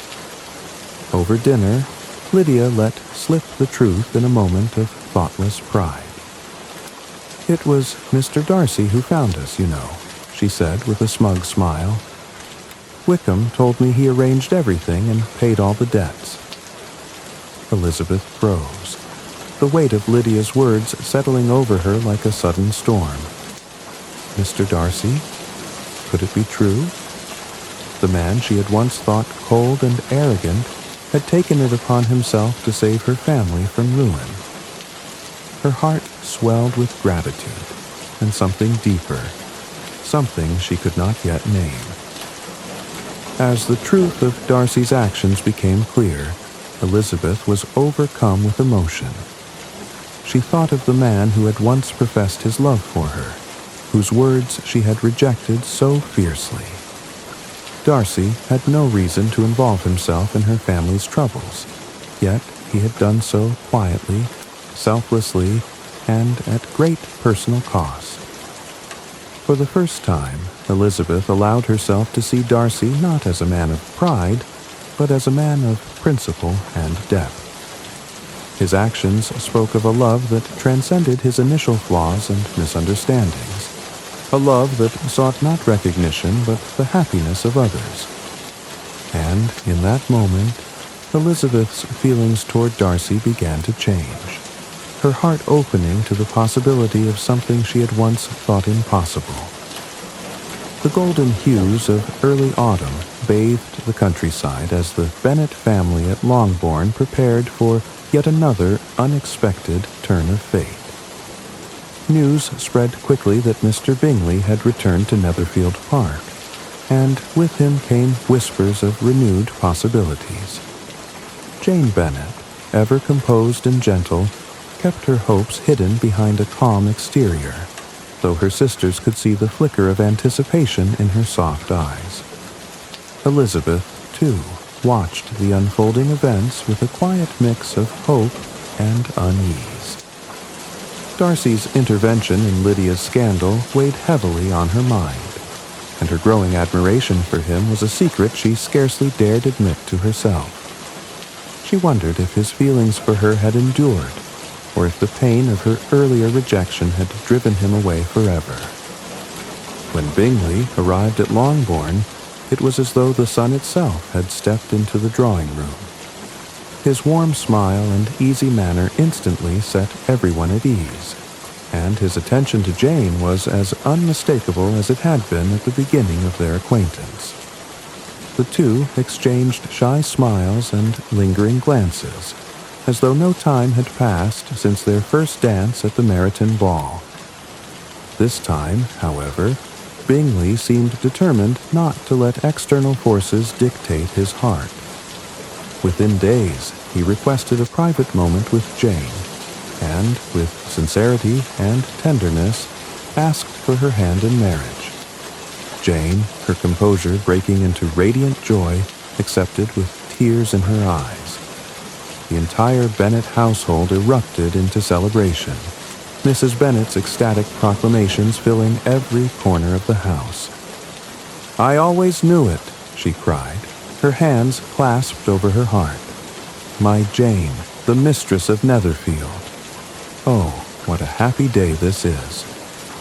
But amidst the jubilation, Elizabeth felt a quiet ache. She was overjoyed for Jane, but could not help wondering what the future held for herself. Thoughts of Darcy lingered, his image now softened by the knowledge of his kindness and love. Yet she could not imagine that he would return to her after all that had passed. The Bennet household was still basking in the glow of Jane's engagement when Elizabeth decided to take a solitary walk through the fields surrounding Longbourn. The air was crisp, carrying the scent of earth and the faint rustle of leaves. As she wandered along a familiar path, her thoughts filled with memories of Darcy. She was startled to see him approaching. He looked as he always did, tall, composed, and commanding. But there was something different in his expression, a vulnerability that softened the intensity of his gaze. Elizabeth's heart raced as he stopped a few steps away, hesitating as though unsure of her reception. "Miss Bennet," he began, his voice steady yet tinged with emotion. "I had hoped for the chance to speak with you." Elizabeth nodded, her breath catching in her throat. "Of course, Mr. Darcy." Darcy's gaze searched hers, and when he spoke again, his words were free of pride, filled instead with quiet humility. "My feelings for you have not changed. If anything, they have only grown stronger. But I have no wish to presume upon your kindness or cause you discomfort. If you still find my affection unwelcome, I shall trouble you no further." Elizabeth's heart swelled as she listened. Gone was the arrogance of his first proposal, replaced by a man who had grown, who had learned. She took a deep breath, gathering her courage. "Mr. Darcy," she said softly, "your feelings are not unwelcome. In fact, they are most sincerely returned." Darcy's expression, which had been carefully guarded, melted into one of pure joy. "Elizabeth," he murmured, stepping closer, "you cannot imagine how happy you have made me." In that moment, the world seemed to stand still. The mistakes of the past were forgiven, the misunderstandings resolved, and what remained was the promise of a love built on mutual respect and admiration. The weddings of Jane and Elizabeth were celebrated on the same day, a double ceremony that brought together not only two couples, but also their families and friends in joyous union. The village church, adorned with flowers and ribbons, seemed to glow with the happiness of the occasion. Jane, as radiant as the morning sun, walked down the aisle on Bingley's arm, their smiles a picture of contentment. Elizabeth, meanwhile, felt her heart flutter as she stood beside Darcy, his steady presence grounding her in the moment. As they exchanged vows, their eyes met, and in that gaze was a shared understanding of all they had overcome to reach this day. The celebrations that followed were lively and filled with laughter. Mrs. Bennet basked in the triumph of seeing two daughters married to wealthy gentlemen, while Mr. Bennet, quieter but no less pleased, looked on with a rare smile. Even Lady Catherine de Bourgh, though notably absent, could not dampen the spirits of the day. Jane and Bingley settled into the comfort of Netherfield, their home filled with warmth and kindness that reflected their gentle natures. Bingley's boundless cheer and Jane's serenity created a life of quiet happiness, one that charmed all who visited. Elizabeth and Darcy, on the other hand, began their married life at Pemberley, where the grandeur of the estate was matched only by the depth of their affection for one another. Elizabeth's lively wit and Darcy's steady devotion became the foundation of a partnership that thrived on equality and mutual respect. The servants at Pemberley, who had once regarded Darcy as reserved, were delighted to see their master transformed, his smiles now more frequent, his heart lighter. For Elizabeth, Pemberley became more than just a grand house. It became a home. The grounds, with their rolling hills and glittering streams, mirrored the peace she had found in her life and her heart. And for Darcy, Elizabeth was not merely his wife, but his equal, the woman who had challenged him, changed him, and made him better. And so, the two couples, Jane and Bingley, Elizabeth and Darcy, lived in happiness and harmony, their lives enriched by the love and understanding they had found. Their stories became cherished tales in the village, reminders that love, though sometimes tested by pride and prejudice, always has the power to overcome. Thank you for joining us tonight on Mr. Sleep Story for the timeless tale of Pride and Prejudice. Through misunderstandings, pride, and prejudice, Elizabeth Bennet and Mr. Darcy taught us that love can flourish when we challenge our assumptions and open our hearts. As you drift off to sleep, let their journey remind you that even the most unexpected connections can lead to something beautiful. If you enjoyed this story, please like, subscribe, and click the bell icon to join us for more soothing tales each night. Until next time, may your dreams be as enchanting as a walk through Pemberley, and your rest as peaceful as a happily ever after. Sweet dreams, and good night.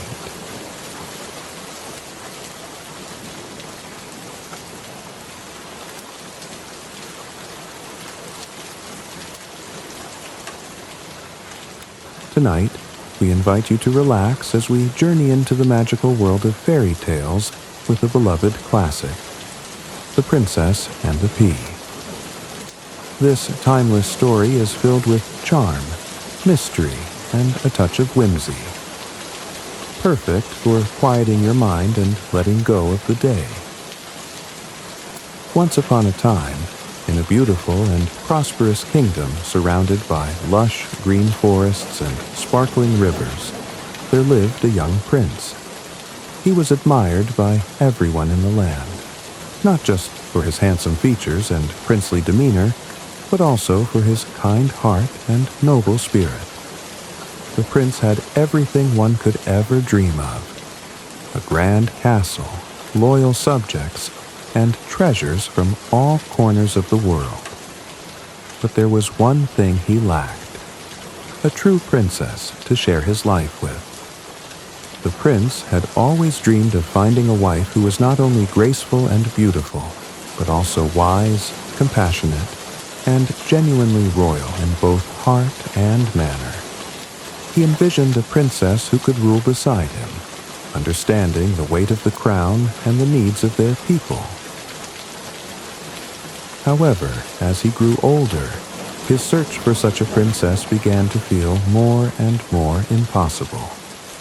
His royal parents, the king and queen, had encouraged him to find a bride, reminding him of the importance of continuing the royal lineage.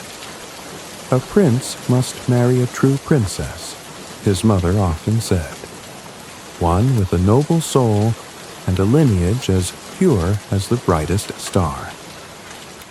Determined to fulfill their wishes and his own, the prince embarked on a journey to find his future queen. He visited neighboring kingdoms and distant lands, meeting princesses of all kinds. There were princesses who were incredibly beautiful, their radiant smiles lighting up entire halls. There were those who dazzled him with their knowledge, reciting ancient texts and speaking of the stars and the seas. and there were others who charmed him with their musical talents and graceful dancing. But for all their qualities, something was always missing. The prince found himself disappointed time and again. Some princesses seemed more interested in jewels and gowns than in kindness and duty. Others, while intelligent and refined, lacked the warmth that he longed for in a companion. And still others claimed to be princesses, but their titles were dubious, their royal ancestry questionable. The prince's heart grew heavy as he returned to his castle after each failed attempt. He would pace the grand halls, looking out over his kingdom with a sigh, wondering if his perfect princess even existed. Am I asking for too much? He would ask himself late at night, staring at the stars from his balcony. Surely there must be someone out there who is truly meant to be my queen. The royal court, noticing the prince's frustration, suggested grand balls and elaborate feasts to attract princesses from across the land. Castles filled with music, laughter, and dancing, but none of the guests ever captured the prince's heart. As the seasons passed, the prince began to lose hope. Perhaps true royalty, he thought, was not something that could be easily seen or proven. Maybe it was something hidden, something that could only be revealed in the most unexpected way. Little did he know, fate had something extraordinary in store for him. One fateful evening, as the sun dipped below the horizon and darkness blanketed the land, a fierce storm swept through the kingdom. The wind howled like a restless spirit, rattling the shutters and shaking the trees. Rain poured from the heavens, turning roads into rivers and drenching everything in its path. Inside the prince's castle, the royal family and their attendants sought refuge by the great hearth. The flickering firelight cast long shadows on the stone walls, and the room hummed with quiet conversation, mingled with the crackling of the fire. The prince sat in silence, gazing into the flames, lost in thought. His search for a true princess weighed heavily on his heart. He had met so many women, yet none had captured his soul or matched the ideal he held in his mind. As the storm raged outside, it seemed to echo the storm of emotions within him: frustration, longing, and a faint hope he could not extinguish. Suddenly, amidst the roar of the wind and the pounding rain, there came a knock at the great castle door. It was faint, barely audible above the tempest, but it was there, a persistent, steady sound. The guards, startled, exchanged glances before hurrying to the door. When they opened it, they were met with an astonishing sight. Standing there, drenched from head to toe, was a young woman. Her hair clung to her face and shoulders in dark, wet tendrils, and her clothes, though finely made, were soaked through, dripping water onto the stone floor. Her delicate shoes were muddied from the treacherous roads, and she shivered visibly from the cold. Yet, despite her disheveled appearance, there was an undeniable grace about her, a quiet dignity that seemed to radiate from within. The guards hesitated, unsure of what to make of her. But the woman spoke, her voice soft yet steady, carrying over the sound of the storm. "I am a princess," she said simply. "I have been caught in the storm while traveling and seek shelter for the night." The prince, drawn by the commotion, approached the entrance. His eyes fell upon the young woman, and he was immediately struck by her presence. Though she looked weather-worn and exhausted, there was something captivating about her. Her features were delicate, her cheekbones high, and her lips soft, though slightly pale from the cold. Her eyes, large and expressive, held a mixture of weariness and resolve, as though she had endured much but refused to let it dim her spirit. They sparkled faintly, reflecting the light of the torches in the hall, and the prince found himself unable to look away. Her posture, even in her bedraggled state, was impeccable. Her back straight, her head held high. There was a quiet confidence in the way she carried herself, as though she belonged to the world of royalty despite the mud on her shoes and the rainwater dripping from her hair. The prince noticed small details, the fine embroidery on the edges of her cloak, the quality of her boots, and the unmistakable air of refinement that clung to her, even in the dire circumstances. The queen, however, was not so easily swayed. She had seen many young women claim to be princesses in hopes of securing her son's hand in marriage. To her, the title of princess was not enough. It had to be proven beyond any doubt. Stepping forward, she addressed the young woman. "A princess, you say?" the queen said, her tone polite but skeptical. "Well, we shall see." Despite her exhaustion, the young woman met the queen's gaze with unwavering composure. "I am," she replied simply. "I would not claim a title that is not mine."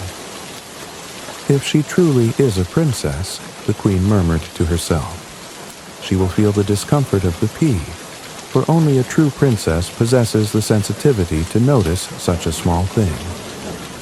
The young woman, unaware of the test she was about to face, expressed her gratitude for the hospitality and retired to the prepared room. Despite her exhaustion, the towering bed made her pause. She glanced at the attendants, her brow furrowing slightly, but said nothing.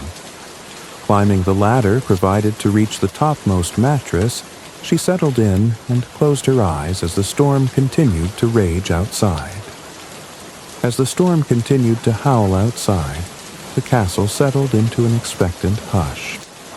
The mysterious young woman had retired to her room, unaware that her claim of being a princess would be tested in a way she could never imagine.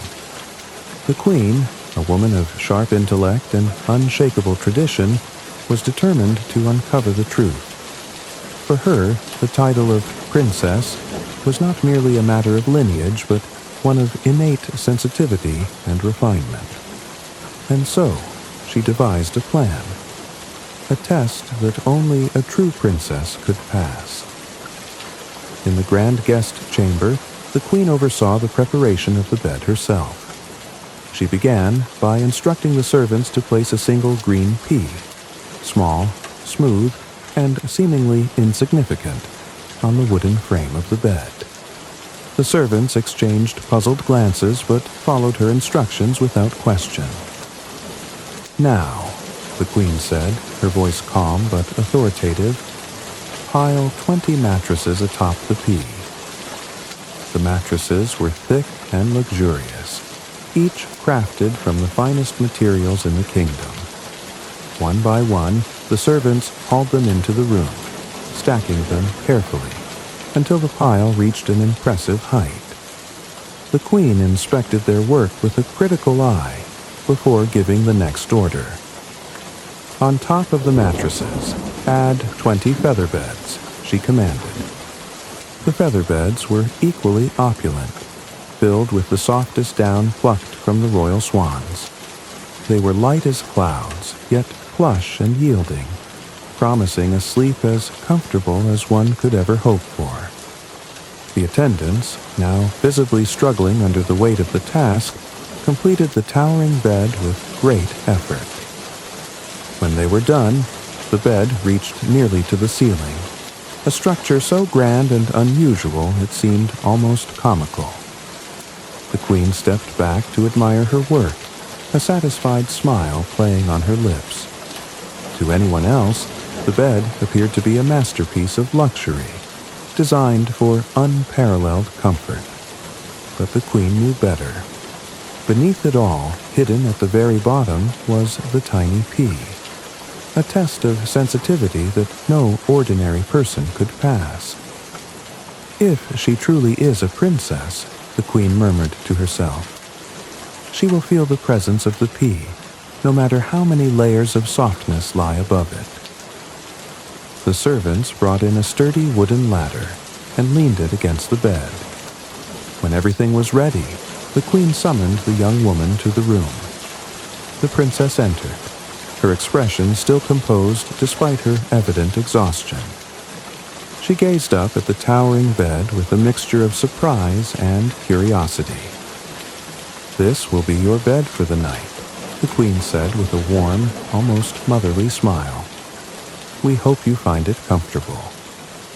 The young woman hesitated for a moment, her sharp eyes flickering over the unusual setup. However, she gave no indication of doubt or complaint. Instead, she inclined her head graciously and said, "Thank you for your kindness." The attendants helped her climb the ladder, guiding her carefully to the top of the bed. As she settled under the silken covers, she offered a quiet word of gratitude before closing her eyes. The castle fell silent once more, the storm outside finally beginning to subside. In the stillness of the night, the queen's thoughts lingered on the test she had devised. She felt confident that her plan would reveal the truth by morning. Meanwhile, the prince could hardly sleep, his mind racing with thoughts of the mysterious woman who claimed to be a princess. Could she be the one he had been searching for all this time? As the castle settled into the quiet hours of the night, the mysterious woman lay atop the towering bed, staring at the intricate patterns woven into the canopy above her. Though the silken sheets felt soft against her skin, and the warmth of the feather beds enveloped her like a cocoon, she found herself unable to relax. Something wasn't right. At first, she attributed her restlessness to the events of the day. The storm had been relentless, and the journey to the castle had been grueling. The hospitality of the royal family had been gracious, but she couldn't shake the feeling that she was being watched and judged. After all, who could blame them? She had arrived unannounced, looking far from regal in her rain-soaked clothes, claiming to be a princess, a true princess. The weight of proving her identity seemed to press down on her, much like the strange sensation she now felt beneath her back. The woman shifted her position, hoping to find a more comfortable spot. But no matter how she turned, she couldn't escape the odd discomfort. It wasn't sharp or unbearable, just persistent, as though something hard was buried beneath the layers of mattresses and feather beds. She tried to ignore it, but the harder she tried, the more aware she became of the sensation. Her thoughts wandered to her childhood in the royal court, where she had been taught to value refinement and sensitivity.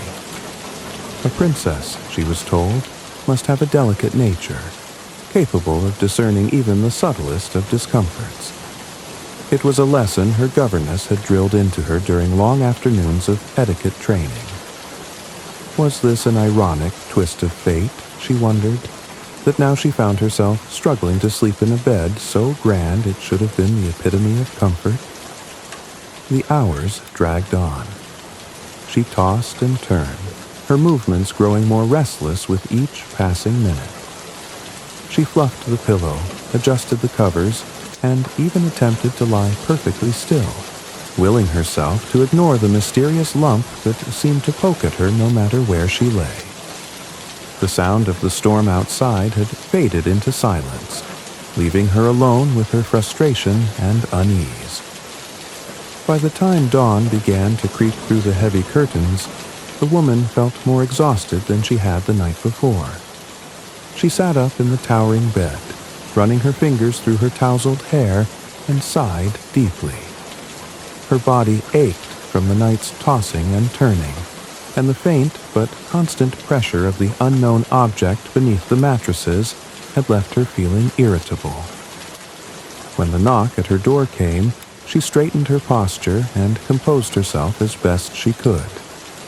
A maid entered, bowing politely, and informed her that breakfast was ready and the royal family awaited her in the dining hall. The woman nodded, thanked the maid, and made her way to prepare for the morning. Though her clothes were still slightly damp from the storm, she adjusted her attire and smoothed her hair with practiced grace, determined to present herself with dignity despite her sleepless night.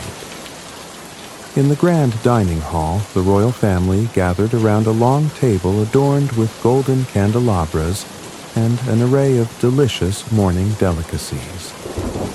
The queen sat at the head, her expression calm and unreadable, while the prince looked at the young woman with a mixture of curiosity and concern. As she entered, they all rose briefly to greet her before seating themselves again. "Good morning, my dear," the queen said, her tone polite but probing. "I trust you slept well." The woman hesitated for a moment, glancing at the queen and then at the prince, who watched her intently. She decided to answer truthfully, as was her nature. "I am deeply grateful for the hospitality you have shown me," she began, her voice steady but tinged with weariness. "However, I must admit that I did not sleep well." The room fell silent, the queen's eyebrows lifting ever so slightly. "Oh, and what was the matter, my dear?" she asked, her voice laced with curiosity. The woman hesitated again, unsure if her complaint would be seen as ungrateful. But she pressed on, feeling the need to explain herself. "There was something in the bed, something hard. I couldn't see it or touch it, but I could feel it beneath me, no matter how many times I adjusted. It was small, but it left me sore and restless all night." The queen exchanged a knowing glance with the prince, her lips curling into a faint smile. The prince, meanwhile, leaned forward, his interest clearly piqued. "You could feel something beneath all those layers?" he asked, his tone filled with awe. The woman nodded, looking slightly embarrassed. "Yes, it may sound strange, but it was as if the bed wasn't quite as soft as it appeared." The queen clasped her hands together, her eyes sparkling with triumph. "My dear," she said warmly, "your sensitivity speaks volumes. You see, I had a small test in mind when preparing your room. Beneath the 20 mattresses and 20 feather beds lay a single pea, a test of true royalty." The woman's eyes widened in surprise. "A pea," she repeated, astonished. I had no idea." "Exactly," the queen replied with satisfaction. "Only a true princess could feel such a thing, no matter how deeply it was buried. And now, there is no doubt in my mind that you are exactly who you claim to be." The prince's face lit up with a smile, his heart swelling with newfound hope. The woman, though still reeling from the revelation, felt a sense of validation she hadn't expected. For the first time in her long and challenging journey, she had been seen for who she truly was. The prince stepped forward, his gaze steady and full of admiration. "You truly are remarkable," he said softly. "I have searched far and wide for a princess, but no one has touched my heart the way you have." His words were earnest, and the sincerity in his eyes made the young woman's cheeks flush. The princess, now fully aware of the test she had unknowingly passed, looked at the prince with a mixture of gratitude and affection. She had noticed his kindness the moment she arrived, how he had looked at her with curiosity, not judgment, even when she was drenched from the storm. His every word and gesture had been thoughtful, and she found herself drawn to the strength and gentleness that radiated from him. "I am honored by your words," she replied, her voice soft but steady. "From the moment I entered this castle, I felt something different. You and your family welcomed me, even when I was a stranger at your door. I see now that it was not just kindness, it was the heart of a true king, and a home I could only dream of finding. The queen, observing the exchange, smiled knowingly. She had always hoped her son would find not just a princess, but a partner who could match him in spirit and understanding. And now, it seemed, he had. The prince took the princess's hand, and though the royal hall was filled with attendants and courtiers, the moment felt private, as if the world had disappeared. "Will you stay?" he asked gently. "Will you allow me the honor of calling you my queen?" The princess's heart swelled with joy. "Yes," she said, her voice unwavering. "I will." Preparations for the royal wedding began immediately. News of the engagement spread quickly, and the kingdom erupted in celebration. The prince and princess's love story, born from a stormy night and a curious test, became the talk of the realm. Invitations were sent to rulers and dignitaries from neighboring kingdoms, and the castle was adorned with flowers, banners, and ribbons in vibrant shades of gold and ivory. On the morning of the wedding, the castle gardens were transformed into a vision of splendor. Rows of chairs lined the lush green lawns, and a grand archway of roses and lilies framed the altar where the couple would exchange their vows.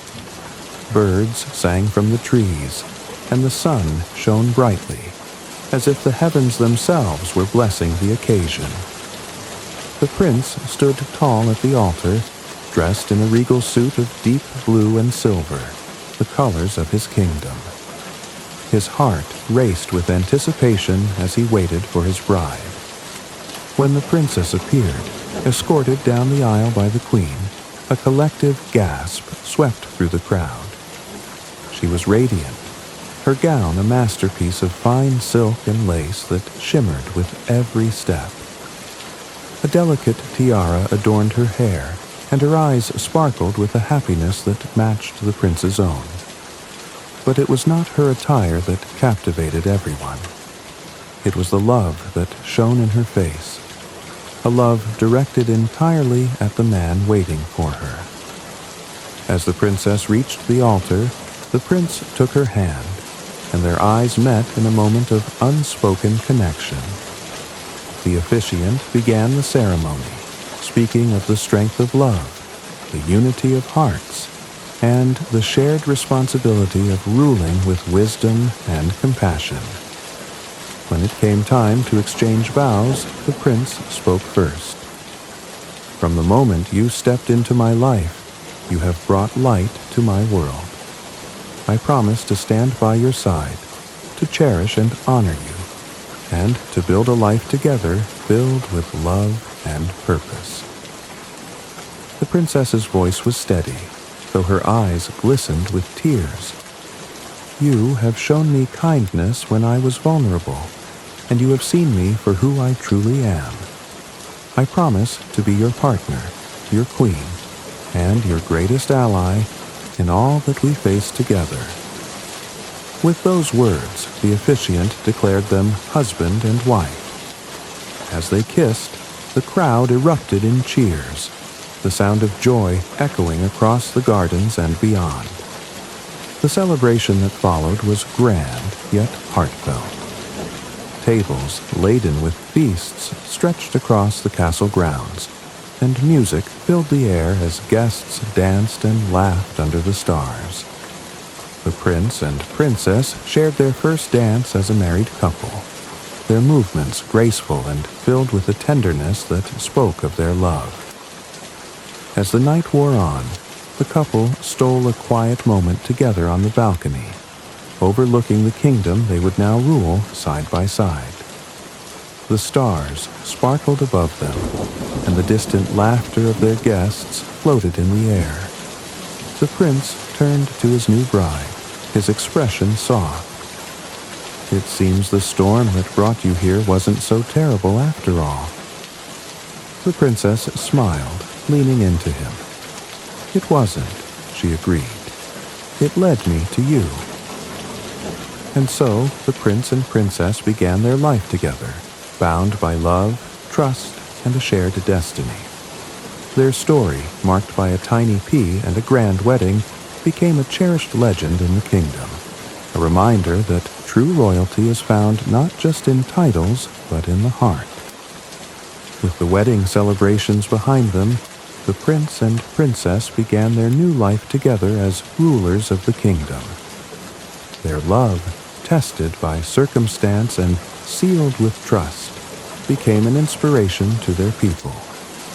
Tales of the stormy night, the towering bed, and the tiny pea beneath it spread far and wide, becoming a cherished story told in homes, schools, and marketplaces.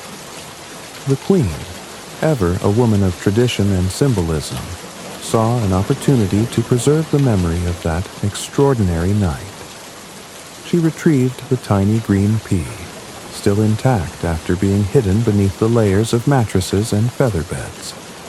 Holding it delicately between her fingers, she smiled, marveling at how such a small thing had revealed so much about the strength and grace of the princess.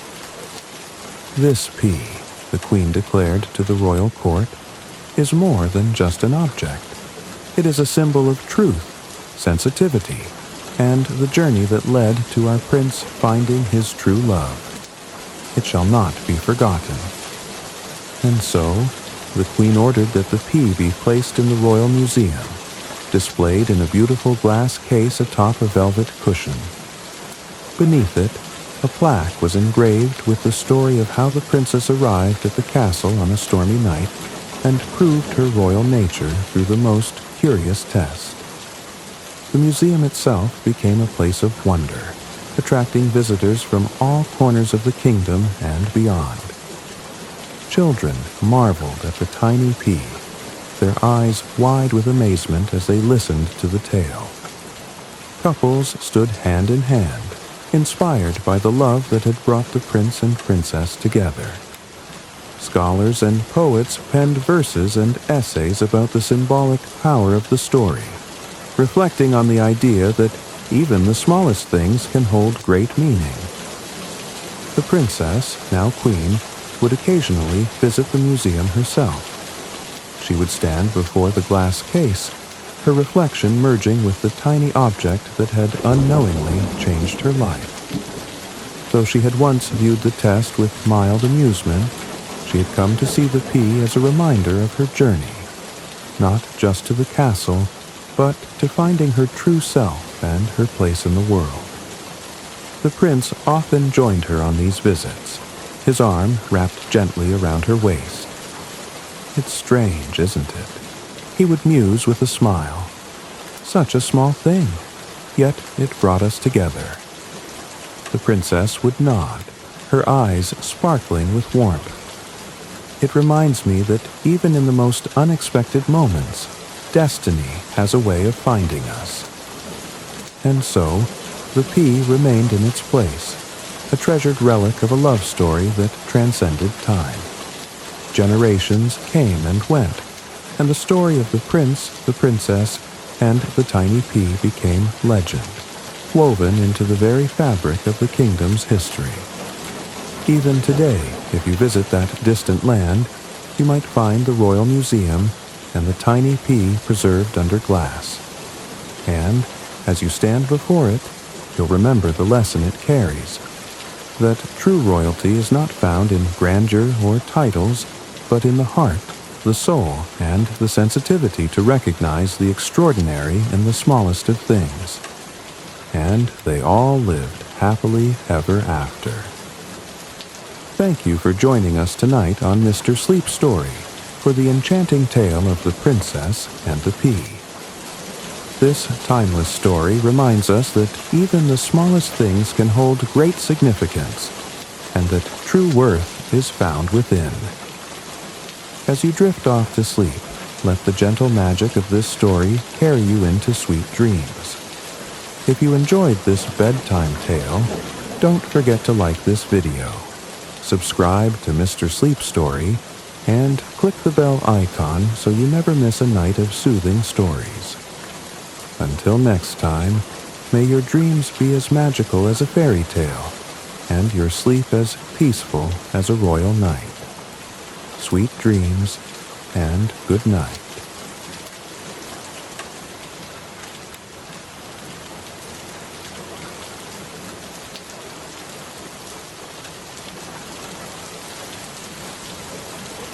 Tonight, we invite you to immerse yourself in the world of Hermann Hesse's Steppenwolf, a story of introspection, duality, and the search for meaning.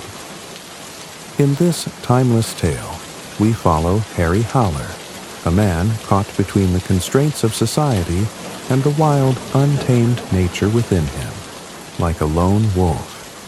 His internal struggle unfolds through a series of vivid experiences that challenge his perception of self and reality. Steppenwolf is a meditation on the complexities of life, identity, and the paths we choose to follow. It was on a dull, dreary evening that I first encountered Harry Haller, a man whose life seemed to exist at the intersection of contradiction. The man was in his late 40s, tall, with an air of weariness that seemed to hang about him like a heavy cloak. His eyes, dark and piercing, betrayed a mind constantly churning with thought. He carried himself with a detached air, as though the world around him had ceased to matter, as though he had already abandoned any hope of belonging to it. I had first heard of him in passing, through quiet whispers at social gatherings. Haller was a man of mystery, someone who seemed to avoid the public eye, preferring solitude over the company of others. His presence was like an enigma that few dared to unravel, and it was only through fate that I came into possession of his personal manuscript, a discovery that would change my perception of him forever. The manuscript, hastily written in an almost frantic hand, spoke of his innermost thoughts and reflections. It was as if Haller had been attempting to record the turmoil that had raged within him for years. The first pages revealed an intellectual man, one who had once been passionate about life and ideas, but who now found himself caught in a web of despair. The truth of his life seemed to be far more complex than I had initially imagined. As I delved deeper into the manuscript, I began to understand more of Haller's psyche. He referred to himself in ways that were both alarming and revealing, referring to the Steppenwolf within him, a wild, untamed wolf that lived at war with the man he presented to the world. He was not only dissatisfied with society, he loathed it. To him, the people around him were shallow, their lives devoid of the intellectual and spiritual depth he craved. The world seemed to him a barren wasteland of mediocrity, and he often described his sense of isolation as a prison he could not escape from. Yet, this was only one side of Haller. The man I encountered in the pages of his manuscript was simultaneously tortured and self-aware. He seemed to recognize that his internal struggles, his inability to reconcile his two natures, were of his own making. His intellectual pursuits, his obsession with understanding life, had only led him further into the labyrinth of his own despair. He felt trapped between his desire for self-determination and the oppressive forces of societal norms. What intrigued me most was his recognition of the duality within himself. The Steppenwolf, as he described it, was a beast that lurked in the recesses of his soul, always threatening to break free. It was an untamable, instinctual force, one that rejected civilization, rejected reason. Haller was not merely at war with the world, he was at war with himself.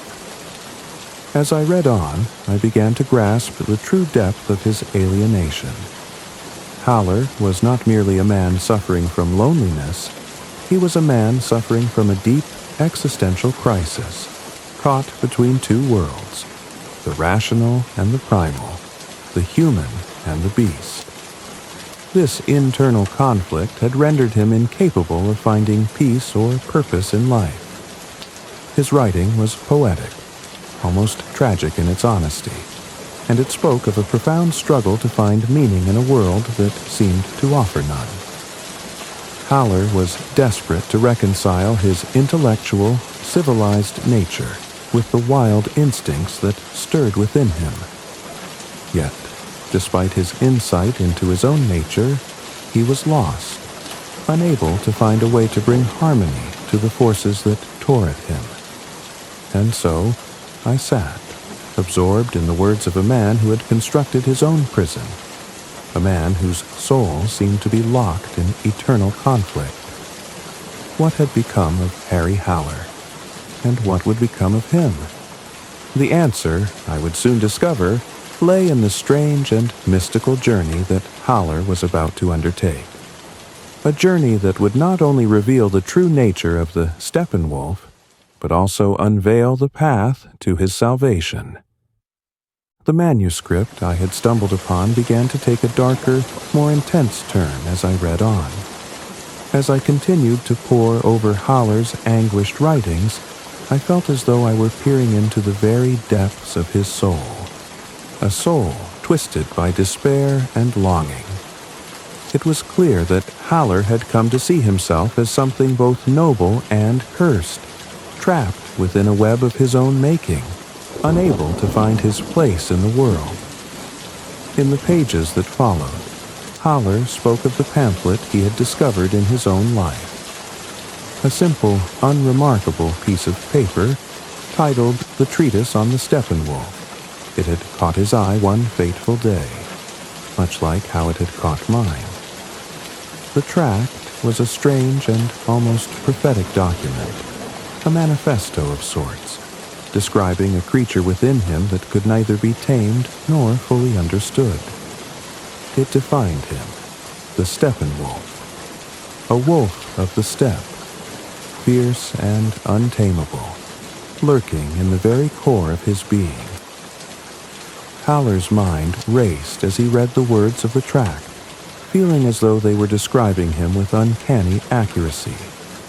They spoke of the wild, primal forces that had once defined humanity, but had since been buried beneath the trappings of civilization. These primal instincts, these unrefined desires, were the Steppenwolf, the force within him that yearned to be free. Yet this same Steppenwolf was a force that Haller feared, a side of him that he could not control. It was a part of him that made him feel both superior and repellent, both a king and an outcast. He was ashamed of it, yet simultaneously captivated by its untamed nature.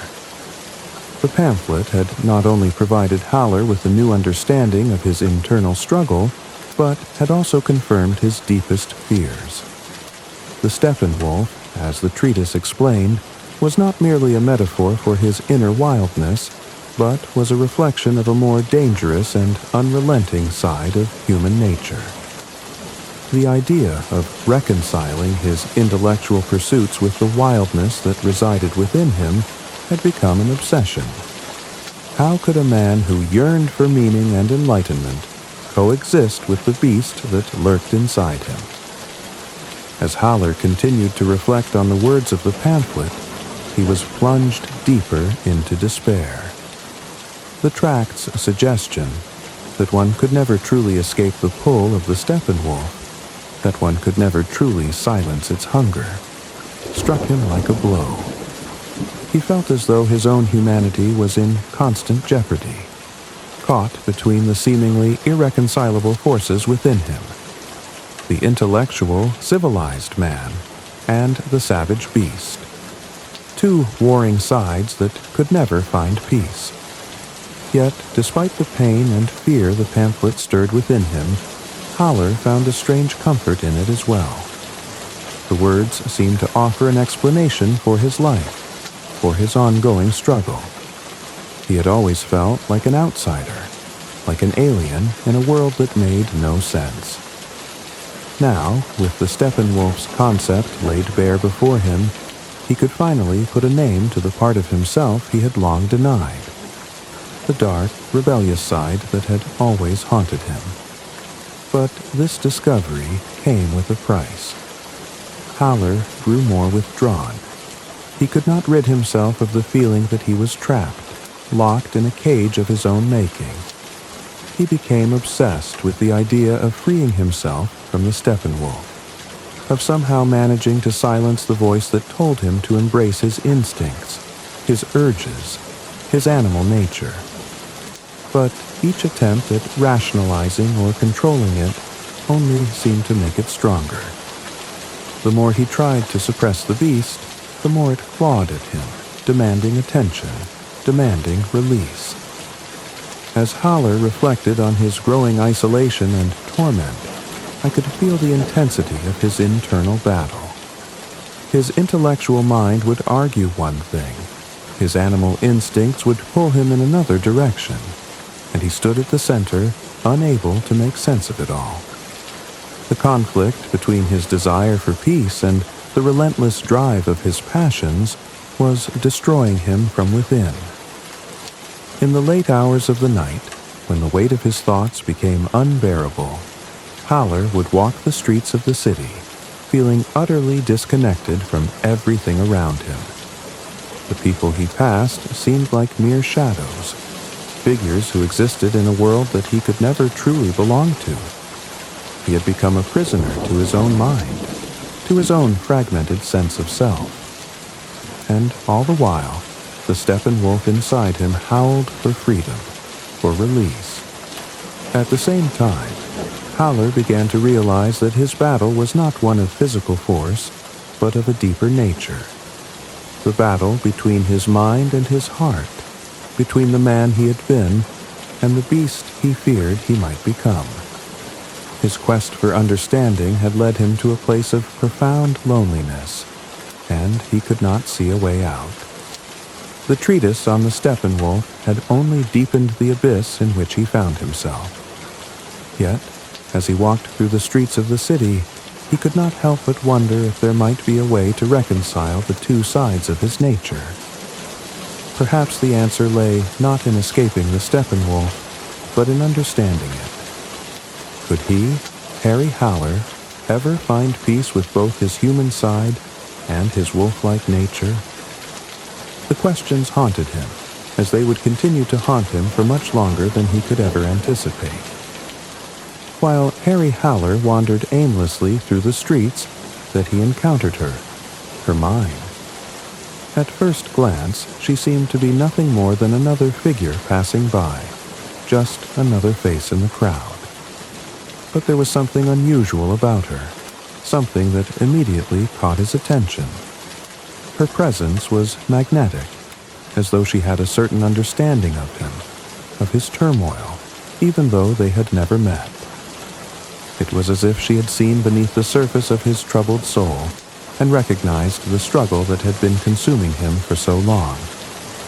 Howler was, of course, no stranger to the weight of his own isolation, but there was something about her that felt different.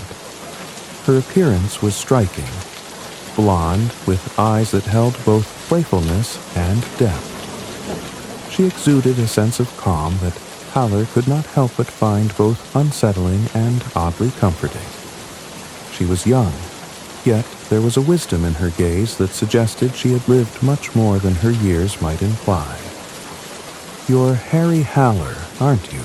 she asked, her voice light but knowing, almost as if she had been expecting him all along. "I've heard of you." Howler was taken aback. He had no recollection of ever meeting her before, nor did he have any idea how she could possibly know him. But there was something familiar in the way she spoke, something that made him feel both unnerved and strangely seen. It was as if she understood something about him that he himself had not yet fully acknowledged. "I'm afraid you have the wrong man," Howler replied, his voice laced with the usual cynicism he had come to wear like armor. But she simply smiled. "I don't think so. I know exactly who you are." She didn't elaborate further, but her words hung in the air, forcing Haller to question the nature of their encounter. She seemed to sense that he was unsettled, and her expression softened. With a mischievous smile, she added, "I think you're exactly the kind of person I've been looking for." Haller, intrigued despite himself, could not help but ask, "And what kind of person would that be?" "Someone who's as lost as I am," she answered without hesitation. "Someone who understands what it means to feel torn between two worlds." Her words struck Haller deeply. How could she know this? How could she, a stranger, so easily articulate the very essence of his being? For a long moment, the two stood in silence, the weight of their unspoken understanding hanging between them like an invisible thread. Hermione's invitation to meet again came not long after their chance encounter. She suggested that they spend time together, to talk and share their experiences, as if she already knew the depths of his inner conflict. And Haller, despite his usual reluctance to engage with others, found himself intrigued by her. She was a mystery, one that seemed to offer an answer to the confusion that had plagued him for so long. Her ability to see past his carefully constructed facade was unsettling, but it was also liberating. Over the next few days, Haller and Hermione met regularly. They spoke about everything and nothing, about life, about love, about the nature of the human soul. Haller found himself captivated by her, drawn to her unpretentious wisdom and carefree attitude. She spoke with such ease about the things he had long buried, the pleasures of the flesh, the joy of abandoning the rigid structure of his intellect, the liberation of surrendering to the moment. These were concepts that had always seemed foreign to him, like temptations he could never quite give in to. But Hermione was different. She was not bound by the same constraints that had shackled Haller for so long. She seemed to embody a kind of freedom that Haller could scarcely imagine, and yet he was fascinated by it. In her presence, the walls he had built around himself began to crumble, and he found himself questioning everything he had once believed about himself. She had an uncanny ability to draw him out of his shell, to make him confront the very parts of himself that he had long suppressed. She encouraged him to let go of his intellectual pretensions and embrace the more primal, instinctual aspects of life. "You are both man and beast, Harry," she said one evening, as they sat in a small cafe, the night air thick with the scent of rain. "The wolf is as much a part of you as the man. You cannot escape it, but you can learn to dance with it." Her words echoed in Haller's mind long after their meeting ended. Dance with the wolf. Was it possible? Could he truly reconcile the two sides of himself? Her mind seemed to believe it was not only possible, but necessary. And for the first time in a long while, Haller began to wonder if she might be right. The days that followed were marked by a strange mixture of excitement and apprehension. Haller felt both drawn to Hermione and terrified by her influence over him. She was both a mirror reflecting his inner turmoil and a guide offering him a way out of his self-imposed prison. But he was not yet ready to fully embrace the path she suggested. It was as if he stood on the precipice, uncertain whether to leap into the unknown or retreat back into the safety of his solitary existence. Hermione, however, was not one to allow him to retreat. She gently but persistently pushed him toward a life less confined by fear and self-doubt. She made it clear that the only way for Haller to truly understand himself was to break free of his intellectual cage and allow his animal instincts to rise to the surface. In her, Haller found a strange blend of wisdom and wildness, an embodiment of the very thing he had been searching for. but whether he was ready to accept her vision for him was still unclear. The journey that lay ahead would force him to confront not only the Steppenwolf within, but the very essence of what it meant to be both human and beast. The days that followed Harry Haller's deepening conversations with Hermione seemed to stretch on endlessly, yet there was a sense of anticipation in the air, as if something unknown was drawing closer. Hermione's presence in his life had begun to open up new dimensions, pulling him further away from the world of books and theory, and into a realm that felt at once exhilarating and terrifying. She had already shown him a side of life he had always dismissed, one of pleasure, spontaneity, and embracing the unpredictability of human existence. One evening, when the weather had turned particularly crisp, Hermione invited Haller to accompany her to an event that, she assured him, would change his life forever. With a twinkle in her eyes and an enigmatic smile on her lips, she told him about the Magic Theater. It was a place, she explained, where the boundaries between reality and illusion dissolved, where one could experience the inner workings of the soul in their most raw and unfiltered form. It sounded absurd, a bit like something out of a dream, but something about Hermione's certainty made Haller wonder if, perhaps, it was just the kind of place he needed. "I've been waiting for you to be ready, Harry," she said, her voice soft yet firm. "The Magic Theater is not a place for the uninitiated. You have to be willing to let go of everything you know. It's not just an adventure of the mind, but an exploration of the heart, the soul, and yes, the Steppenwolf inside of you." Though Haller hesitated, his intellectual skepticism battling against his growing curiosity, he could not shake the feeling that this invitation was the key to understanding the fractured parts of himself. Perhaps this would be the place where he could finally confront Steppenwolf, that elusive, untamed aspect of his personality that had tormented him for so long. As they approached the building, a strange sense of both dread and excitement settled over Haller. The architecture was unlike anything he had ever seen before. Unusual shapes twisted together in ways that defied logic. The building itself seemed to shimmer in the dimming light, as though it were a creation pulled from a dream.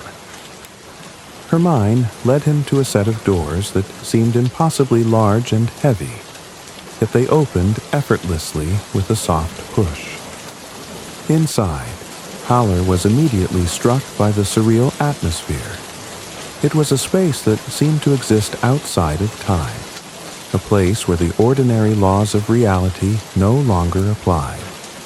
The air was thick with the scent of incense and the sound of soft music, laced with echoes of distant laughter and faint murmurs. The floor beneath their feet was polished, and yet the walls were adorned with strange, abstract paintings that shifted and moved as if they had a life of their own. Haller's senses were overwhelmed. He could feel the walls of his rational mind crumbling, replaced by an unfamiliar sense of freedom that made his heart race. He had entered a space where the conventional rules no longer held sway. This was a world where thought and sensation collided, where every corner seemed to contain a new mystery, a new facet of existence. "You are here to experience what the world truly is," Hermione whispered to him, her eyes gleaming in the low light. "And what you have hidden from yourself for so long. The Magic Theater will show you your truest self, Harry. It will make you see the parts of you that you've tried to deny, the parts you thought were too dangerous to confront. You will come face to face with the Steppenwolf." Haller swallowed, the anticipation building inside him. He had spent so many years running from that dark side of himself, the wolf inside that howled for freedom, for release. He had tried to suppress it, to control it, But now, in the midst of this strange, dreamlike world, he felt that he might finally be forced to confront it. The two of them moved through the dimly lit corridors, which seemed to stretch on forever, leading them into a large room where a small group of people had gathered. The people here were unlike anyone Haller had ever met. There was a freedom in their expression, a carefree quality to their laughter, and yet beneath that surface, Haller could sense something deeper, something profound. It was as if they were not just existing, but were fully alive, unafraid to experience everything that life had to offer, even the pain, the chaos, the darkness. Hermione led him to a small, velvet-covered seat in the center of the room, a space that seemed to welcome him as though it had been waiting for him all along. Around him, strange figures appeared and disappeared, shifting shapes, flickering lights, and projections of images that seemed to speak directly to his soul. The atmosphere grew thick with the sensation that something was about to happen, that he was on the cusp of an epiphany.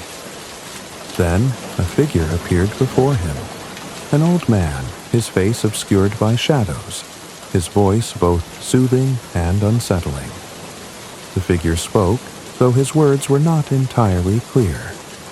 They seemed to come from deep within Haller's mind, as though the man were speaking to the very essence of his being.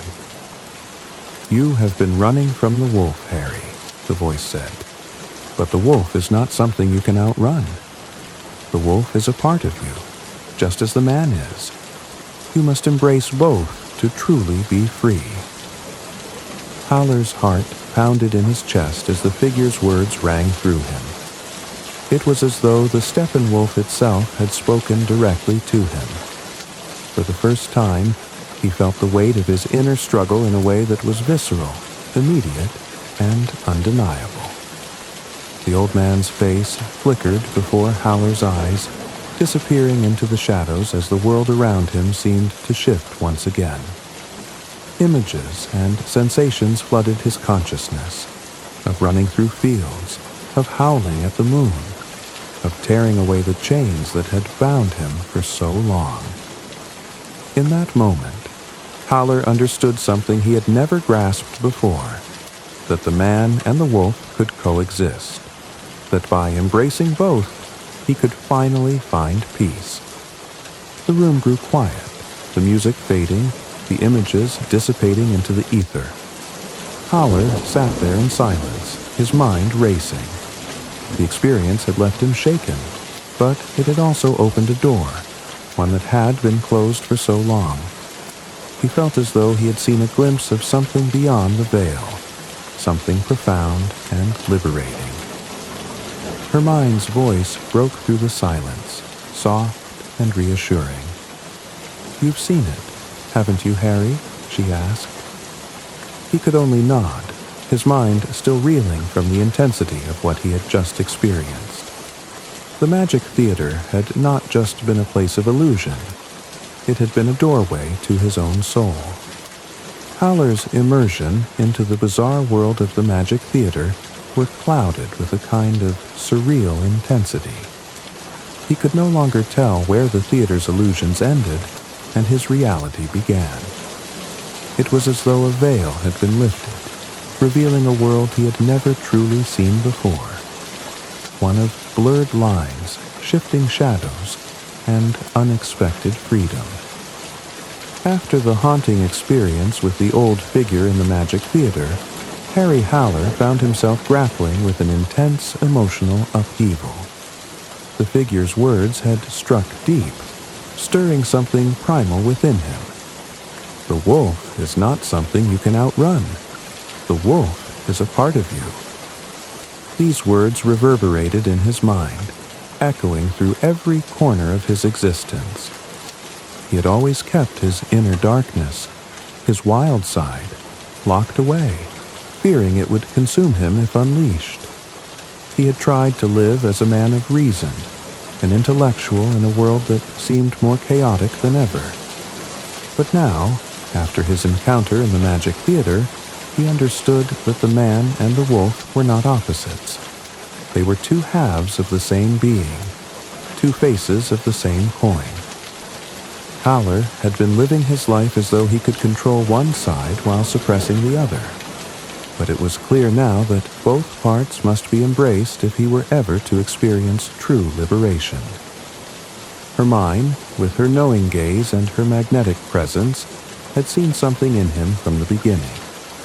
She had led him into the theater not just to reveal the duality of his nature, but to help him understand that it was only by integrating both parts, man and wolf, that he could achieve peace.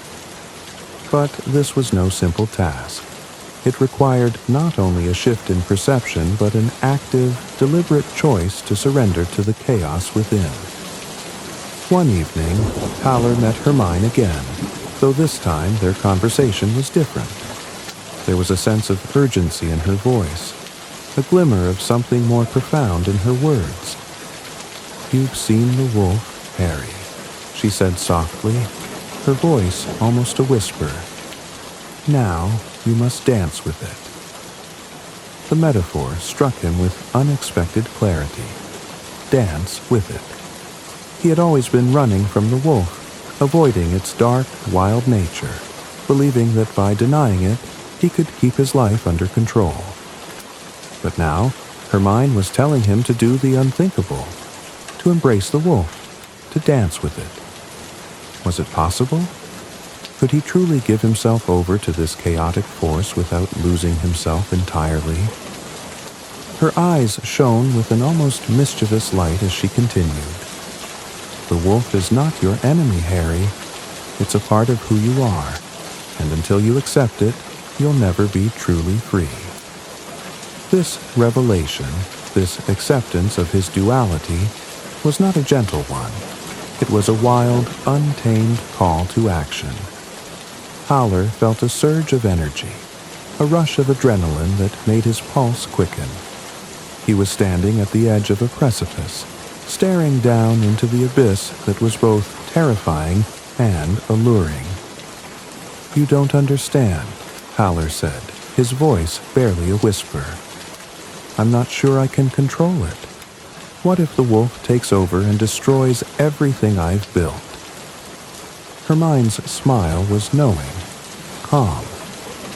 "The wolf won't destroy you, Harry, but your refusal to acknowledge it will destroy you far more quickly. You've spent your life in denial, and that denial has become a prison. You've confined yourself to a world of sterile intellect, and it has left you empty." Her words hit him like a bolt of lightning. How long had he been trapped in his own mind? How long had he rejected his natural instincts, suppressing the parts of him that longed to be free? It was as though a dam had broken, and the flood of emotions, desires, and urges that had been buried deep inside him began to pour forth. Hermione took his hand gently, guiding him through the city streets, their footsteps quiet against the cobblestone. It was a calm evening, but Harry's heart was racing. He felt as though he were walking into the unknown. He had no idea what the night would bring, but he knew that something within him was shifting. "Tonight, you will meet the wolf," she said softly, her voice almost a promise. "But you must surrender yourself to it. Only then can you begin to understand what true freedom feels like." Howler's mind was a storm of conflicting thoughts. Could he really give up control? Could he truly embrace the chaos within without being consumed by it? He had always been so careful, so controlled. Letting go felt like a terrifying plunge into darkness. But then again, hadn't he been in darkness all his life? The night seemed to stretch on forever as they arrived at an abandoned house on the edge of the city. The air was thick with mystery, and Howler's senses were heightened. The house stood like an ancient relic, its windows dark and its door ajar as though inviting them in. Hermione led him inside, and the moment he stepped over the threshold, the world seemed to shift around him. The space was dimly lit by flickering candles, casting long, twisting shadows across the walls. The room was filled with a strange energy, an energy that felt like both danger and liberation. Haller's breath quickened as he felt an overwhelming presence in the room, something both familiar and foreign. Then he saw it. A shadow in the corner of the room, darker than the night itself. A figure that seemed to pulse with life, its eyes glowing with an intensity that sent a shiver down his spine. The wolf. But it was not just a beast. It was a part of him. A part that had been buried, ignored, and repressed for so long. Now it was standing before him, demanding his attention. For a moment, Haller froze. The wolf seemed to stare at him, its gaze deep and knowing, as though it could see into the very core of his being. Haller's heart pounded in his chest as he realized that this was the moment when he would have to choose. Would he run from it, or would he finally confront it head-on? Without thinking, Haller stepped forward, his hand trembling as he reached out toward the wolf. And in that moment, something shifted inside him. He felt a surge of energy, a wild, primal force that coursed through him, filling him with an overwhelming sense of power and freedom. He could feel the wolf's presence in his veins, coursing through his blood, and for the first time in his life, he felt alive, truly alive. The wolf did not consume him. It did not destroy him. It was not a force to be feared, but a force to be embraced. And as Haller stood there, bathed in the flickering candlelight, he understood something profound. The man and the wolf were one. They were not separate entities, but two parts of the same soul, and only by accepting both could he finally experience the freedom he had so long desired. Hermione's voice broke through the stillness, soft and gentle. "You've done it, Harry. You've embraced the wolf." Haller turned to her, a sense of peace settling over him for the first time in years. "I understand now," he whispered. "I understand." And for the first time, he felt truly free. The days following Harry Haller's encounter with the wolf in the Magic Theater were strange and disorienting. He could no longer tell where the boundaries between his dreams and reality lay, and every moment seemed to bleed into the next, creating a tapestry of vivid sensations and fragments of understanding. It was as though his soul had been cracked open, exposing him to a world he had once feared, but now felt inexplicably drawn to. Hermione, with her enigmatic presence, had become both his guide and his mirror. She had introduced him to a realm where the human and the animal, the civilized and the primal, could coexist, where the rigid distinctions he had once clung to could no longer be maintained. She was, in many ways, the key to unlocking the truths he had spent so long avoiding. As the days wore on, Haller found himself increasingly restless. The realization that he could not continue living as a man of pure intellect had left him feeling untethered. Yet there was also a strange sense of liberation in this newfound freedom. His former life, one of quiet isolation, of intellectual pursuits and self-imposed exile, now seemed distant, almost irrelevant. The world outside was no longer something to be observed from a safe distance, but something to be engaged with, embraced, and lived fully. One evening, Hermione took Haller to a theater, one of the many curious venues that seemed to exist on the outskirts of normal society.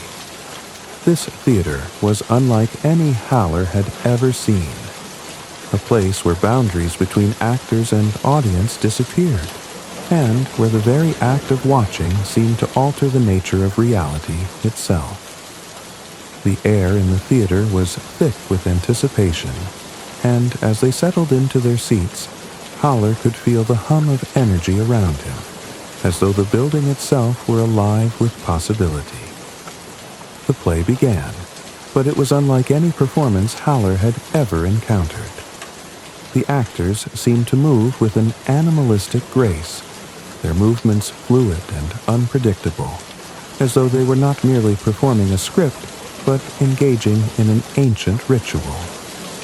The lines between the characters they portrayed and the audience who watched them began to blur. Howler found himself drawn into the performance, as though he were no longer an observer, but a participant in the unfolding drama. And then, as if summoned by the very atmosphere of the theater, the wolf appeared again, its eyes glowing with the same intensity that Howler had seen in the Magic Theater. This time, however, the wolf was not a passive figure, nor a distant presence. It was real, alive, and part of the play itself. It seemed to move with the actors, guiding their actions, pushing them toward some unseen goal.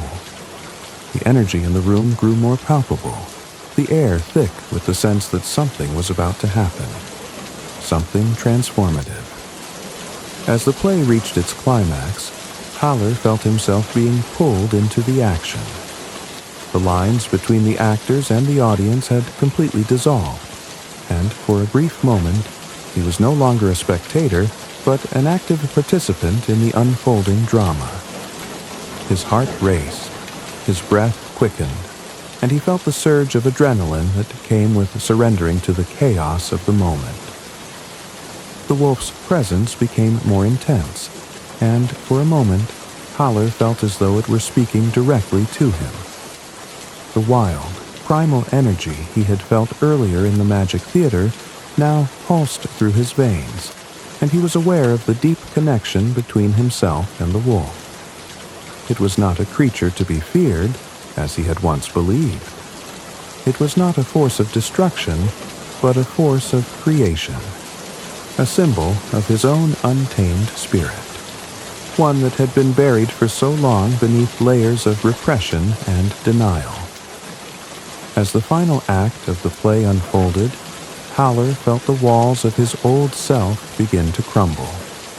The man he had been, the solitary intellectual, the self-contained hermit, was no longer enough. He could no longer hide behind the comforts of his mind, retreating into the safe, predictable world of ideas and theories. He had to face the chaos of life, the unpredictable and the wild, and accept that this was an essential part of being truly alive. When the play ended, the audience erupted into applause, but Howler remained seated, his mind spinning with the realization that something profound had shifted within him. He had been transformed by the experience, not in the way he had expected, but in a deeper, more lasting way. The duality within him was no longer something to be feared or avoided. It was something to be embraced. Hermione looked at him with a knowing smile, her eyes filled with a strange, otherworldly wisdom. "You've seen it, haven't you?" she asked softly. "The world is not something to be controlled or understood. It's something to be lived.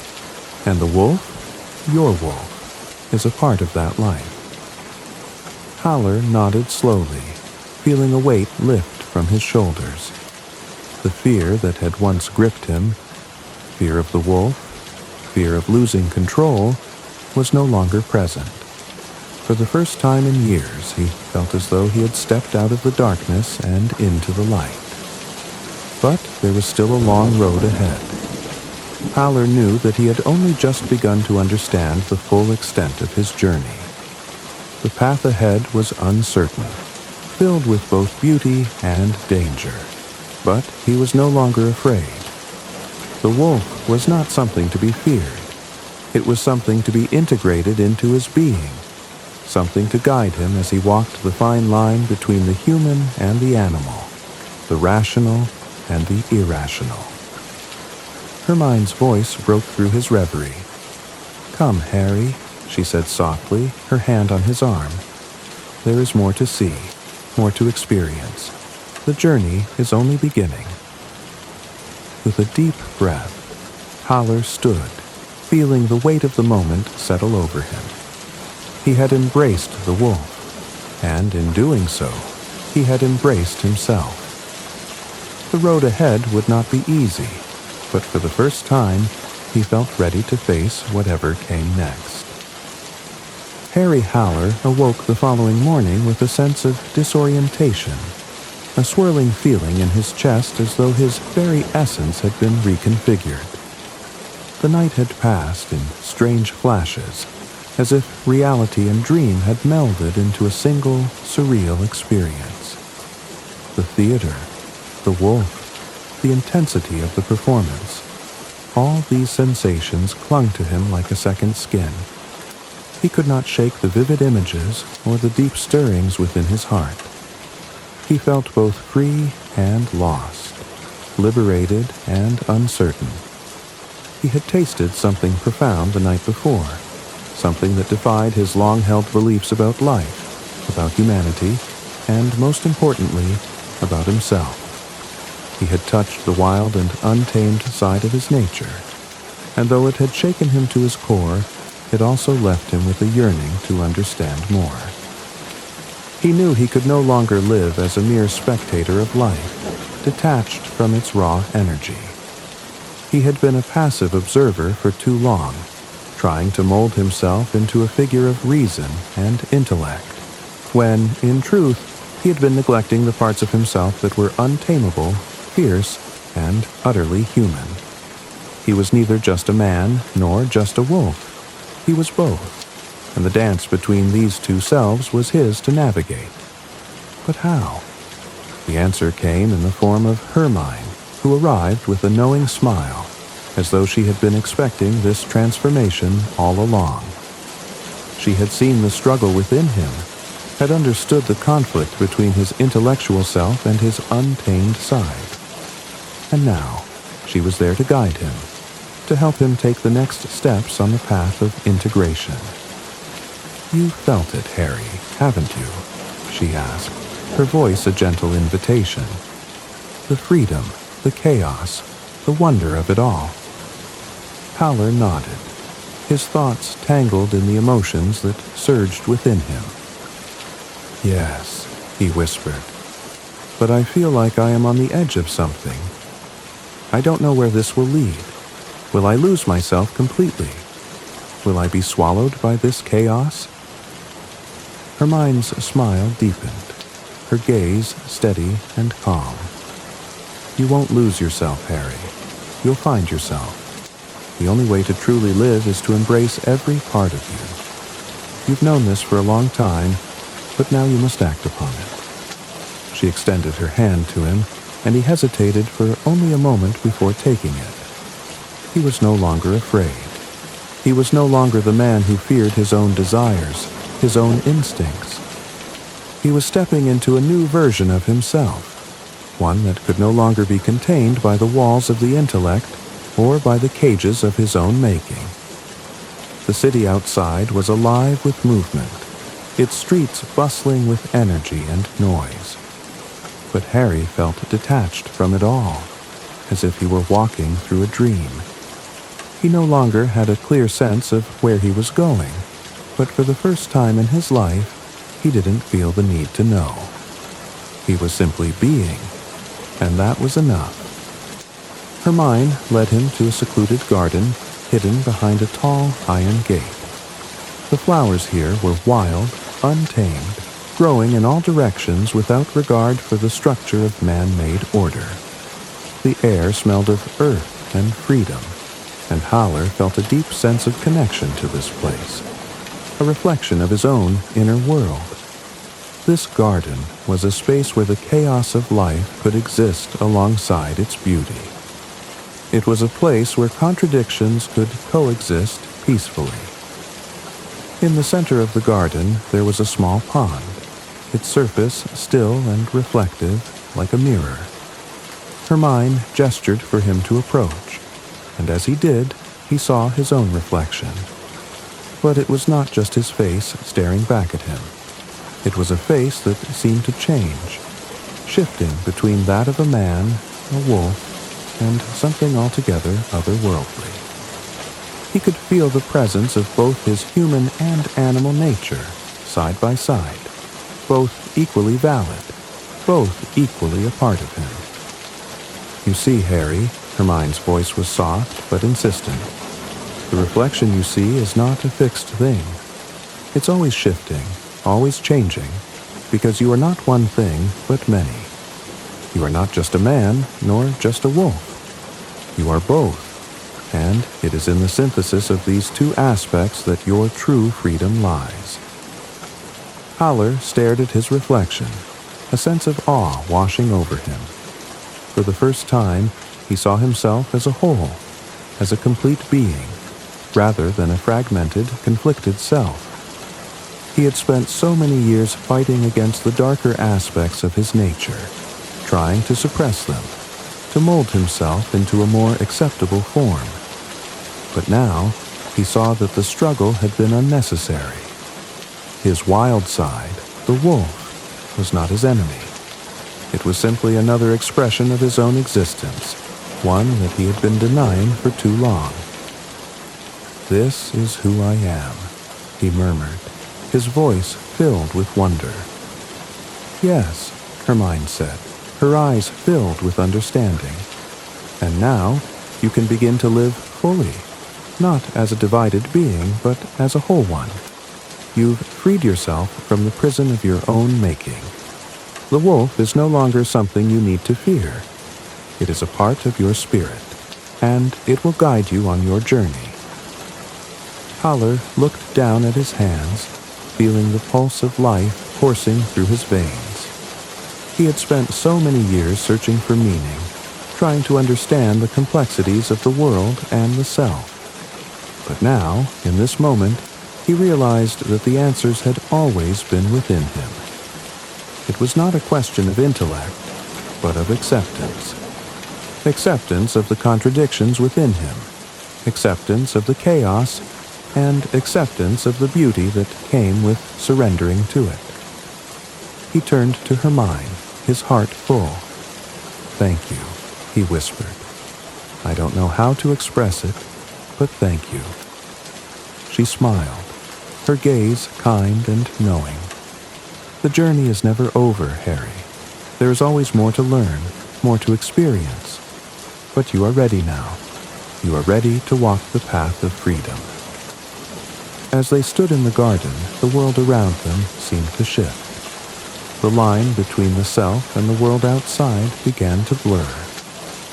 Harry Howler had come to realize that there was no final destination, no neat conclusion to his journey. There was only the journey itself, the dance between his many selves, the man, the wolf, and all the other parts of him that had yet to be uncovered. And with each step, he would discover something new, something that had always been there but had been waiting for him to see it. The garden stretched out before him, filled with the wild beauty of nature, and he felt a sense of peace settle over him. He was not lost. He was not alone. He was whole.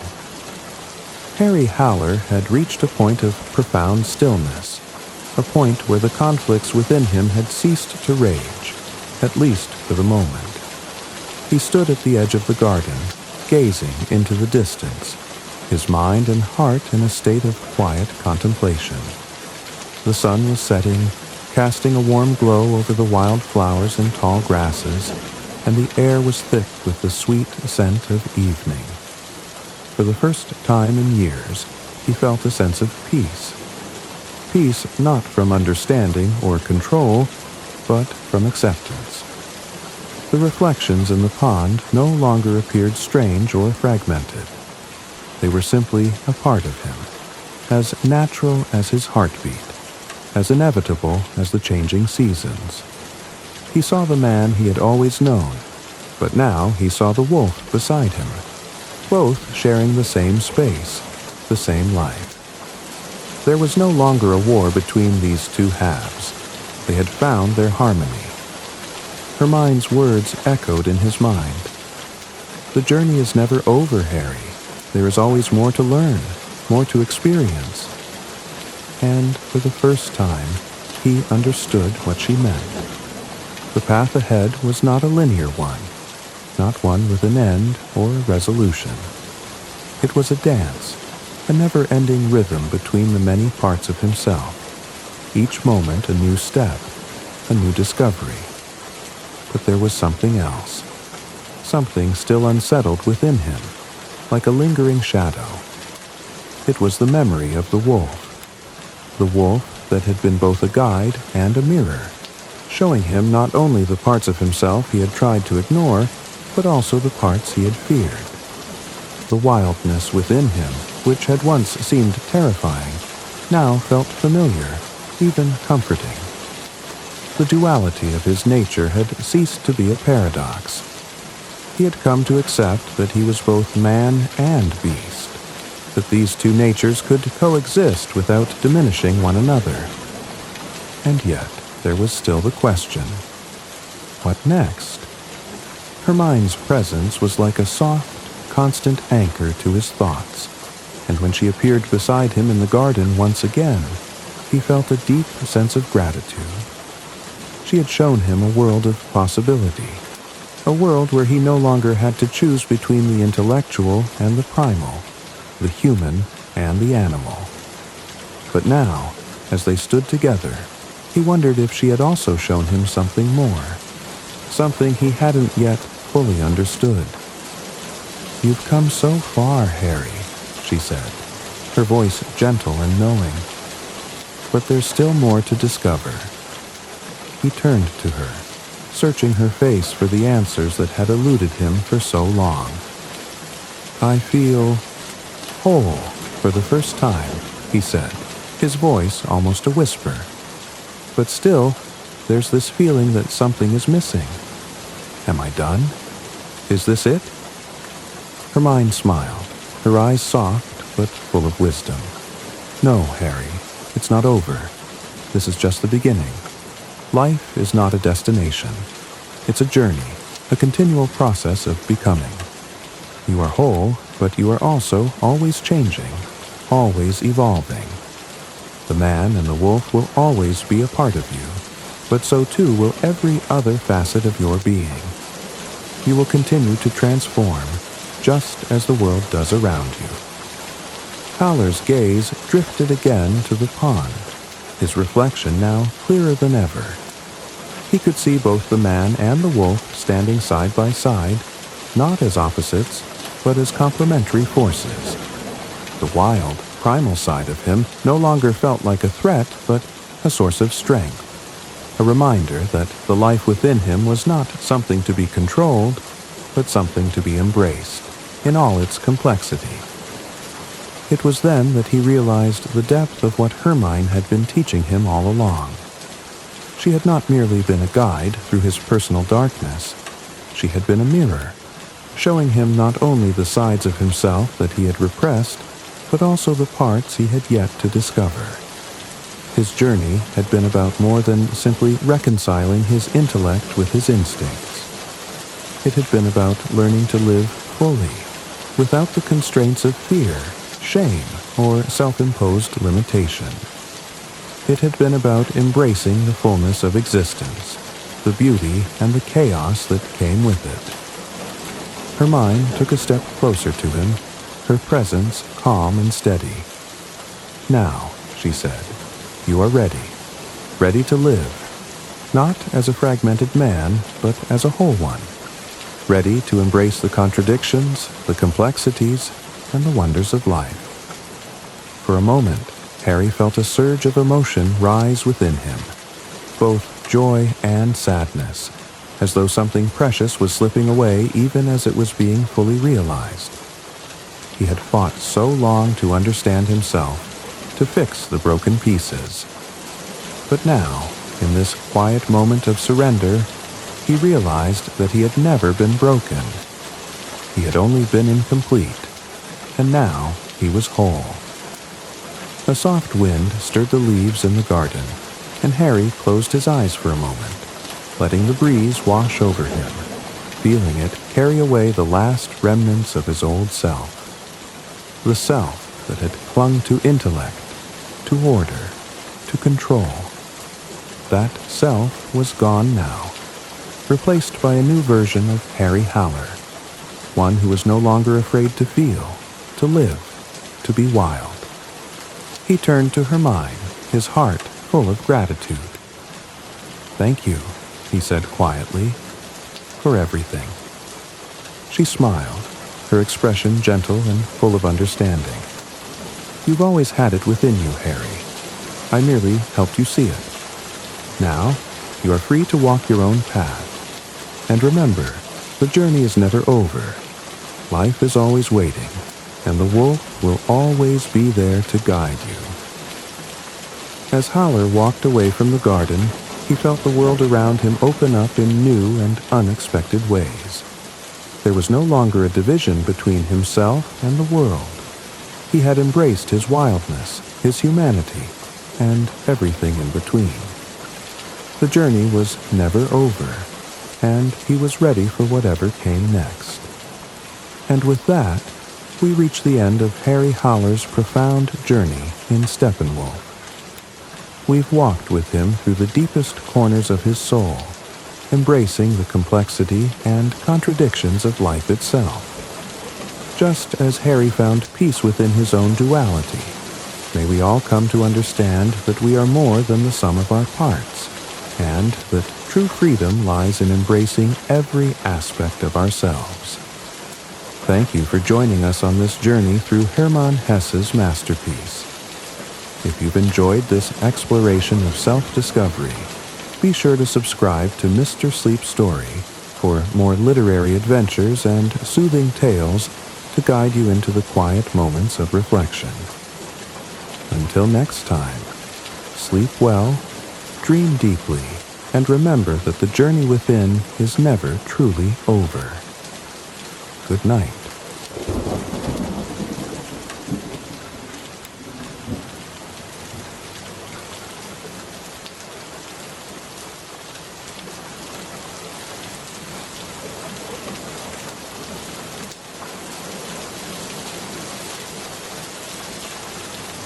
In tonight's tale, we step into the foggy streets of Victorian London, where the brilliant and ever-curious detective, Sherlock Holmes, uncovers secrets hidden in plain sight. Join us as we embark on an enchanting journey through one of the most iconic mysteries of all time. Dr. John Watson had been away from London for many years. His recent return was not out of choice, but necessity, for he had been wounded while serving as a doctor in the Second Afghan War. As a result of his injury, Watson found himself back in his native city, struggling to adjust to the mundanities of civilian life. His finances were strained, and his health was still in recovery, leaving him in search of an affordable place to live. Little did he know that this return would mark the beginning of an extraordinary chapter in his life. Through a mutual acquaintance, a man named Stamford, Watson was introduced to a peculiar character, an individual whose brilliance was as vast as his eccentricities. Stamford and Watson had been in the same medical school, though Watson had long since lost touch with him. It was Stamford who suggested the idea of sharing rooms with a man he had just met, a decision Watson felt reluctant about, but was left with no other option. The man Stamford introduced Watson to was none other than Sherlock Holmes, a detective unlike any Watson had ever encountered. As Watson entered the shared apartment at 221B Baker Street, he found himself confronted with a tall, lean figure, standing with an air of quiet concentration. Holmes had a remarkable face, sharp features, a high forehead, and piercing eyes that seemed to miss nothing. His presence was magnetic, yet there was an aura of mystery that hung about him, as if he were not entirely of this world. At first, Watson was intrigued but bewildered by Holmes's eccentricities. Their first conversation revealed how little Watson knew about the man. Holmes, though brilliant and articulate, spoke in riddles, offering strange insights into human behavior that seemed more like clever guesses than observations. He remarked on Watson's military background, deduced that he had been ill, and identified his choice of reading material with startling accuracy. The more Watson tried to understand, the more he realized there was much about Holmes that defied logic. Holmes was a man of astonishing intellect. He seemed to see the world through a lens that no one else could grasp, drawing conclusions from the smallest of details. It was this gift that had earned him a reputation as a detective, though one of Holmes's peculiarities was that he didn't refer to his work as detective work at all. He saw it simply as the application of reason to the mysteries of human existence. As Watson settled into their shared quarters, he began to observe Holmes's strange habits. The apartment was filled with curious objects, chess pieces, chemical equipment, violin strings, and books that seemed to span an array of subjects, from philosophy to anatomy. Holmes would often spend hours on end in study, or pacing the floor, lost in his own thoughts. Yet, it was these moments of quiet reflection that Watson soon realized made Holmes so extraordinary. It wasn't just Holmes's ability to solve puzzles or mysteries, but his capacity to think in a way that was completely unique and unlike anyone Watson had known. Despite Holmes's quirks, Watson found himself drawn to him, admiring his methodical approach to understanding the world and the mysteries within it. Holmes's cool logic stood in stark contrast to Watson's own warm and practical demeanor, but it was this very contrast that laid the foundation for their friendship. The two men soon became inseparable, and Watson began to record the many adventures they would soon embark on together. It was in these early days that Watson realized the true depth of Holmes's genius. He had witnessed firsthand the startling abilities of his new companion, but Watson could not yet fully comprehend what it meant to be in the presence of a man who could unravel the most complicated of enigmas, with nothing more than a glance or a few choice questions. As the days passed, Watson grew increasingly curious about the enigmatic detective and his peculiar methods. And so, the stage was set for the beginning of a partnership that would change both their lives forever, leading them into cases of intrigue, danger, and remarkable deduction. But for now, Watson was simply content to observe, knowing that he had made a discovery far more extraordinary than any case. He had found a true friend, and a man whose brilliance would forever leave him in awe. The days after Watson's introduction to Sherlock Holmes were filled with quiet observation. Dr. Watson, still recovering from his wounds and adjusting to life in London, spent much of his time in the shared apartment at 221B Baker Street, watching Holmes in action. He was quickly captivated by Holmes's extraordinary ability to observe the smallest details and deduce vast amounts of information from them. It was unlike anything Watson had ever encountered, and his curiosity about the detective grew with each passing day. But it wasn't long before Watson's quiet existence was interrupted. One evening, just as the fog began to settle over London, the doorbell of 221B rang sharply, cutting through the silence. Holmes had been deep in thought, fiddling with a chemical apparatus, but at the sound of the bell, he immediately sprang into action. His sharp mind had already begun to calculate the significance of the visitor's arrival. "A woman, I deduce," Holmes remarked, without taking his eyes from the experiment he was conducting. Watson raised an eyebrow. "How do you know?" Holmes glanced up, his eyes sparkling with intensity. I can hear the light tap of her heels. A woman's stride is distinct from a man's. She wears a silk dress, too smooth to be anything else, and carries the scent of lavender. It's faint, but it's there. She must be of a certain class. She's come in distress. Before Watson could respond, the door swung open and a woman stepped into the room. She was tall and graceful, wearing a striking red dress that made her stand out like a scarlet flame against the dull backdrop of London's streets. Her face, though pale, held an air of determination. Her eyes were wide with a mixture of fear and urgency. "I need your help, Mr. Holmes," she said, her voice trembling slightly. Holmes stood up and motioned for her to sit. "Of course, madam. Please tell us what brings you here this evening." The woman took a seat, and after a moment of hesitation, she began her story. Her name, she said, was Miss Mary Morstan, and she had come seeking assistance with a mystery that had plagued her for many years.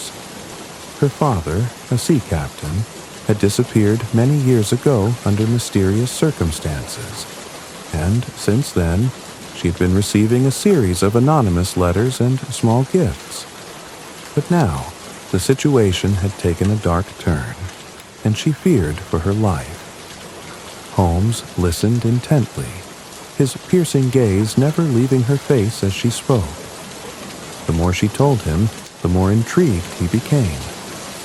There was something about her story that seemed to hint at a larger, more complex mystery, one that could involve not just her missing father, but a web of secrets and deceit that stretched far beyond her own experience.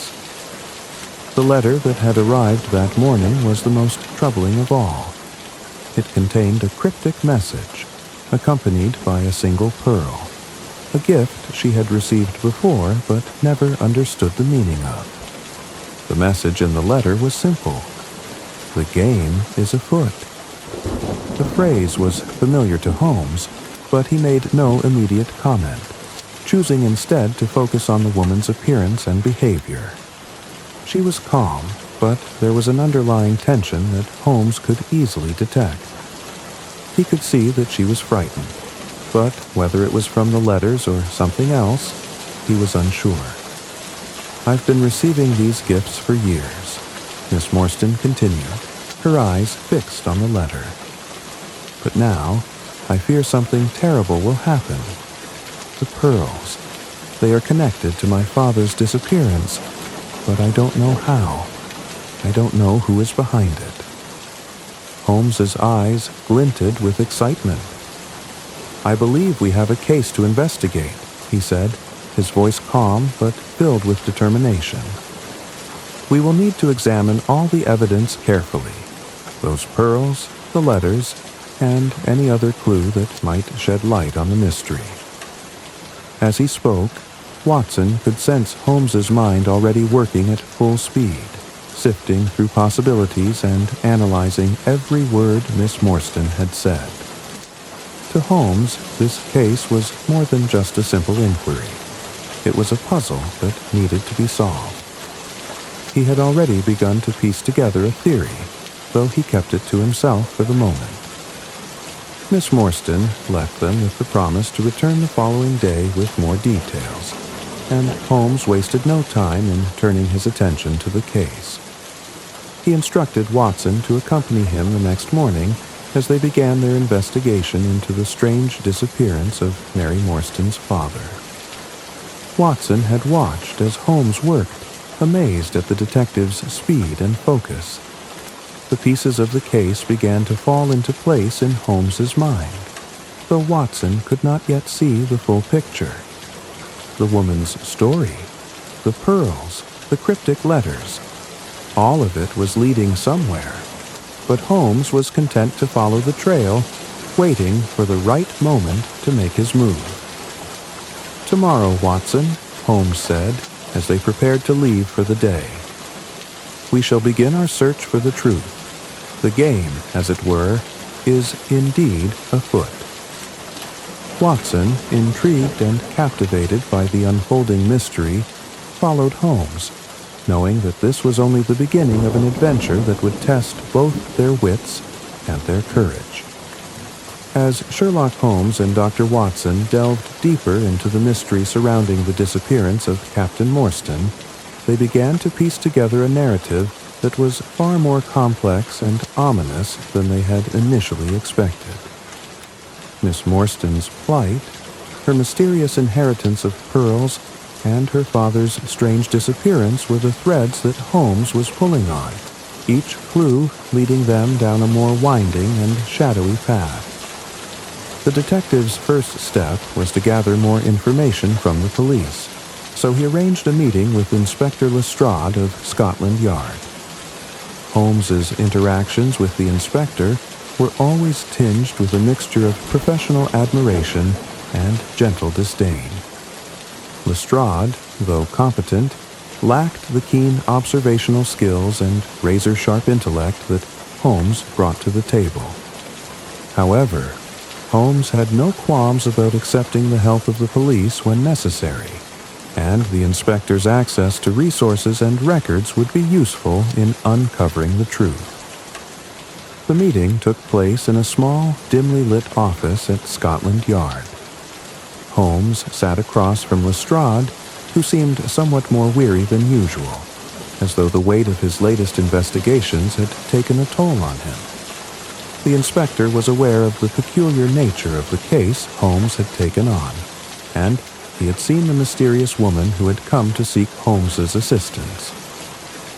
"I must admit, Holmes," Lestrade said with a frown, "this is a most curious case. We've been able to find no trace of Captain Morstan after his disappearance 10 years ago. And now, this woman, Miss Morstan, appears, and there are pearls involved, a strange treasure linked to her father's past. I can't say I understand what to make of it." Holmes leaned forward, his piercing gaze fixed on Lestrade. "That's exactly why you called me in, Inspector. There's more at play here than meets the eye. I believe we are dealing with something far more sinister than just a missing person." Lestrade nodded, his brow furrowed. "I agree, but we have no suspects. No one has ever been able to determine what happened to Captain Morstan. It's as if he vanished into thin air." Holmes's lips curled into a smile, but it was a smile that conveyed a sense of confidence, even as the case deepened in its complexity. "That, my dear Lestrade, is because you are looking for the wrong clues." With a final, dismissive nod to the inspector, Holmes turned to Watson. "Come, Watson, we have much to do, and much more to uncover." That evening, Holmes and Watson returned to 200B Baker Street, where they began their investigation into Captain Morstan's past and his connection to the mysterious treasure. Holmes was particularly interested in the strange pearls that had been sent to Miss Morstan over the years. These pearls, seemingly insignificant on their own, were in fact the key to unraveling the mystery. They were no ordinary pearls. They had a distinct and peculiar luster to them, and Holmes knew that their origins were linked to something much larger than a simple inheritance. "Watson," Holmes said as he inspected the pearl once more, "I believe we are dealing with a very old secret, one that has been hidden for a long time. These pearls are the symbol of something, and we must discover what it is." Watson, though still in the dark as to the full scope of Holmes's reasoning, watched his friend work with a mixture of awe and curiosity. Holmes was an enigma in himself, an intellect so far beyond ordinary men that Watson often felt both humbled and inspired by his brilliance. Over the course of the next few days, Holmes began to interview key individuals who had been involved in Captain Morstan's life. They spoke with former colleagues, acquaintances, and those who had known the captain in his time in India. They also visited various locations, including the last known whereabouts of the captain and any possible clues hidden in the captain's personal effects. It became evident to Holmes that there were more questions than answers, and not all of them were immediately forthcoming. It was during one of these interviews that Holmes uncovered a crucial lead. A former associate of Captain Morstan, a man named Major Sholto, had been closely involved in the captain's final days. The Major, however, had since become reclusive, and his behavior had grown increasingly erratic over the years. This fact was particularly troubling to Holmes, who was beginning to suspect that Sholto might hold vital information regarding the captain's disappearance.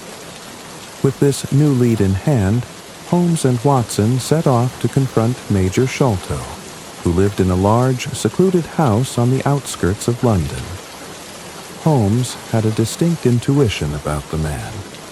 He believed that Sholto, for all his eccentricities, had been hiding something. The visit was tense from the moment they arrived. Major Sholto greeted them with an unsettling nervousness, and Holmes quickly observed that something was not right. "Gentlemen, what brings you to my home?" Sholto asked, his voice shaky. Holmes wasted no time in getting to the heart of the matter. "I believe you know more about Captain Morstan's disappearance than you have let on, Major Sholto," he said, his tone sharp. Sholto's eyes widened, and for a moment he seemed to lose his composure. I don't know what you mean," he stammered. "I have nothing to do with it. Nothing at all." Holmes remained silent, allowing the weight of his words to settle. Watson watched as Sholto grew increasingly agitated, his hands fidgeting nervously. Something was indeed wrong. Holmes could sense that the Major was holding back information, perhaps even more than he realized.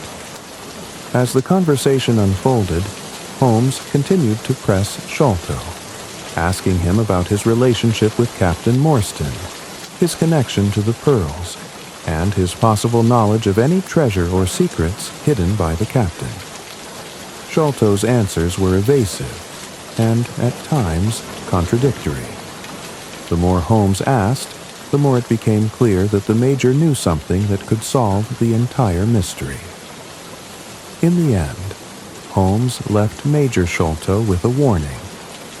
"We will get to the truth, Sholto. The pearls, the treasure, and Captain Morstan's disappearance. They will all be revealed, whether you want it or not." As Holmes and Watson left Sholto's house, the shadows of danger seemed to grow longer. They were closer than ever to uncovering the dark truth, but they were also walking into a trap set by forces far more powerful and dangerous than they had anticipated. The encounter with Major Sholto left Sherlock Holmes more determined than ever to uncover the truth behind Captain Morstan's disappearance. Sholto's erratic behavior and his unwillingness to provide clear answers only deepened Holmes's suspicions. The detective was certain that the Major knew something vital, something that could unlock the mystery that had stumped both the police and the missing captain's daughter, Miss Morstan, for years. Holmes and Dr. Watson left Major Sholto's house, their minds buzzing with the questions they still needed to answer. Holmes was convinced that the key to the puzzle lay in the strange pearls sent to Miss Morstan and the secretive actions of Captain Morstan's former associates. The more they probed, the clearer it became that something far larger and more sinister than just a missing persons case was unfolding before them. "The pearls are significant, Watson," Holmes said, his voice low but certain. "They are not merely tokens of affection or sentimental gifts. There is a deeper meaning to them, and Major Sholto knows exactly what it is." Watson nodded, but the puzzle was still not entirely clear to him. He had seen how the pearls seemed to unnerve the Major, but the connection between them and Captain Morstan's disappearance remained elusive. "We must find the treasure," Holmes continued as if reading Watson's thoughts. "The treasure that Captain Morstan was involved with. Sholto, for all his bluster, is hiding something. We must make him speak the truth." They spent the following days gathering more information. Holmes visited various archives and police records, seeking any information that might link Captain Morstan's disappearance to a broader conspiracy. The more they dug, the more they uncovered about Morstan's military service in India, his connections to various individuals involved in military expeditions, and the strange happenings surrounding his final days. But the treasure, the key to everything, remained elusive. There were rumors of a valuable artifact, a treasure that had been guarded by a select few and hidden away for reasons no one fully understood. Holmes became increasingly obsessed with the case. The pieces of the puzzle were close to being laid out, but there was still something missing, something he had yet to discover. And then, late one night, he received a visitor, a man with a nervous demeanor who identified himself as a former associate of Captain Morstan. "I have information," the man said, his voice shaking. "Information about the treasure. I've kept it hidden for years, but I can't live with it any longer." Holmes listened intently, his eyes narrowing as he motioned for the man to continue. The man's tale was an unsettling one. He spoke of a group of men, former military officers, who had come into possession of the treasure during their time in India. It was said to be an artifact of great value, one that could bring immense power to whoever controlled it. Captain Morstan had become involved with the treasure after discovering its existence, and the men who had guarded it were fiercely protective of it. The treasure, however, had gone missing, and Captain Morstan had disappeared along with it. "This treasure is not something that can be easily kept secret," the man said, trembling. "There are people who would kill to possess it. It's not just gold or jewels. It's something far more valuable, something that could change the course of history." Holmes listened with growing interest. "What exactly is this treasure?" he asked, his voice steady. The man paused, then spoke in a hushed tone.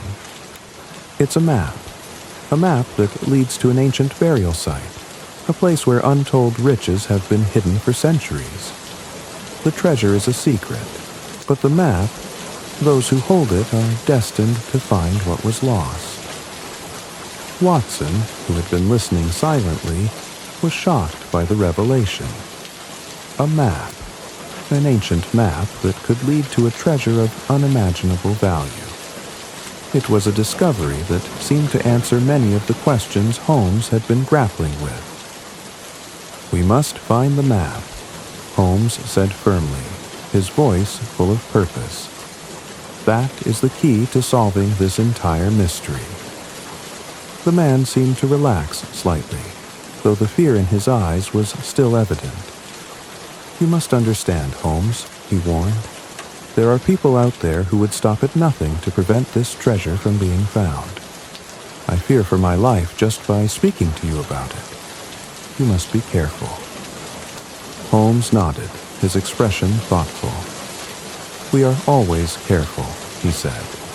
"But now that we know the nature of this treasure, we can focus on finding it. The map must be somewhere, likely hidden by Major Sholto or someone else with knowledge of its existence."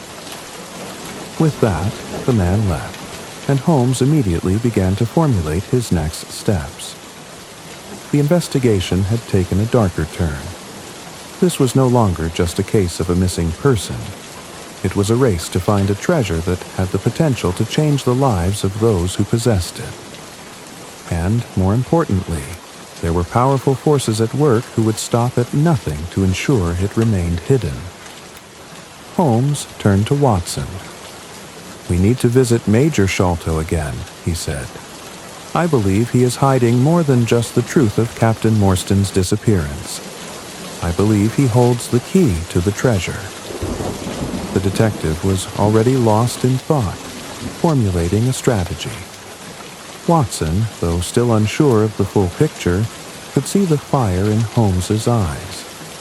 The chase was on, and nothing would stop Sherlock Holmes from uncovering the truth.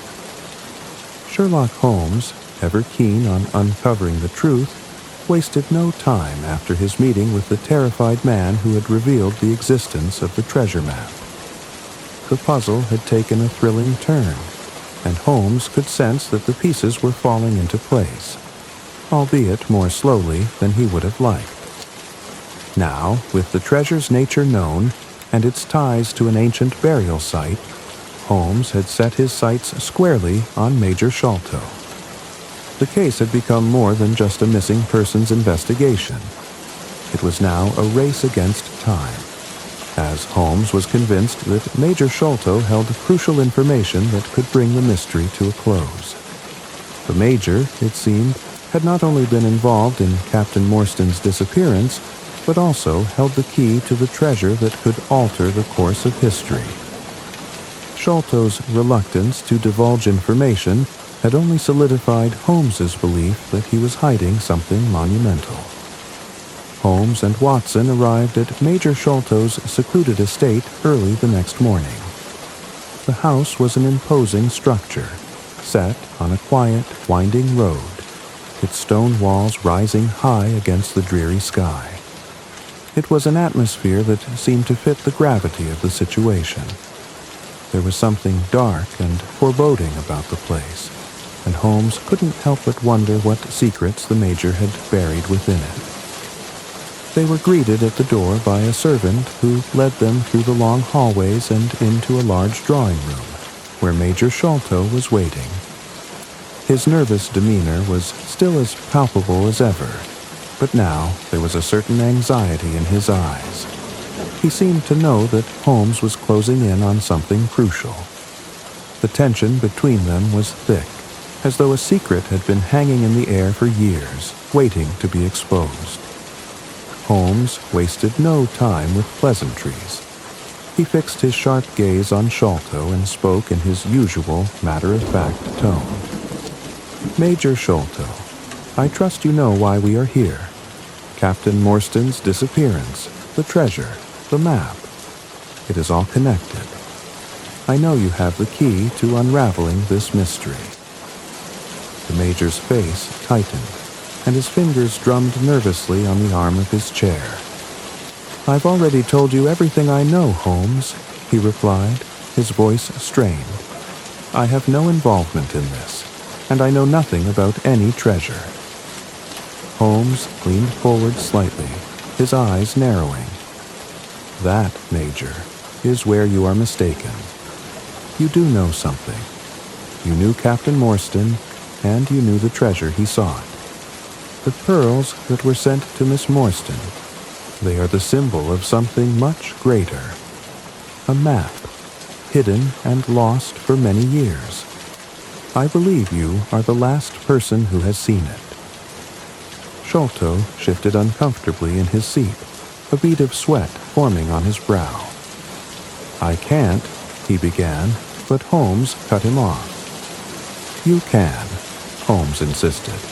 "You must tell us everything. The truth will come out, whether you want it to or not." The Major hesitated, glancing nervously toward the window as if searching for some escape. For a moment, the room seemed to grow even colder, the silence stretching between them like a taut string. Finally, after what seemed like an eternity, Major Sholto spoke in a low, almost inaudible voice. "You're right," he confessed. "I do know about the treasure. I've kept it hidden for years, hoping that no one would find it. But the map, it's dangerous. He would stop at nothing to get it, and I couldn't risk it falling into the wrong hands. It wasn't just Captain Morstan who was involved in this. There were others. men who were bound by an oath to protect the map and keep it from being discovered. Holmes sat back, his mind racing. The pieces were starting to fall into place, but Sholto's words raised more questions than answers. Who was this mysterious figure? This man who would go to any lengths to keep the map hidden? And why was the map so important that men were willing to kill to protect it? Sholto continued, his voice growing more frantic. I couldn't tell you everything, Holmes, but the map leads to a place where something powerful has been hidden for centuries. Captain Morstan, he was involved in this search, but he went too far. He wanted to find it, and he paid the price for his greed. He vanished, and the treasure was lost once again. Watson, who had been quietly observing the conversation, now stepped forward. What do you mean by paid the price, Major? He asked, his voice full of concern. Sholto looked at him with a haunted expression. The treasure is cursed, he whispered. Anyone who seeks it is doomed to suffer. Captain Morstan learned that the hard way. He thought he could control it, but in the end, the curse claimed him. Now, I fear that Miss Morstan, she's in danger too. She's the key to it all, and whoever controls her will have the power to control the treasure. Holmes stood abruptly, his mind spinning with the implications of Sholto's words. This was no longer just a case of missing persons and hidden riches. This was about a curse, something far darker and more sinister than any simple treasure hunt. We must find the map, Holmes said, his voice firm. If Miss Morstan is in danger, we must protect her. But we need that map to understand how everything fits together. Sholto's eyes filled with dread. It's hidden, he said, almost as if speaking to himself. But even if you find it, you'll be too late. He's already looking for it. Holmes turned sharply toward Watson. We need to act quickly, he said.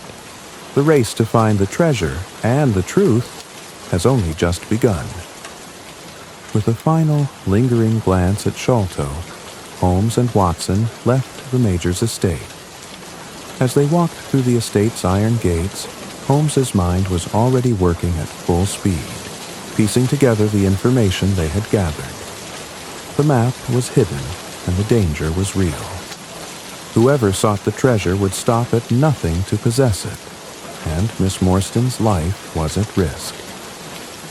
The detective knew that they were on the cusp of something enormous, something that would change everything they thought they knew about the case.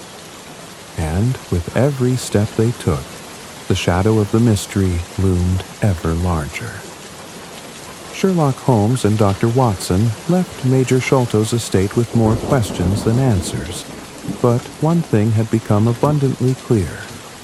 The stakes of their investigation had been raised to a level far beyond a simple missing persons case. The map, the treasure, the curse. Each element of the mystery had led them to an even darker and more dangerous reality than they had first imagined. And the ominous warning from Major Sholto that there was someone else searching for the treasure lingered in Holmes's mind, making every moment feel increasingly urgent. The detectives' pace quickened as they made their way back to Baker Street. Holmes was deep in thought, his sharp eyes scanning the streets around them as if he expected danger to leap out from every corner. Watson, ever the faithful companion, could not help but feel the weight of the case pressing down on him. What had they gotten themselves into? Who was this mysterious figure who would stop at nothing to find the treasure? And what was this curse that seemed to loom over the entire affair? Once they returned to their lodgings, Holmes immediately set to work. He had a singular focus now. They needed to find the map. That was the key to unlocking everything. The treasure, the fate of Captain Morstan, and the safety of Miss Morstan. With the information they had gathered so far, Holmes knew that the map was not just a piece of paper. It was the key to a long-buried secret, one that could change the course of history. The treasure it led to was more than just gold or jewels. It was something far more powerful, something that could not be allowed to fall into the wrong hands. Watson, though still uncertain of all the details, followed Holmes's lead as they began to formulate a plan. They would need to act quickly and quietly. If anyone else knew of the map's existence, they would be searching for it too. And, as Sholto had warned, those who sought the treasure were ruthless, willing to go to any lengths to possess it. The danger was real, and it was closing in on them. Holmes paced the room, his mind working at full speed. "We must find the location of the treasure," he said, more to himself than to Watson. "And to do that, we need to locate the map. We know Sholto is hiding it, but where?" Watson looked at Holmes, a sense of unease creeping into his chest. "How will we find it?" he asked. "We've already spoken to Sholto. He's not going to tell us anything more." Holmes paused, a gleam of determination in his eyes. "You're right, Watson. We must take a different approach. Sholto may be hiding the map, but it is likely that someone else knows of its whereabouts. We need to find those who were involved with Captain Morstan in India, the men who knew of the treasure. There must be someone who can point us in the right direction." They spent the following days scouring every available lead. Holmes made inquiries into the men who had served with Captain Morstan, looking for any connection to the treasure or to Major Sholto. They spoke with military officials, former associates, and anyone who might have crossed paths with the captain during his time in India. But each lead seemed to take them further into a labyrinth of secrecy, each door closing just as quickly as it opened. Then, on the evening of the third day, a breakthrough came. Holmes received an anonymous letter, one that had been delivered under the cover of darkness. The letter was short, but its contents were significant. "The treasure lies where the bones rest. Look to the east. The map is close." Holmes stared at the letter, his mind racing. "This is it," he murmured. "This is the clue we've been waiting for." Watson leaned in to read the note, though he was still puzzled by its cryptic message. "The bones rest? What does that mean?" Holmes looked up, his eyes burning with excitement. "It's a reference to something ancient, something tied to the burial site of the treasure. The bones could refer to the remains of those who have guarded it for centuries, or to a place where something or someone of great importance lies buried. It is a clue, Watson, and we are going to follow it." The message was clear. If they wanted to find the treasure, they had to look east. Holmes was convinced that the burial site mentioned in the letter was the key to everything. The map, the treasure, and the curse all seemed to converge in one location. But where exactly? Holmes wasted no time. He began to study maps of India and the surrounding regions, cross-referencing ancient texts and records of military expeditions. Watson could see the intensity in his eyes as he pored over every detail, each line on the map becoming a potential clue. It was clear that Holmes was closing in on something monumental, something that had eluded everyone for decades. As they prepared for their journey, Holmes's thoughts turned to Miss Morstan. She was at the center of everything: the treasure, the map, and the curse. Holmes knew that they had to find her before anyone else did. She was in danger, and if the treasure's true nature was as dangerous as Sholto had suggested, they had to act fast. "There is no time to waste, Watson. Holmes said firmly. "We must protect Miss Morstan, find the map, and uncover the truth before it's too late." As the two men prepared to embark on the next phase of their investigation, the shadow of danger loomed ever larger. They were no longer merely investigators. They were now part of a race against time, a race to find a treasure that could change everything. And someone, somewhere, was watching their every move, waiting for the moment when they would make their move. Holmes and Watson set out the next day, their minds filled with anticipation and trepidation. The treasure, the map, and the mystery of Captain Morstan's disappearance were all waiting to be uncovered. But, as they would soon discover, the dangers they faced would be far greater than they could have imagined. The days following the arrival of the mysterious letter were filled with a sense of anticipation. Sherlock Holmes and Dr. Watson knew that they had uncovered a crucial clue, but it was clear that the journey ahead would not be an easy one. The treasure, the hidden riches of the East, was still shrouded in mystery, as was its terrible curse. The letter's cryptic words echoed in Holmes's mind. "The treasure lies where the bones rest. Look to the east. The map is close." Holmes was convinced that the reference to the bones had something to do with the ancient burial grounds, perhaps an old burial site tied to the treasure or its guardians. But the key question was, where to begin? The East, in all its vastness, could mean any number of places. It was a riddle that needed solving, and Holmes, with his razor-sharp intellect, was determined to crack it. The answer, however, was not as simple as it seemed. The treasure's location could be buried under centuries of legend, and Holmes knew that it would require more than just intuition to find it. As always, his methodical mind led him to study maps, ancient texts, and any other possible clue that might shed light on the mystery. The journey was far from straightforward, but Holmes was nothing if not tenacious.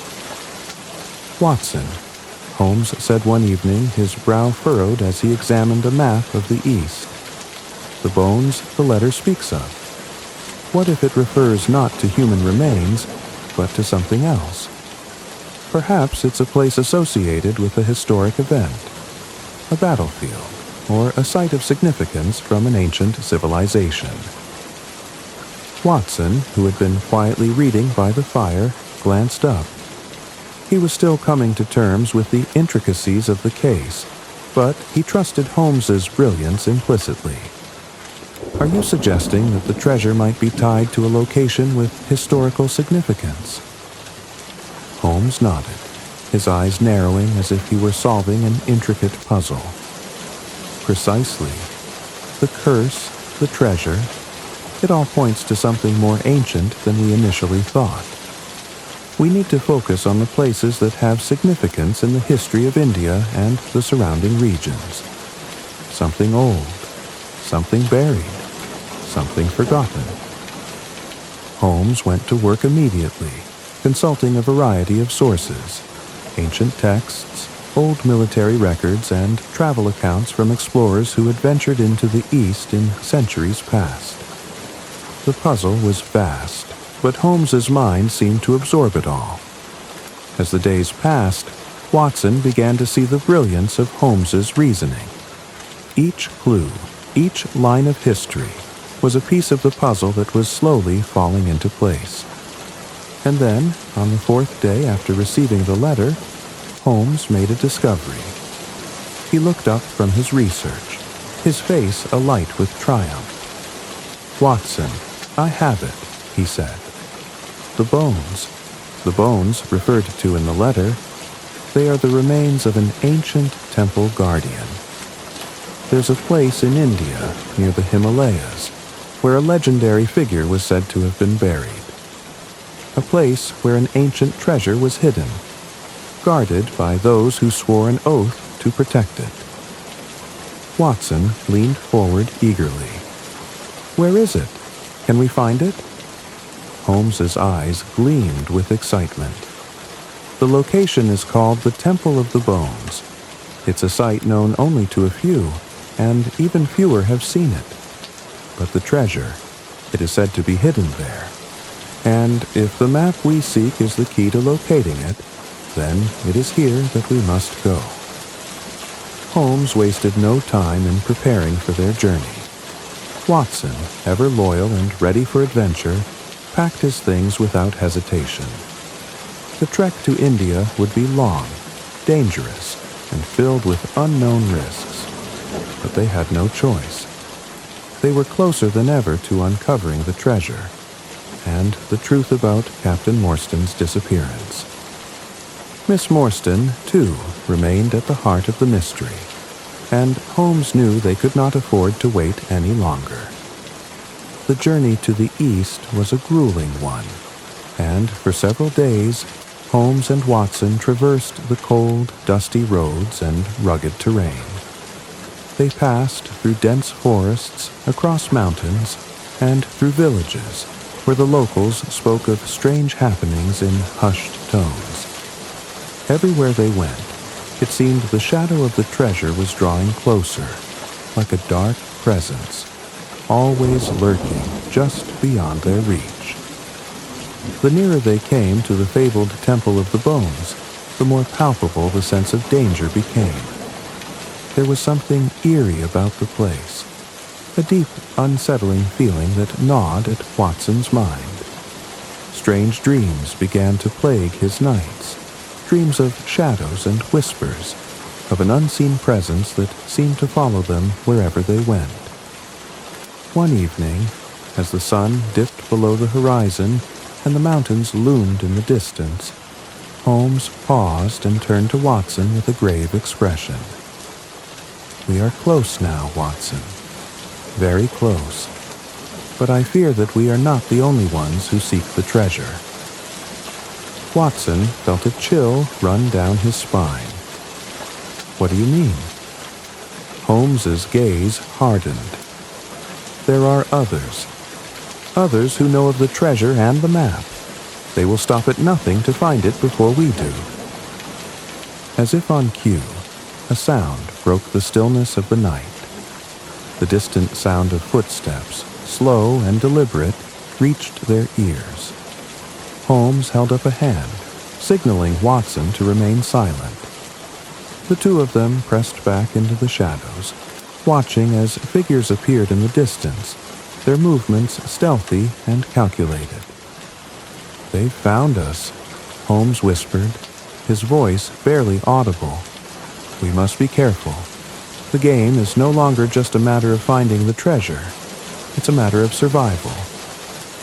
Holmes's instincts were sharp, and Watson knew that the stakes had risen higher than ever before. They were not just seeking a treasure. They were embroiled in a deadly race against time, and against those who would kill to get their hands on it. As the night wore on and the figures drew closer, Holmes and Watson moved swiftly, their minds working in perfect unison as they prepared for the next step in their perilous journey. The treasure awaited, but so did the dangers that would stand in their way. And as they neared the Temple of the Bones, one thing became clear.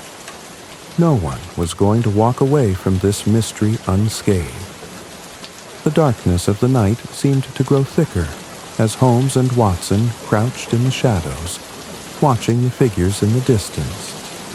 The footsteps were getting closer, deliberate and steady, as if the strangers were aware of their surroundings and had a singular purpose.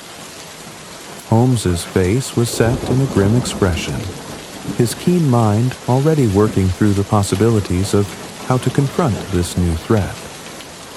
"We can't let them find us, Watson," Holmes whispered, his voice tight with urgency.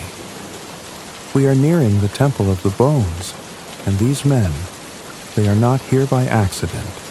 They know of the treasure, and they will stop at nothing to get it." Watson nodded, feeling the weight of the moment press upon him. The entire journey had led them to this point, a fateful confrontation with those who sought the treasure for themselves. Holmes's usual calm and collected demeanor remained, but Watson could see the tension in his eyes. The mystery they had unraveled was now becoming a perilous game of survival. The figures drew nearer, and Holmes motioned for Watson to follow him. The two men quickly and quietly slipped through the underbrush, moving deeper into the shadows of the jungle surrounding them. They had to find the temple before the strangers did.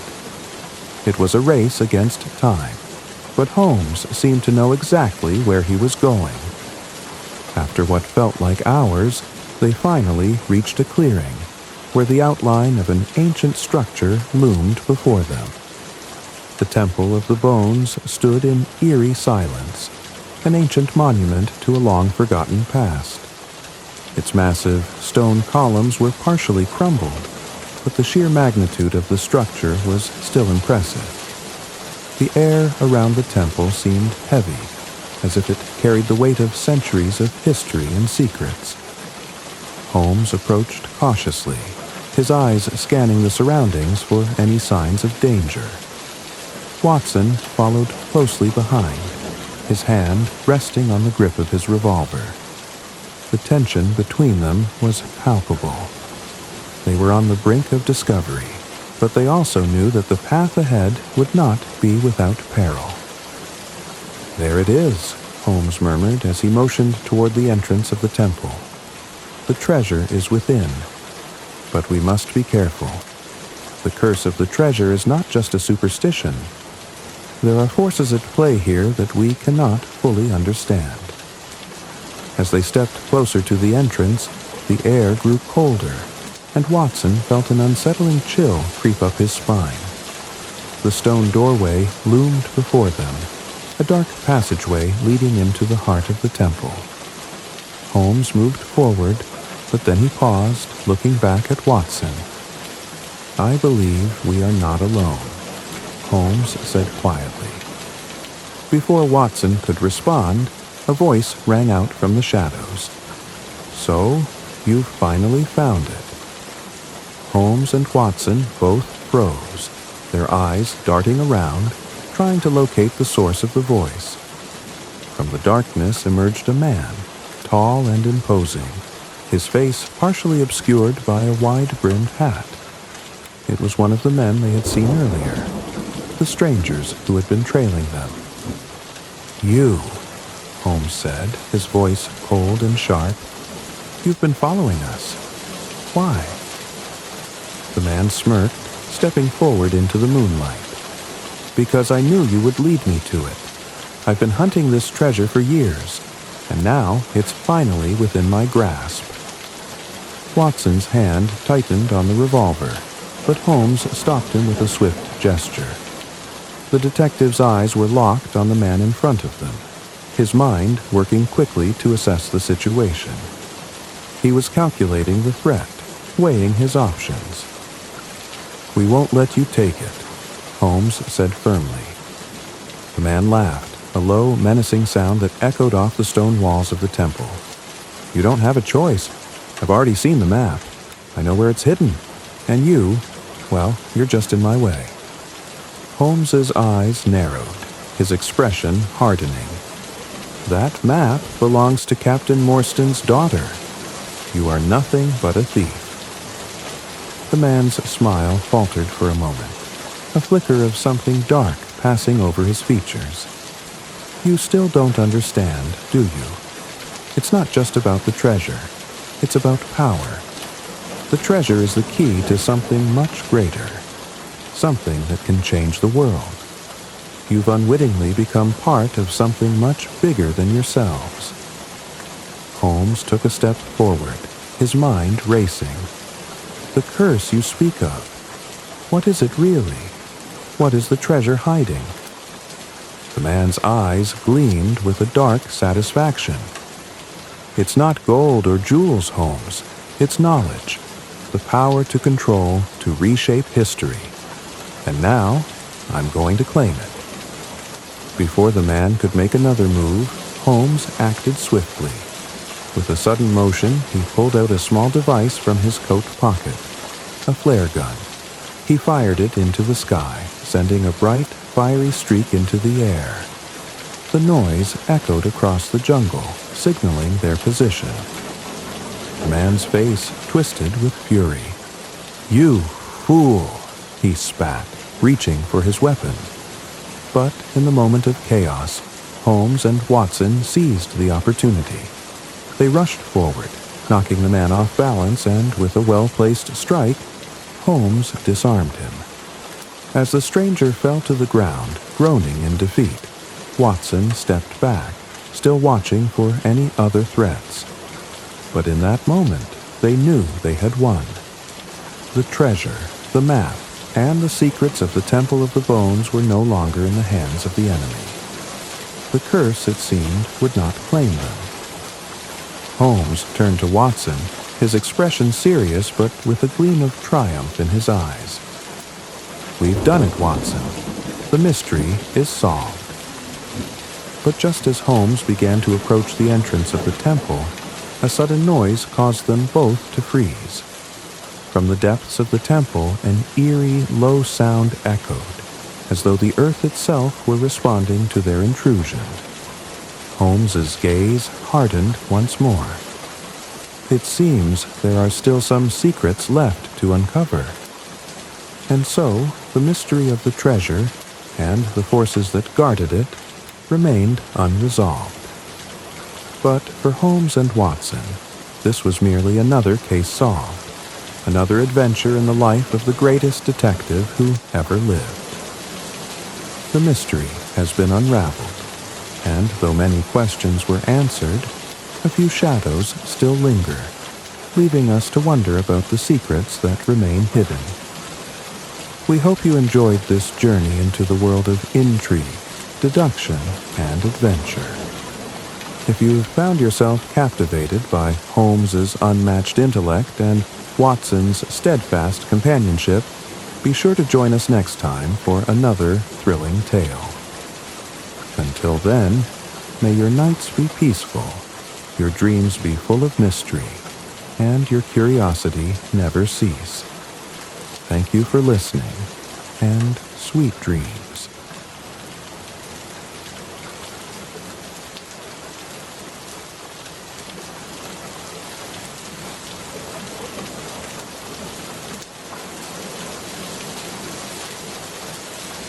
Tonight, we delve into the world of The Sphinx Without a Secret, a fascinating short story by the renowned author Oscar Wilde.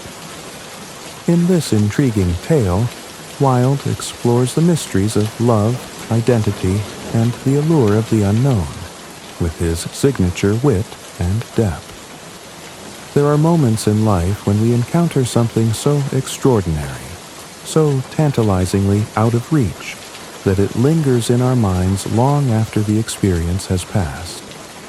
This is a story of one such encounter, though, as with all mysteries, it begins with the smallest of impressions, an almost imperceptible glimpse into something far greater than we could understand at the time. It was many years ago, on an evening in the heart of London, that I first saw her, the woman who would become the subject of my deepest musings, my most fervent curiosity, and, dare I admit, the woman who would haunt me, long after the fleeting moments of our brief acquaintance had dissolved into the ether of time. I was not a man given to flights of fancy, nor to the intoxications of passion that seem to hold sway over the hearts of lesser men. No, I prided myself on my logical mind, my ability to separate sentiment from reason. Yet, there are forces in this world that defy all attempts to categorize them, and she was one such force. I had been invited to a gathering of some notable acquaintances, men of wit, women of beauty, and intellectuals who prided themselves on their sharpness. It was there, amid the idle chatter and the flickering candlelight, that I saw her. She entered the room with an ease that seemed almost unnatural, her presence marking the air like the sudden shift of a summer breeze. The hum of conversation stilled for a moment, imperceptibly, yet unmistakably, as if the very room had noticed the change. Her beauty was not of the usual sort. There were no overt displays of charm or flirtation. No need for such things. She wore a simple gown, its color subdued, but it was the quiet dignity with which she carried herself that made all others pale in comparison. There was a gravity to her, an elegance that seemed to come from a place far removed from the ordinary world. I had seen beautiful women before, of course. Women whose charm was in their laughter or the artifice of their makeup. Women whose beauty seemed fleeting, the kind that you could admire from a distance but knew would lose their shine with the passing of time. But this woman was different. There was something eternal about her, something that made her seem both of this world and not of it. She did not speak much at first, preferring to listen, her dark eyes scanning the room, assessing it with a quiet intensity that left you feeling exposed, as though she could see through the very fabric of your soul. I, like the others, found myself drawn to her presence in a way that I could not explain. The men around her, the so-called men of culture and experience, seemed to forget themselves entirely in her presence. They fumbled over their words, attempting to appear more than they were, and in doing so only made themselves seem less. She, however, remained composed, serene, as though untouched by their affections, or perhaps merely amused by them. I could not take my eyes off her. It was as though she had cast a spell over the room, and I, too, had become an unwilling participant in whatever strange enchantment she wielded. And yet, there was no overt magic, no grand gestures. There was only her quiet poise, her subtle power, the way her gaze held everything in place without lifting a finger. I did not approach her immediately. I observed, as a man of reason does, calculating the nature of the mystery that stood before me. She seemed untouchable, not in the way that some women are distant, but in a manner more profound, untouched by time, untouched by the expectations that governed ordinary lives. It was then that I realized I was not merely looking at a woman. I was looking at an enigma, a puzzle that seemed too complex for even my sharpest faculties to untangle. I spoke with others at the gathering, exchanged pleasantries, and engaged in the usual social rituals. But all the while, my mind returned to her, circling her like a moth drawn to an unseen flame. Who was she? Where had she come from? Why did she seem so impossibly distant, as though she existed in a realm that was forever out of reach? And so, it was on that fateful evening that my fascination with the Sphinx began. I did not know it then, but my pursuit of her mystery would become an obsession, one that would shadow me for years to come, its answer always just beyond my grasp. I could not have known that I was about to step into a world that would defy every expectation I had, a world where appearances would deceive, and where the truth would reveal itself in ways I could never have imagined. The Sphinx had entered my life, and she would leave me with a question that no answer could ever satisfy. The days that followed that first encounter were filled with an odd, restless anticipation. It seemed impossible to shake the image of her from my mind, as if the very air I breathed carried with it the lingering trace of her presence. I had seen many women in my time, of course, some fairer, some more charming, some far more approachable. But none had left such a mark upon me as she had. There was something uniquely compelling about her, something that resisted explanation. Perhaps it was the way she moved through the world as if it were not quite her world to begin with, as though she were merely an observer in a play whose script she had long since memorized, yet no longer found interesting. The opportunity to speak with her again came sooner than I had expected. A mutual acquaintance, a man of considerable social standing and charm, invited me to another gathering, a party, if you will, at his lavish estate.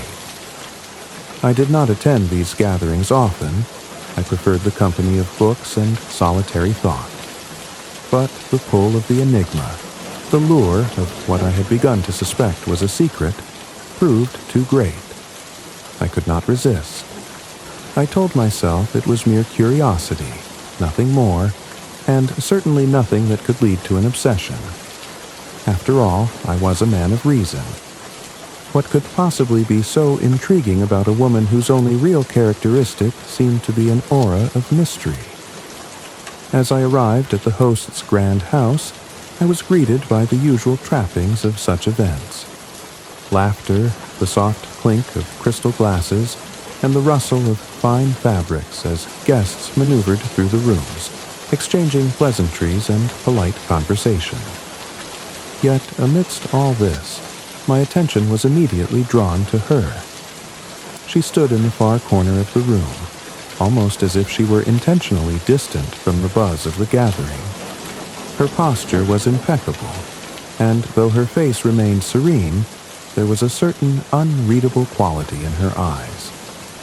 She was not looking at anyone in particular, yet it seemed as if she were aware of every movement in the room, every whispered conversation, every shifting glance. I was determined this time. I would speak with her. I could no longer ignore the question that had gnawed at me ever since our first meeting. Who was she really? What lay beneath the surface of her immaculate composure? I made my way across the room, my steps deliberate but not hurried. As I approached, I noticed a slight change in her demeanor. Her gaze flickered, acknowledging my approach, yet it was neither welcoming nor dismissive. It was simply there. She was neither interested in evading my presence nor in encouraging it. It was as though she had already decided that I was an observer and nothing more. "Good evening," I said, my voice betraying a hint of unease, for even now, after all this time, I was aware of the subtle power she wielded without speaking. "Good evening," she replied, her tone as cool and poised as ever. It was impossible to detect any warmth or coldness in it, only a perfect calm. "How are you this evening?" It was a simple question, one of those social niceties that one exchanges without much thought.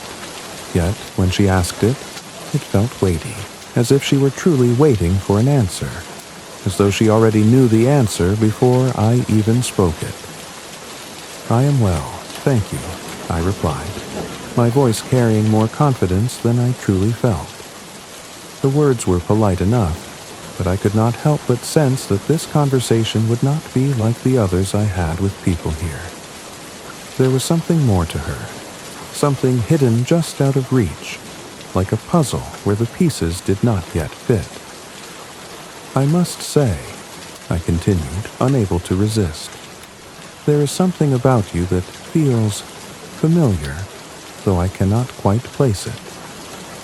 Her lips curved into the faintest of smiles, a smile that seemed to hold 1,000 secrets within it, secrets that I could never hope to uncover. Perhaps it is that I am a stranger in every room I enter. I suppose that makes familiarity a rare thing. I paused, taken aback by her response. It was a cryptic remark, but one that seemed to contain a truth I was not yet ready to comprehend. She spoke as though the world around her was not quite her own, as if she was an outsider, merely passing through, unnoticed by those who surrounded her. Yet her presence commanded attention, even in its quietude. I had been speaking for several minutes, but it felt as though time had warped around us, as if those minutes were hours and yet no time at all. The conversation flowed between us like water running over stones, steady but disjointed, and I felt an overwhelming sense that she was always just beyond the reach of my understanding. "What is it that you seek?" I asked, almost involuntarily. It was the question that had occupied my mind since our first meeting, the question that had given rise to the mystery surrounding her. She turned her gaze upon me, and for the first time I felt something shift in the air, a subtle tension, a crack in the facade of her indifference. Her eyes seemed to pierce through me, and for a brief moment I thought she might speak, might reveal something that would unmask her and bring clarity to the puzzle she had become. But no words came. Instead, she smiled again, the smile that was as enigmatic as ever. "I seek nothing," she replied softly. "I merely exist." I was left with a sense of perplexing finality. What did it mean to merely exist? Was this her secret? Was she truly as simple as that? A woman with no hidden depths, no tortured past, no mystery at all? And yet, as I stood there, looking into her calm eyes, I knew that such a simple answer could not possibly be the whole truth. No, there was more to her. I could feel it in every word she did not say, in every gesture she did not make. I had only scratched the surface of her mystery, and something told me that the answers I sought would not come easily. The days after our second meeting seemed to stretch before me like an endless maze, each turn more perplexing than the last. I found myself haunted by her presence, yet more so by the utter lack of clarity surrounding her. What did she mean when she said she merely existed? What lay beneath that serene exterior, behind the quiet, unspoken words? And why was it so impossible for me to move beyond the illusion of her mystery, even when she gave so little of herself away? In my growing obsession, I began to inquire about her past, though I found no easy answers. I would ask others in the circles I frequented, searching for any clue that might explain the enigma that was her. But it was as though the very mention of her name caused a shift in the room, a subtle shift that made others uneasy, as though the subject were one best avoided. I heard fragments of stories, rumors that hinted at a shadowy past, but nothing substantial. Each tale was a mere whisper in the dark, a fleeting mention that quickly dissolved into the air, leaving only more questions behind. It was said that she had been raised in distant lands, perhaps in the east, or perhaps in the depths of some long-forgotten country. But no one could confirm where. There were murmurs that she had once been part of some grand family, a lineage so ancient that even the most well-read men could not trace it. Some said she had lived through events that would have broken lesser souls, yet still she carried herself with an air of unshaken calm. I spoke with a friend one evening who claimed to have known her for many years, and his words offered more questions than answers. "She's always been like that," he said, his eyes darting uneasily as if he himself feared uncovering something that was better left untouched. "There's no past to speak of, really. She's a woman apart, a mystery that will never be solved." His cryptic words only deepened my obsession, a mystery that will never be solved. There was something in the way he spoke that made the idea both tantalizing and maddening. How could there be no past? How could such a remarkable woman simply be without any origin to explain her presence in the world? I had seen her at several more gatherings, each time more distant, more aloof than before. The longer I observed her, the more convinced I became that there was something hidden beneath her composed surface.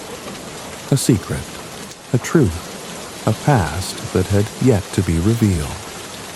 I began to see patterns in her behavior, At one particular gathering, I noticed she always positioned herself at the edges of the room, as if she preferred to observe rather than to engage. When others spoke to her, she replied briefly, her words carefully chosen, as though she were measuring every interaction before it left her lips. And yet, no one ever seemed to press her for more, as if they, too, were afraid of what might lie beneath. On another occasion, I overheard a conversation between two men discussing her, their voices low, filled with caution. "She has a past, you know," one of them said, "but it's not the kind of thing you ask about, not if you value your peace of mind." The other man laughed nervously, as if the very mention of it was enough to make him uncomfortable. "I've heard things," he added, "but none of it makes sense. It's as if she was someone else entirely in another life. But that's just nonsense. We all have our histories, don't we?" And yet, there it was again, the hint of something other in the words that were said. The suggestion that there was something profound and unsettling about her past that no one dared to confront. It was as if a veil had been cast over the very idea of her history, and those who might have known it were reluctant to lift it. I took to following her more closely, not in any overt way, but simply as an observer, a silent witness to her movements. Every evening she attended the gatherings with the same air of quiet detachment, never allowing anyone to get too close, yet always remaining the center of attention. She moved like a figure out of legend, untouchable, ethereal, as though the world around her were mere scenery. One evening, when she had retreated into the garden to escape the crowd, I found myself, once again, drawn to her side. She stood by a fountain, staring into the water, lost in thought. The silence between us felt oppressive, yet I could not bring myself to speak. It was as though words would break the spell, shatter the delicate atmosphere between us. And then, as though sensing my hesitation, she turned her gaze toward me. Her eyes, as always, seemed to pierce through me, seeing far more than I could ever hope to reveal. "Why do you watch me so closely?" she asked, her voice barely above a whisper, as though speaking louder might disturb something sacred between us. I hesitated, unsure how to respond. I find myself wondering about you," I admitted. "There is something about you, something that feels as though it should be known, yet remains beyond reach. It is as if you have a secret, a past that you keep hidden. What is it?" She regarded me with that same inscrutable expression, and for a long moment she said nothing. The silence stretched, thick and heavy, as though she were deciding whether or not to grant me the answer I sought. Finally, she spoke again, her voice low, almost tired. "It is not that I have a secret," she said, her words so softly spoken that I had to strain to hear them. "It is simply that I have no past worth sharing. What would you have me say? That I am something I am not? Or would you prefer the illusion that I am someone I could never be?" Her words hung in the air, elusive and unsettling, and I realized that perhaps the mystery was not in what she had hidden, but in what she was not revealing, and what I had imagined her to be. And yet, despite her words, I could not shake the feeling that there was more beneath the surface than she was willing to admit. The truth, I began to realize, was not in her past. It was in the way she made you question your own assumptions, your own perceptions. She was a puzzle not because of her history, but because of how she made you see the world, how she made you want to see the world. The more I searched, the more I uncovered about myself than I ever could about her. The mystery was not hers alone, but mine as well. The weeks that passed after our last conversation seemed to blur into one another, each day indistinguishable from the next. I found myself immersed in a quiet obsession, chasing fragments of her image in every conversation, every gathering, every fleeting moment of solitude. There were times when I questioned whether I had made the right decision by becoming so consumed by her. Yet there were other times when I felt drawn to the mystery of her like a moth to the flame. I could no longer distinguish where my fascination with her began and my own introspective desires ended. The lines between the two had blurred, and I could only follow the current wherever it led. And so, I returned to the gathering once more, hoping, perhaps desperately, for another glimpse of the woman who had so thoroughly bewitched my thoughts. I had grown accustomed to the lavish events, the laughter that echoed through gilded halls, and the delicate clinking of glasses filled with wine. Yet, as always, my attention gravitated toward the far corners of the room, toward the subtle, almost imperceptible shift in the air that signaled her presence. She was there again, of course, standing apart from the others as she always did. Her posture was poised, yet her eyes, those deep, unsettling eyes, were unfocused, distant, as though she were contemplating something far beyond the walls of the room. I watched her from across the room, my curiosity burning brighter with every passing second.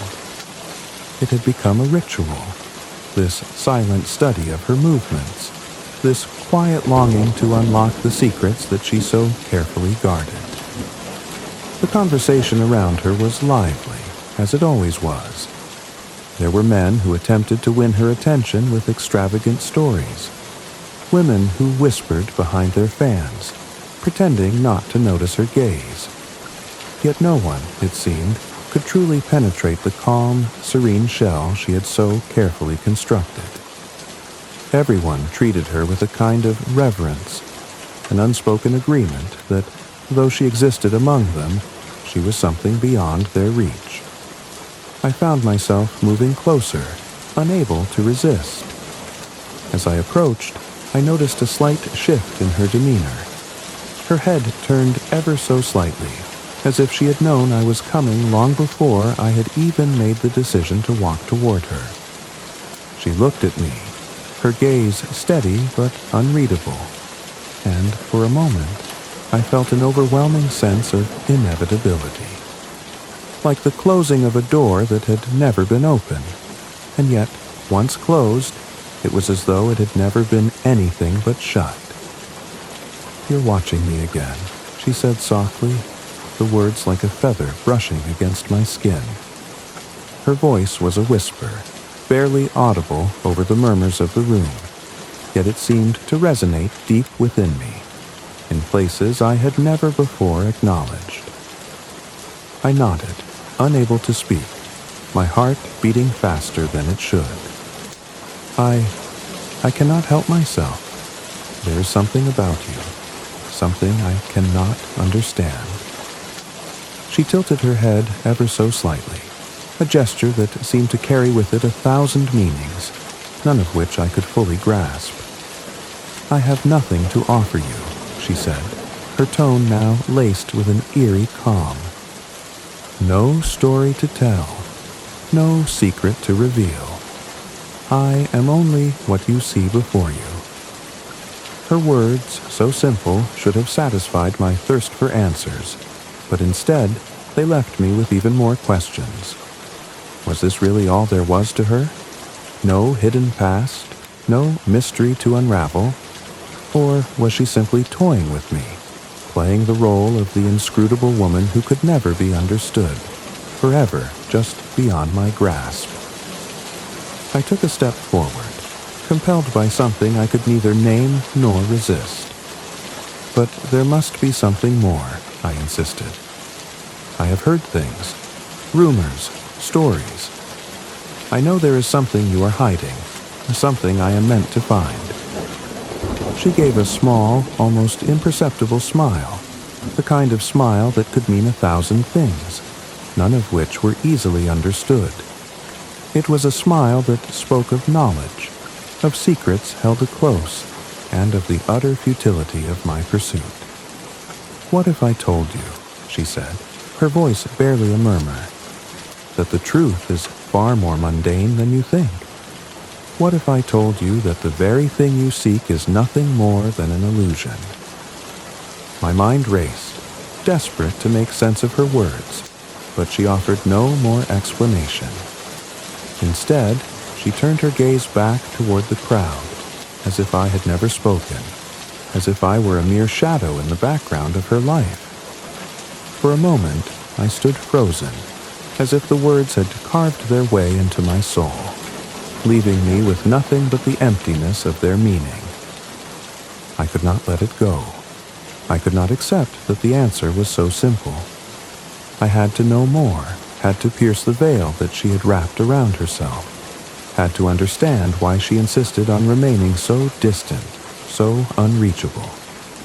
My mind spun with possibilities, each more improbable than the last. Perhaps she was hiding something far darker, something too terrible for the light of day. Perhaps her calm, serene exterior was a facade, a mask to cover a past too tragic or too shameful to reveal. As the evening wore on, I watched her from across the room, my thoughts racing.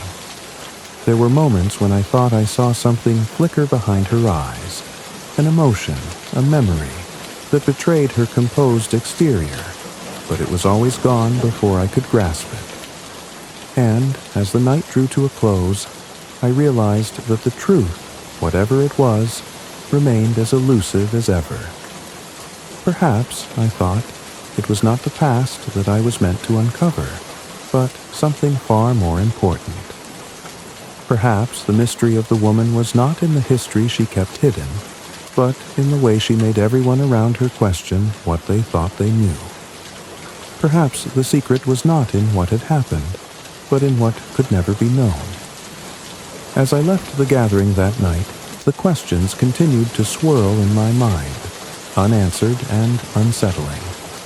I could not escape the feeling that I had come closer to something significant, but had not yet reached it. And though I could not yet see it, I knew, deep in my bones, that the truth was there, just out of sight, waiting for the moment when it would finally reveal itself. And when it did, I feared it would shatter everything I thought I knew about her, and about myself. The weeks drifted by in a haze of confusion and unanswered questions. Each encounter with her seemed to bring me closer to the edge of some grand revelation. Yet each time I came closer, the answers slipped further from my grasp, like water flowing through my fingers. I had begun to understand something, though. There was a purpose behind the way she kept her distance, a method to the mystery she so carefully cultivated. Yet, the more I tried to make sense of it, the more I became entangled in the web she had spun. One afternoon, a letter arrived at my doorstep, an invitation of sorts. The handwriting was elegant, almost archaic, and it was unmistakably hers. My heart quickened when I saw her name, and a knot of both excitement and trepidation settled deep in my chest. The note was brief, but its contents were enough to send my thoughts spiraling. "If you wish to know me truly, then come to my home at dusk. There, we shall have no distractions, and perhaps you will find the answers you seek." The words were cryptic, of course, but there was something in them that tugged at me, something in the quiet simplicity that made it feel almost like a command. And so, without hesitation, I made preparations to visit her, knowing that this could be the moment I had been waiting for, the moment when the veil would finally lift. As the sun began to set, casting long shadows over the city, I made my way to her address. The journey was long, winding through narrow streets I had never walked before. The further I went, the less familiar the surroundings became. as if I were being led into another world entirely, one where the ordinary rules of time and space no longer applied.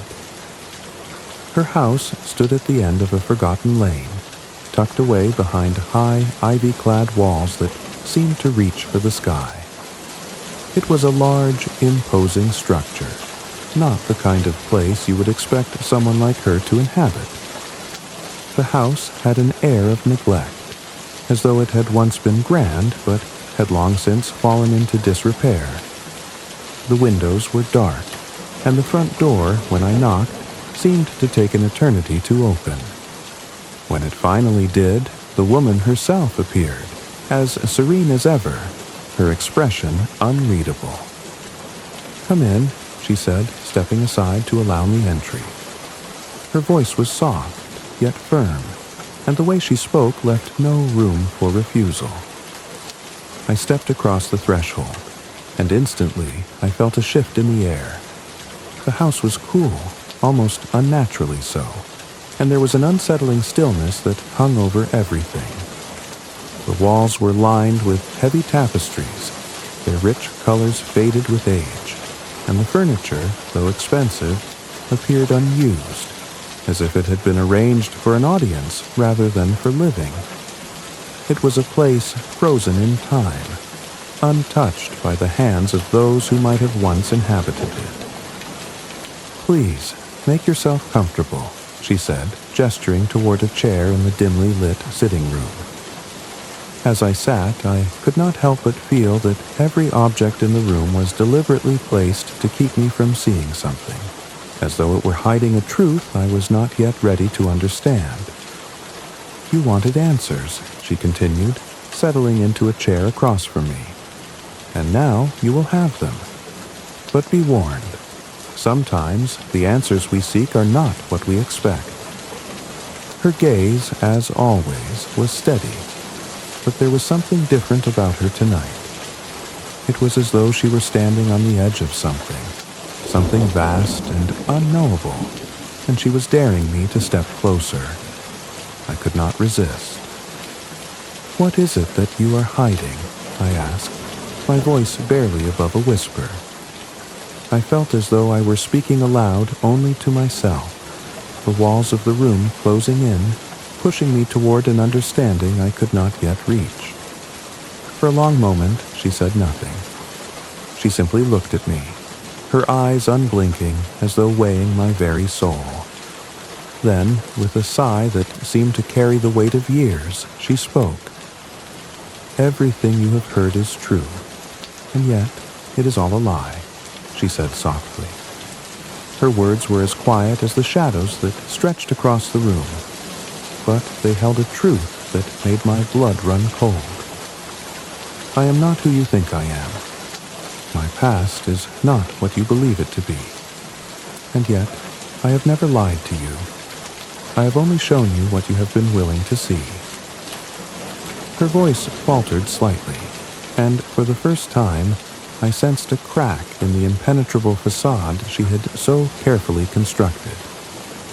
There was something there, something raw and real, something she had been hiding from the world, something even she could not fully contain. "You asked about my past," she continued, her tone growing more distant. "But what if my past is not something that belongs to me at all? What if it is a story that has been written for me, a narrative crafted by the hands of others, and I have no choice but to play my part? What if everything you know about me is not my truth, but the truth that others have forced upon me?" I leaned forward, my heart racing. Her words were like a riddle, twisting and turning, leading me down a path I was both terrified and compelled to follow. What was she saying? That her life, her entire existence, was not her own. That someone else had shaped her into this enigma? "There are things in this house," she said, her voice barely a whisper. "Things that have been hidden for so long that I no longer know where the truth ends and the lies begin. I have spent my life running from them, from the people who want to control me, to make me into something I am not. But I can never escape. I was overwhelmed, my mind reeling from the implications of her words. What did she mean? Who were these people? What did they want with her? The silence that followed felt oppressive, as though the very air around us had grown thick with secrets too dangerous to speak. And then, as if sensing my inner turmoil, she stood and moved to a nearby shelf. She reached for an old, dust-covered book and handed it to me without a word. As I took the book from her hands, I felt a cold shiver run through me.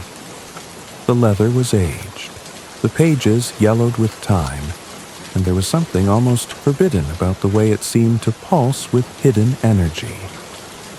"Read it," she said, her voice now barely audible, "and you will know the truth. But be warned, some truths are not meant to be known." With those words, she turned and walked away, leaving me alone with the book and the overwhelming sense that I had just opened a door to something far darker than I could have ever imagined. The book felt heavy in my hands, its weight a subtle warning that I could not ignore. As I traced my fingers along its worn leather cover, I felt an unspoken promise, one that whispered of hidden truths, of secrets waiting to be revealed. Yet, as I looked at the book in the dimly lit room, I also felt a strange hesitation. It was as though the pages within contained something more than just words, something alive, something that could change everything I thought I knew about her, about myself. She had left me alone with the book, vanishing into the shadows of the house as if she were never truly there at all. Her presence lingered in the room, though, an almost tangible force that wrapped itself around me like a thick fog. Every instinct within me screamed to put the book down, to walk away before I became too entangled in whatever darkness lay within. But my curiosity, that insatiable hunger for answers, pushed me forward, urging me to open the pages, to uncover the secrets that she had so carefully guarded. I sat back in the chair, the book resting on my lap, and slowly, deliberately, I lifted the cover. The scent of aged paper and ink filled the air, a familiar and yet foreign smell that made the room feel even more claustrophobic.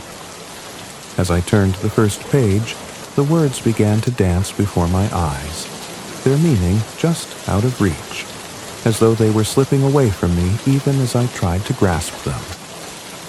At first, the pages appeared to be filled with an old, formal script, language I recognized but had not seen in years. The words were elegant, almost haunting, and they seemed to weave together into a tale that was both familiar and foreign. I could make out fragments of sentences, glimpses of names and places, but nothing fully coherent.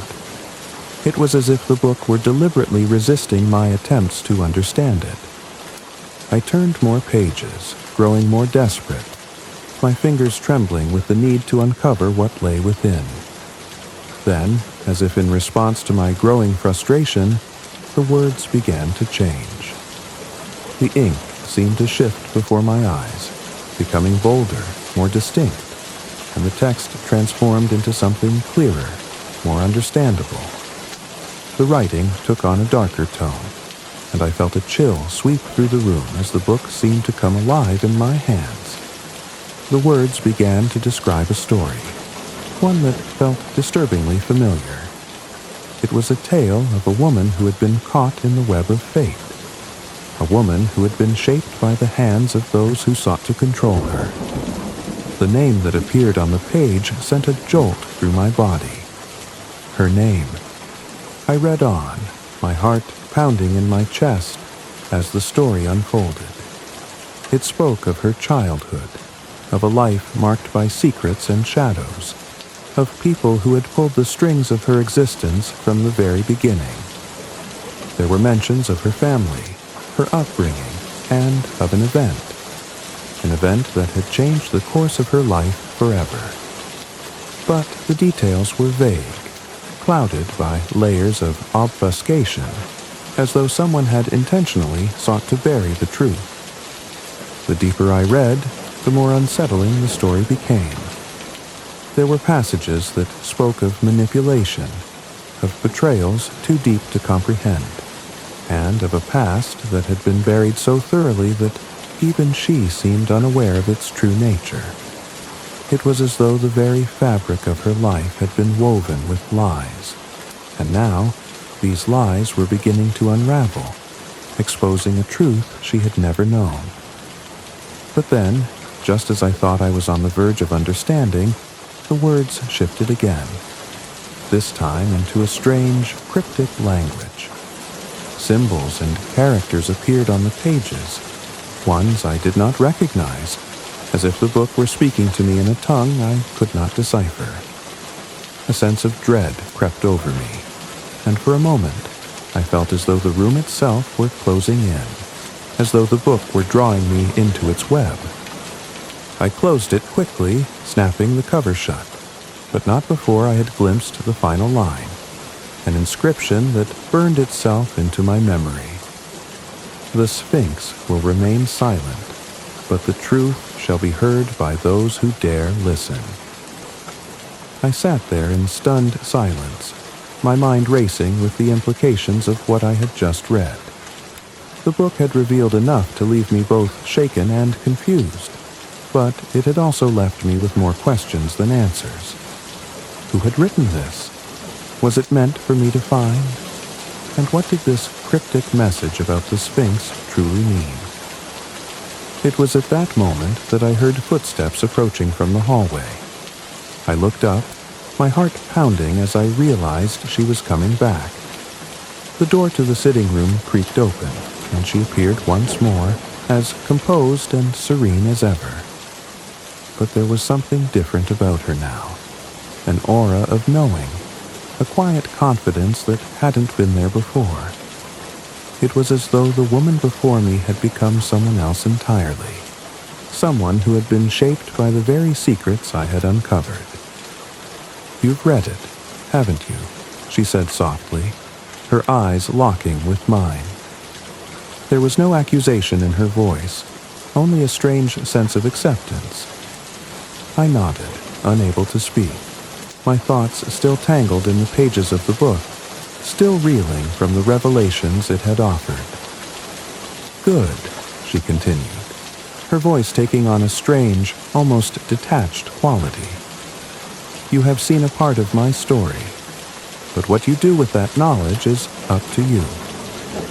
I opened my mouth to ask her about the cryptic message, about the Sphinx, about everything I had just read, but the words caught in my throat. Something about her presence, the way she stood there, holding herself with such quiet power, kept me from asking. It was as if I were on the edge of something far deeper, something darker, and the questions I wanted to ask were not meant to be spoken aloud. "You must understand," she said, her voice almost a whisper now, "that some truths are dangerous to know. Some doors, once opened, cannot be closed again."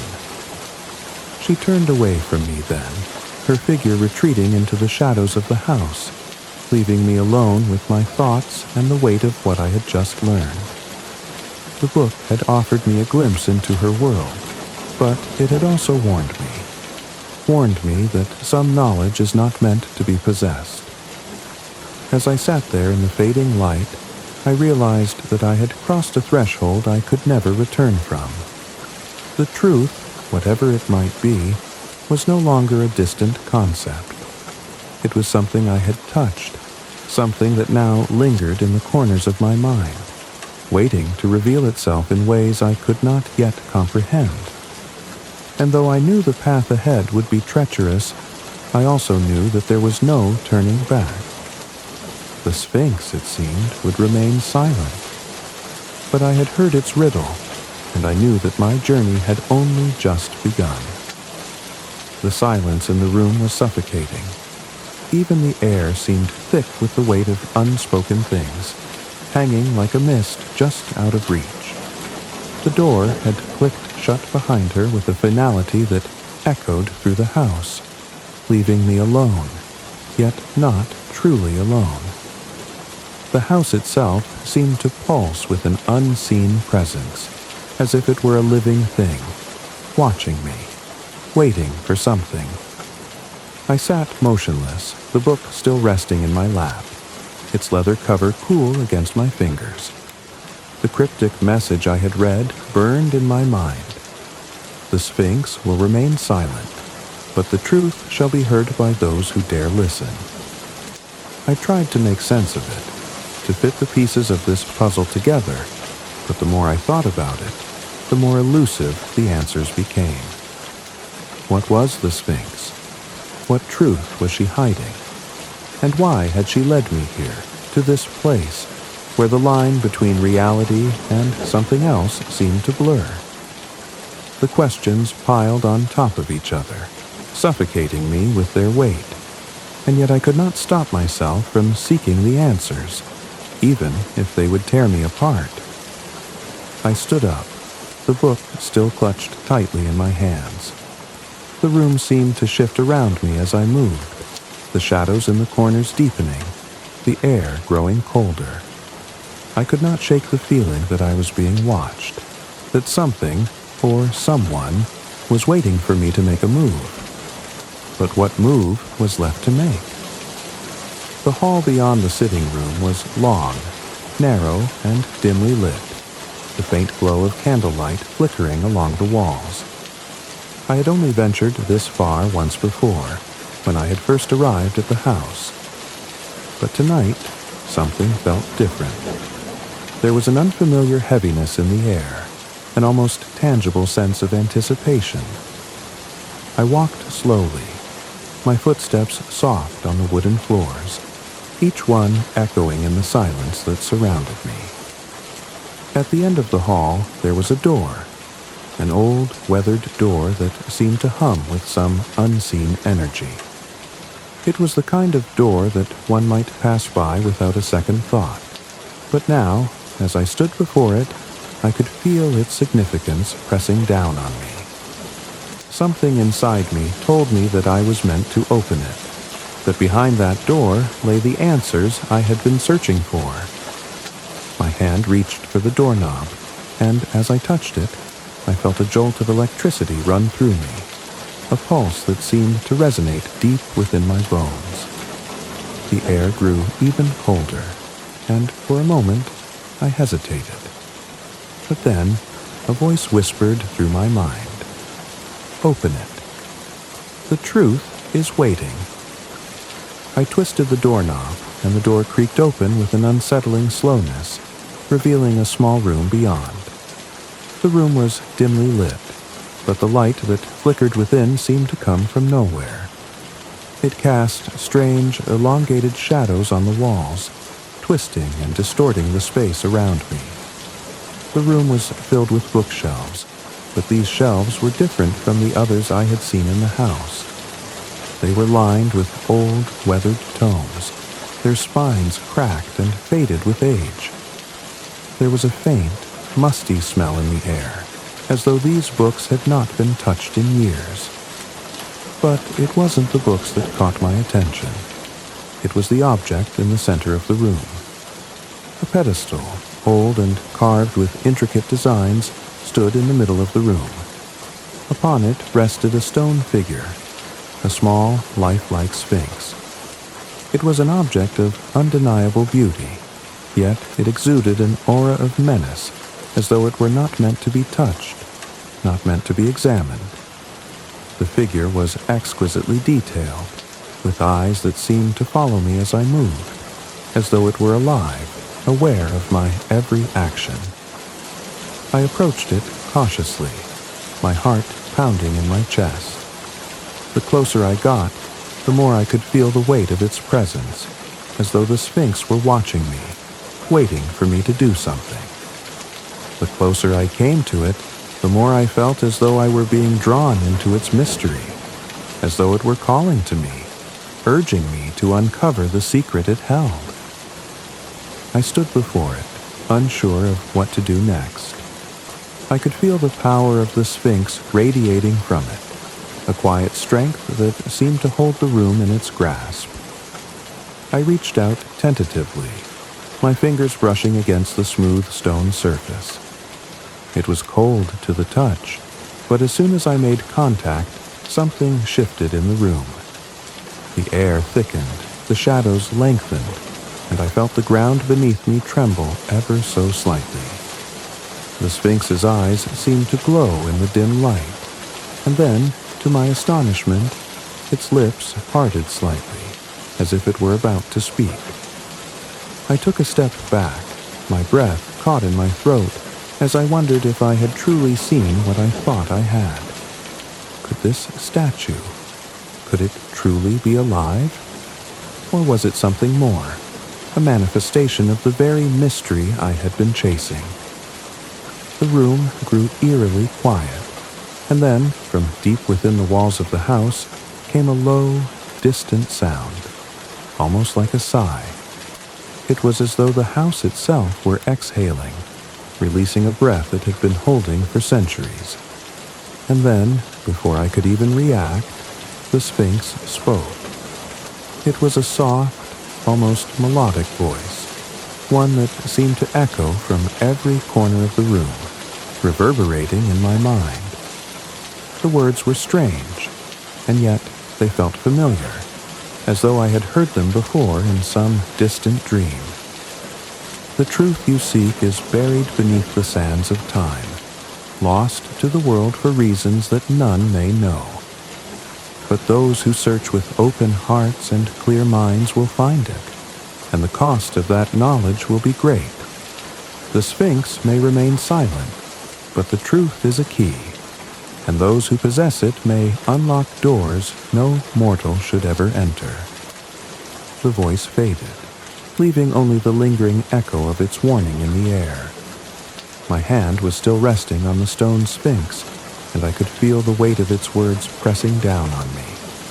A key, a door, the truth, hidden beneath the sands of time, and the price of uncovering it. A price I was not sure I was willing to pay. As I pulled my hand away from the Sphinx, the room seemed to return to its normal stillness, the shadows settling once more. The pedestal, the books, the figure. It all appeared as if nothing had changed. But I knew that something had shifted. I had touched something forbidden, something that had set in motion a series of events I could not undo.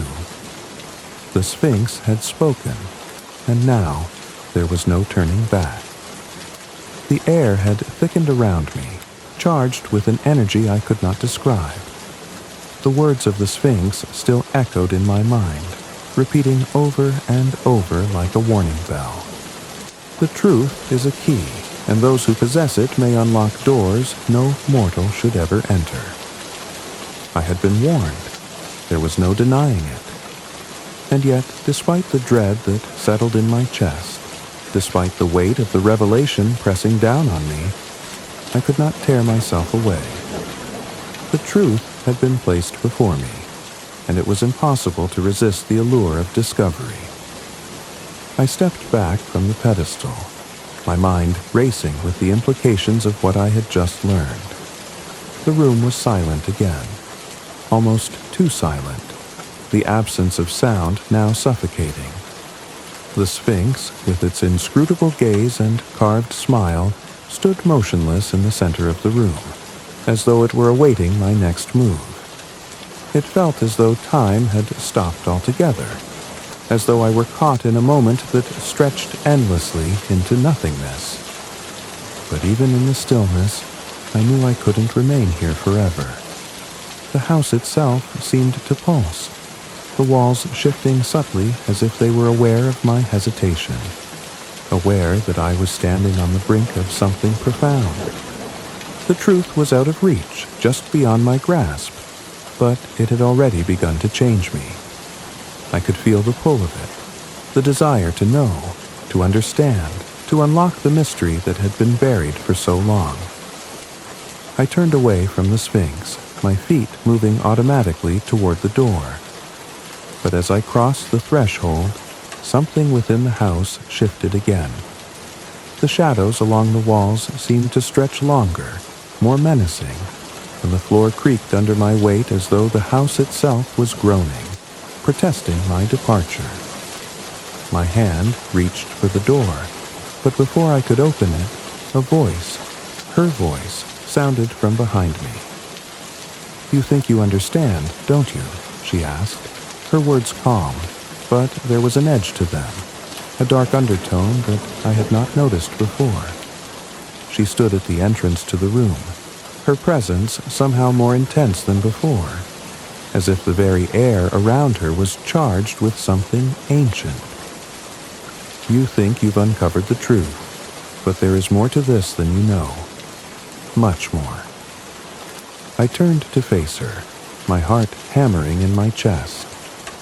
There was something different about her now, something I couldn't quite place.